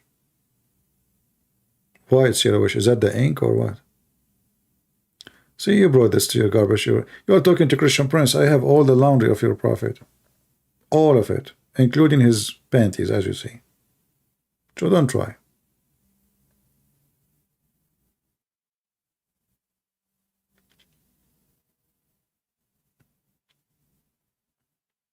I find it very funny when a Muslim, he speak about being lonely. Look at you. You Muslims are never happy. Let me show you how happy the Muslims. If I type Muslims now in Google, what faces I will see?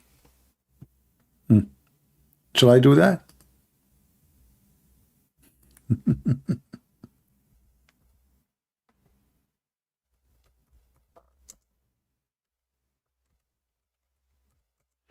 Let us see. I just, honest to God, I just typed the word Muslims Pakistan. Very beautiful. Happy people. And they are giving finger to Allah. I did not type like angry Muslim. I did not type fighting. I just type Muslims Pakistan. I mean, how beautiful this religion is. Look at the faces, brother.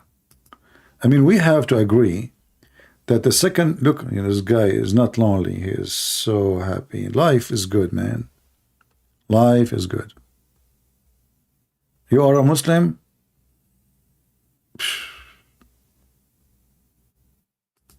This is Sheikh Uthman. I did not even type an angry, like if I type an angry Muslim, I understand I will see this. I just type Muslims Pakistan. Honestly, I saw you that, you know, you can do the same in your Google.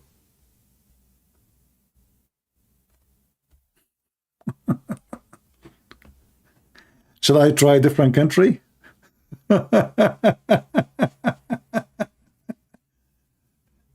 Obviously, Islam make you very, very happy, my friend. I mean, I feel jealous now. I want to go. You know what? I'm going to immigrate and go to Afghanistan and Pakistan, my friend.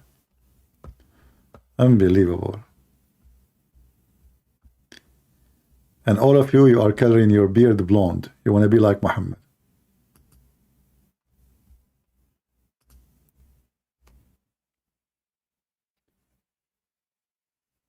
Yeah. And you know, if you talk to them, the land of the kuffar, the disgusting kuffar, those kuffar, filthy kuffar, you know, yeah. But not a single one of them want to stay in there.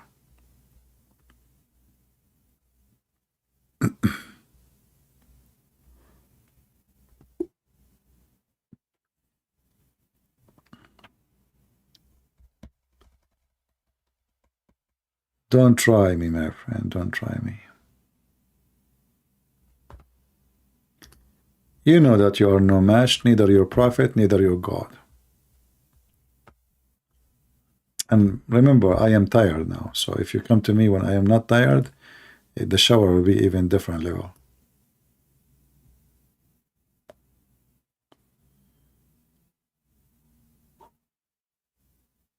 Go to Indonesia?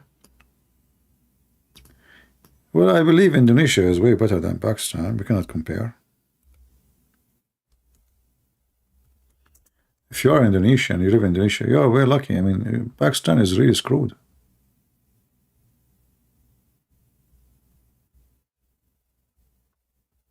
Economy is bad, security is bad, safety is bad, drugs, prostitution, kidnapping, assassination, you know, messed up, this country. If they go in war in India, the Indian will eat them alive now. I mean, the country is really messed up.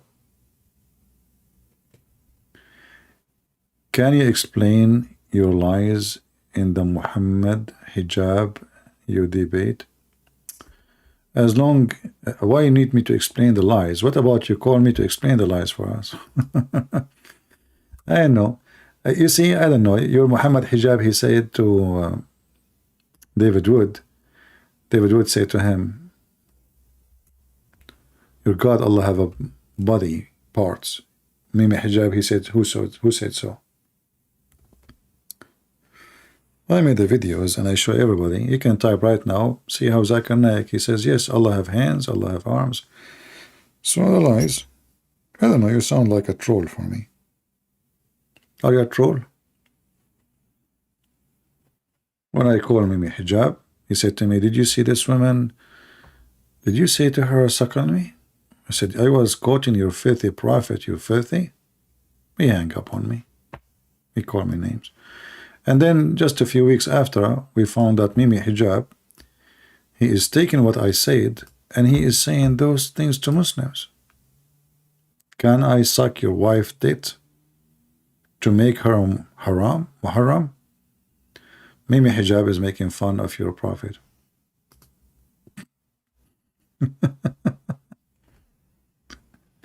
He made a video saying the Christian Prince is a sexual predator because I was quoting his prophet. He go and say the same to a Muslim woman. She is a wife of a sheikh. A sheikh. You know? Unbelievable. Anyway, they are coward like their prophet. We laugh at them. But, you know, we are happy. There's a lot of Muslims are seeing our videos, reading our books, and they end leaving the garbage of Muhammad. I know this video now becomes so long, so I'm going to make it unlisted. So if you are interested to download, I will keep it. You can click in Patreon and download the part which you like about SADHGURU if you want. And then until we come back, maybe tomorrow, maybe the day after. Already we are in Tuesday now. Until then, I want to say thank you all for being here. And I'm not going to say any question anymore because if we continue, we'll never finish. You know? I was planning to leave 2 hours ago. It's already 4 hours. Already we are here for 5 hours. Man, oh man, what you guys did to me.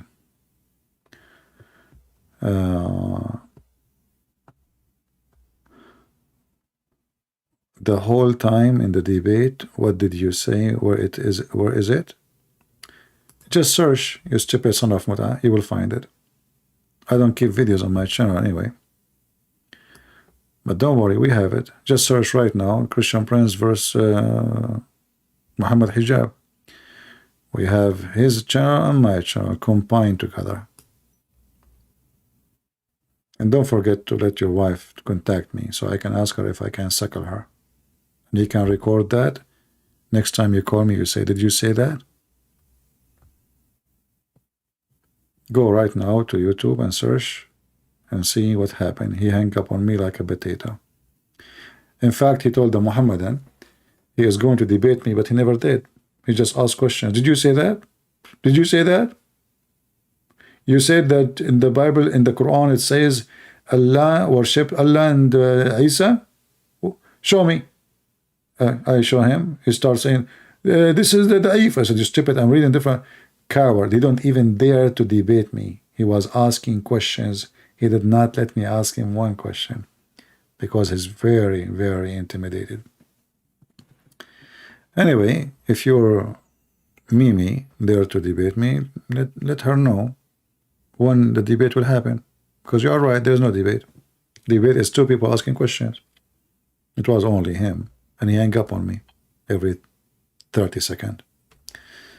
All right, guys, I think we had enough for today, and I leave you with Mimi Hijab looking for the wife of a sheikh to suck her tits.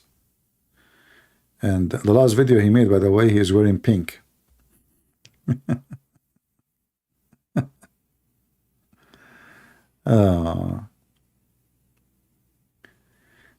Yeah, actually, they take advantage of anything to make to collect donation. Like when they debated David Wood, not even 2 hours after. It was like, you know, because they are in the state, you know, they are not right away. Brothers and sisters, Ali Dawa, there is 116,000 a year they are leaving Islam in the UK alone. We are the one who is defending the faith. Please support us, give a donation. I mean, you just finished the debate, you idiot. You know? And we have to admit that if not David Wood, this guy, he will be homeless in the corner. He was looking for a job. But David Wood made him flourish. This is why I don't like David Wood debates. He's good in making short videos, very good in short videos. But in debate, he don't really know how to debate. But anyway, I mean, he do what, you know, whatever he like. But debating Muslims, you have to learn that those are people of mockery. And when they make mockery of you, you have to respond. Otherwise, Muslim will think that you are losing. And this is what happened when he debated this idiot. He's a mockery person. You know, he's a bully. You speak to a bully, you have to go down to his level. If you don't, the result will be they will think that you lost. And this is what happened when David Wood spoke to Mimi Hijab. He was just a bully, and David Wood was just being respectful, which is not right.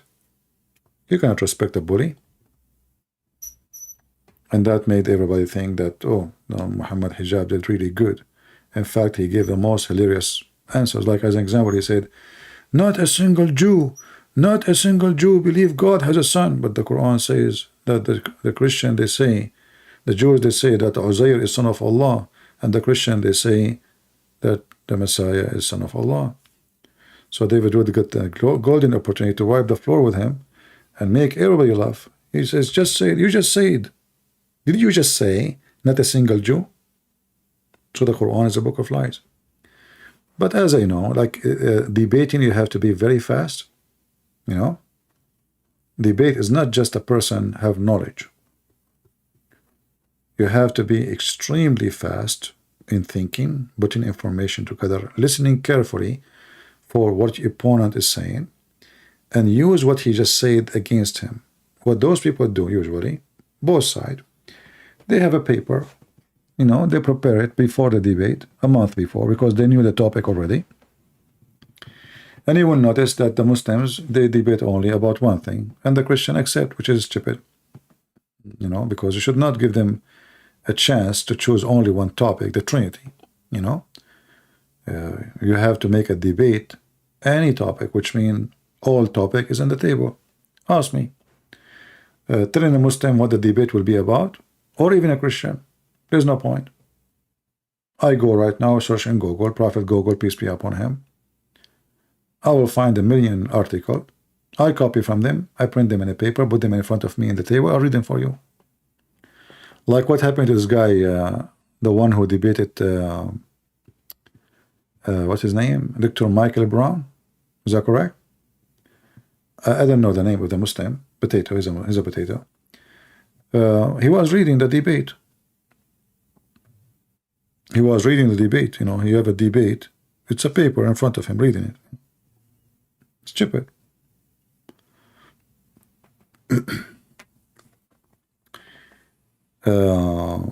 When you make a paper about your debate, obviously there's two things. You do not know, you have no knowledge, you have no memory, and you are not who you claim to be. Like, I can accept if somebody is old. Okay, I can't remember the verse number, that chapter, okay. But the whole debate is in the paper? You know what I mean? You print it before, or you have it in front of you in the computer, you start reading for us. Those are not debate. Like Zakir Naik, he go in the stage and he prepare himself. He don't debate. Zakir Naik, he do. I believe all the question they give him is pre-given to him, you know. And those people, they knew even by name who they are. But at least he memorized it. He memorized the answer. You don't read a paper. But the second you start listening to him, you will see how stupid the answer is. So if the one is in front of him is smart, he can refute him so easy. As an example, a woman, she asked him about Jesus. And she told him what Apostle John said. What Zakir Naik said. This is, sister, this is what Apostle John said, not the Messiah himself. That lady, if she is fast and smart enough, she should say, you just did the same. You told me what Apostle Muhammad said, but you refuse what the Apostle John said. So if you don't accept Apostle, you accept only what God said, then why you accept Muhammad? You know what I mean? The answer is very simple there. But because they are not, I mean, maybe she is smart, but she is not, you know, used to debate. Use their stupidity. Don't use your logic, use their logic. What most of a Christian do when they speak to Muhammadan, they use their logic in order to confirm or to win. Don't do that. That is a bad mistake. If their logic is bully, use their bully logic. If their logic is science, use the exact science they use. And then you will see in a second how you can destroy them. I will give you an example. Once a Muslim, he's a sheikh. He was so excited. You know, he told somebody, you know, a relative of him, he left Islam. So this relative, he told me, my uncle, he's not like a direct uncle, but he's like his uncle, I don't know. He want to talk to you. He is very angry, and he is saying that you lied to me about everything. I said, okay. So he called me. The first thing I remember he said, and he was so excited to destroy me. He said, today I will show everybody, I will show this young man, you know, I said, what young man? He is like 30 something, yeah. He said, yeah, still he's young, he's a kid. Okay, so okay. So anyway, he said, I will show everybody that you are a liar and you are not telling the truth. You know, your Bible is corrupt. I said, hold on. Your Bible is corrupt? He said, yes, it's corrupt. Then I just said one word for him, and you will see how his voice changed.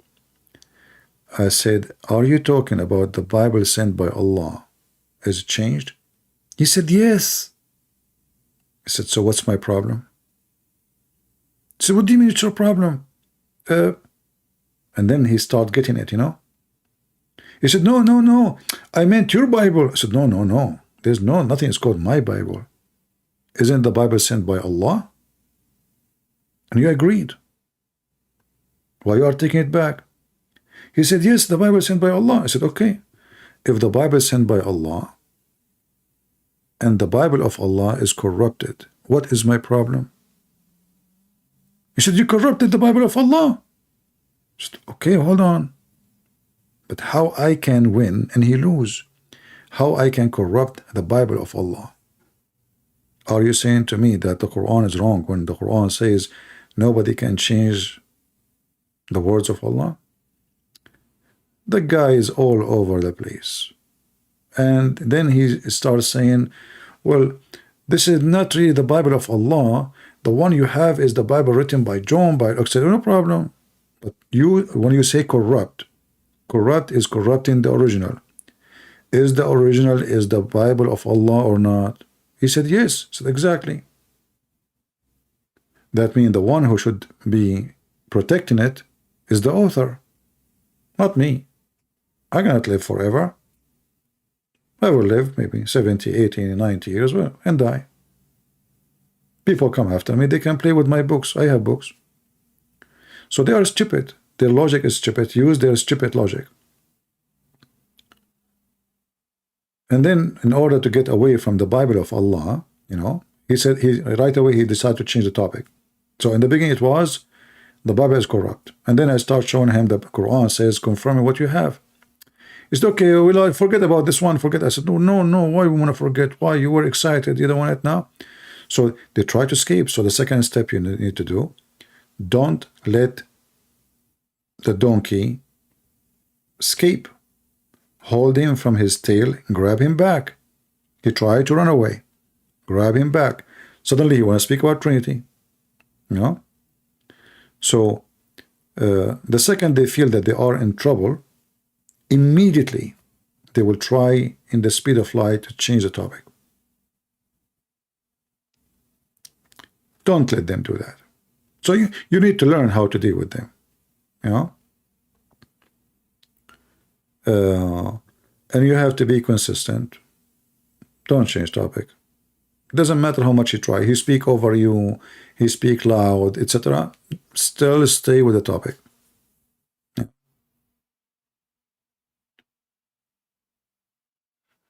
This is why they prefer to go to David Wood channel, not to me, because there they can move from place to place, all over the place. In 2 seconds, he can mention something else, the topic change. Don't allow it. Finish the first one.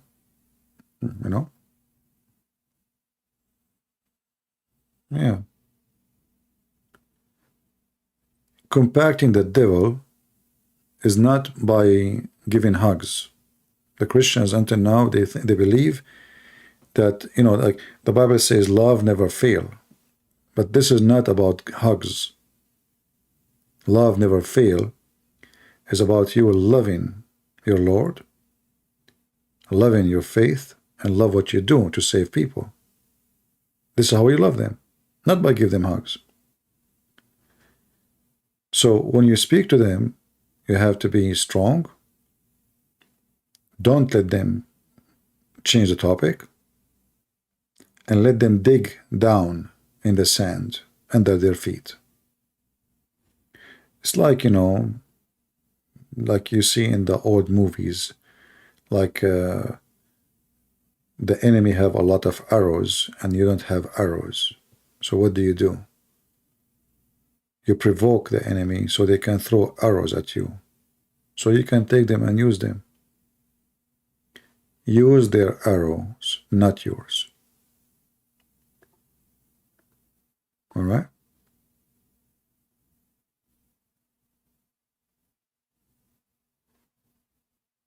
All right, I'm yawning. And that means Shaitan is going to jump in my opening as Prophet Muhammad said. So I better go before I sleep on the table. All right, guys. If you want to download the video, I will make it enlisted. You can see it in Patreon. So you can download and people, they can see it in another channel. And later I will delete. All right. I want to say thank you. May the Lord bless you. And I will see you soon again. Christ is Lord. And all those false teachers are false and we expose them. Love is real. It's not an illusion. And the best love is the love of the Lord, for all love belongs to him. For even the love, you know, the mother she have for you is a gift from the Lord. If a father or a mother, she love her child, that is a gift from the Lord. This is why you see it in the animals, who they don't have really a brain, but by nature they love their babies. For this is a gift from the Lord, not from us.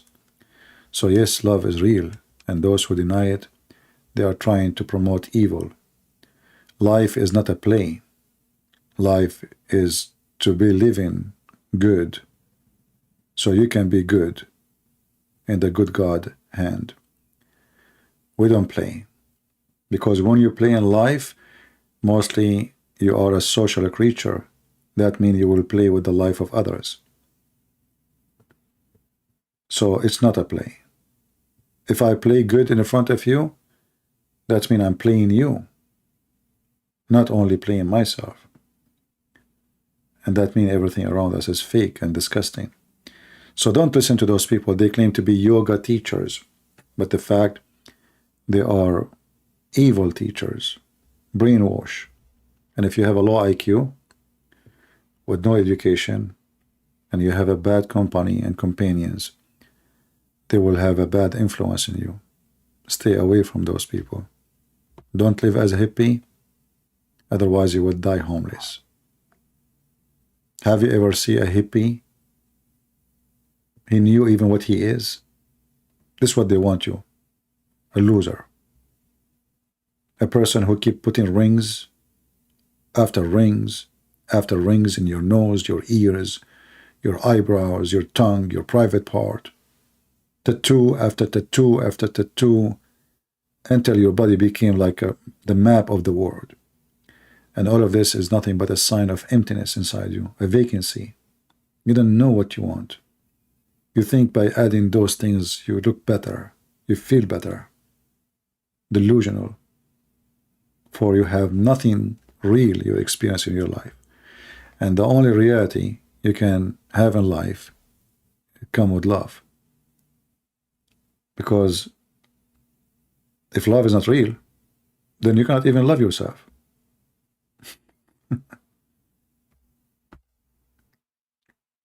And if you don't love yourself, I don't think you can love others too. If you don't like how your face look like, well, you will never dare to look at your face. You try to avoid looking at it. That will be painful. So love is what makes our life valuable, because then comfort will be with us. Loving others, and then that love will return to you. For life is the same as a mirror. When I love others, there is no reason for others to hate me unless they are mentally ill. So when you care for others, even if they are rocks, love will make them softer and softer. Love is the same as a drop of water coming over a rock. The rock is so solid, is so hard. The water is so soft, so fragile. But you believe it or not, a consistent love can open a hole in the rock. Just never give up, and never think that love will fail. Failure come only when you think of failure. Success come only when you are a person who is determined to success. And that's what love can do. So don't listen to those people. They are confused, they are false, they are stupid. And don't let stupidity get into your brain. God bless you all, and see you soon. Take care.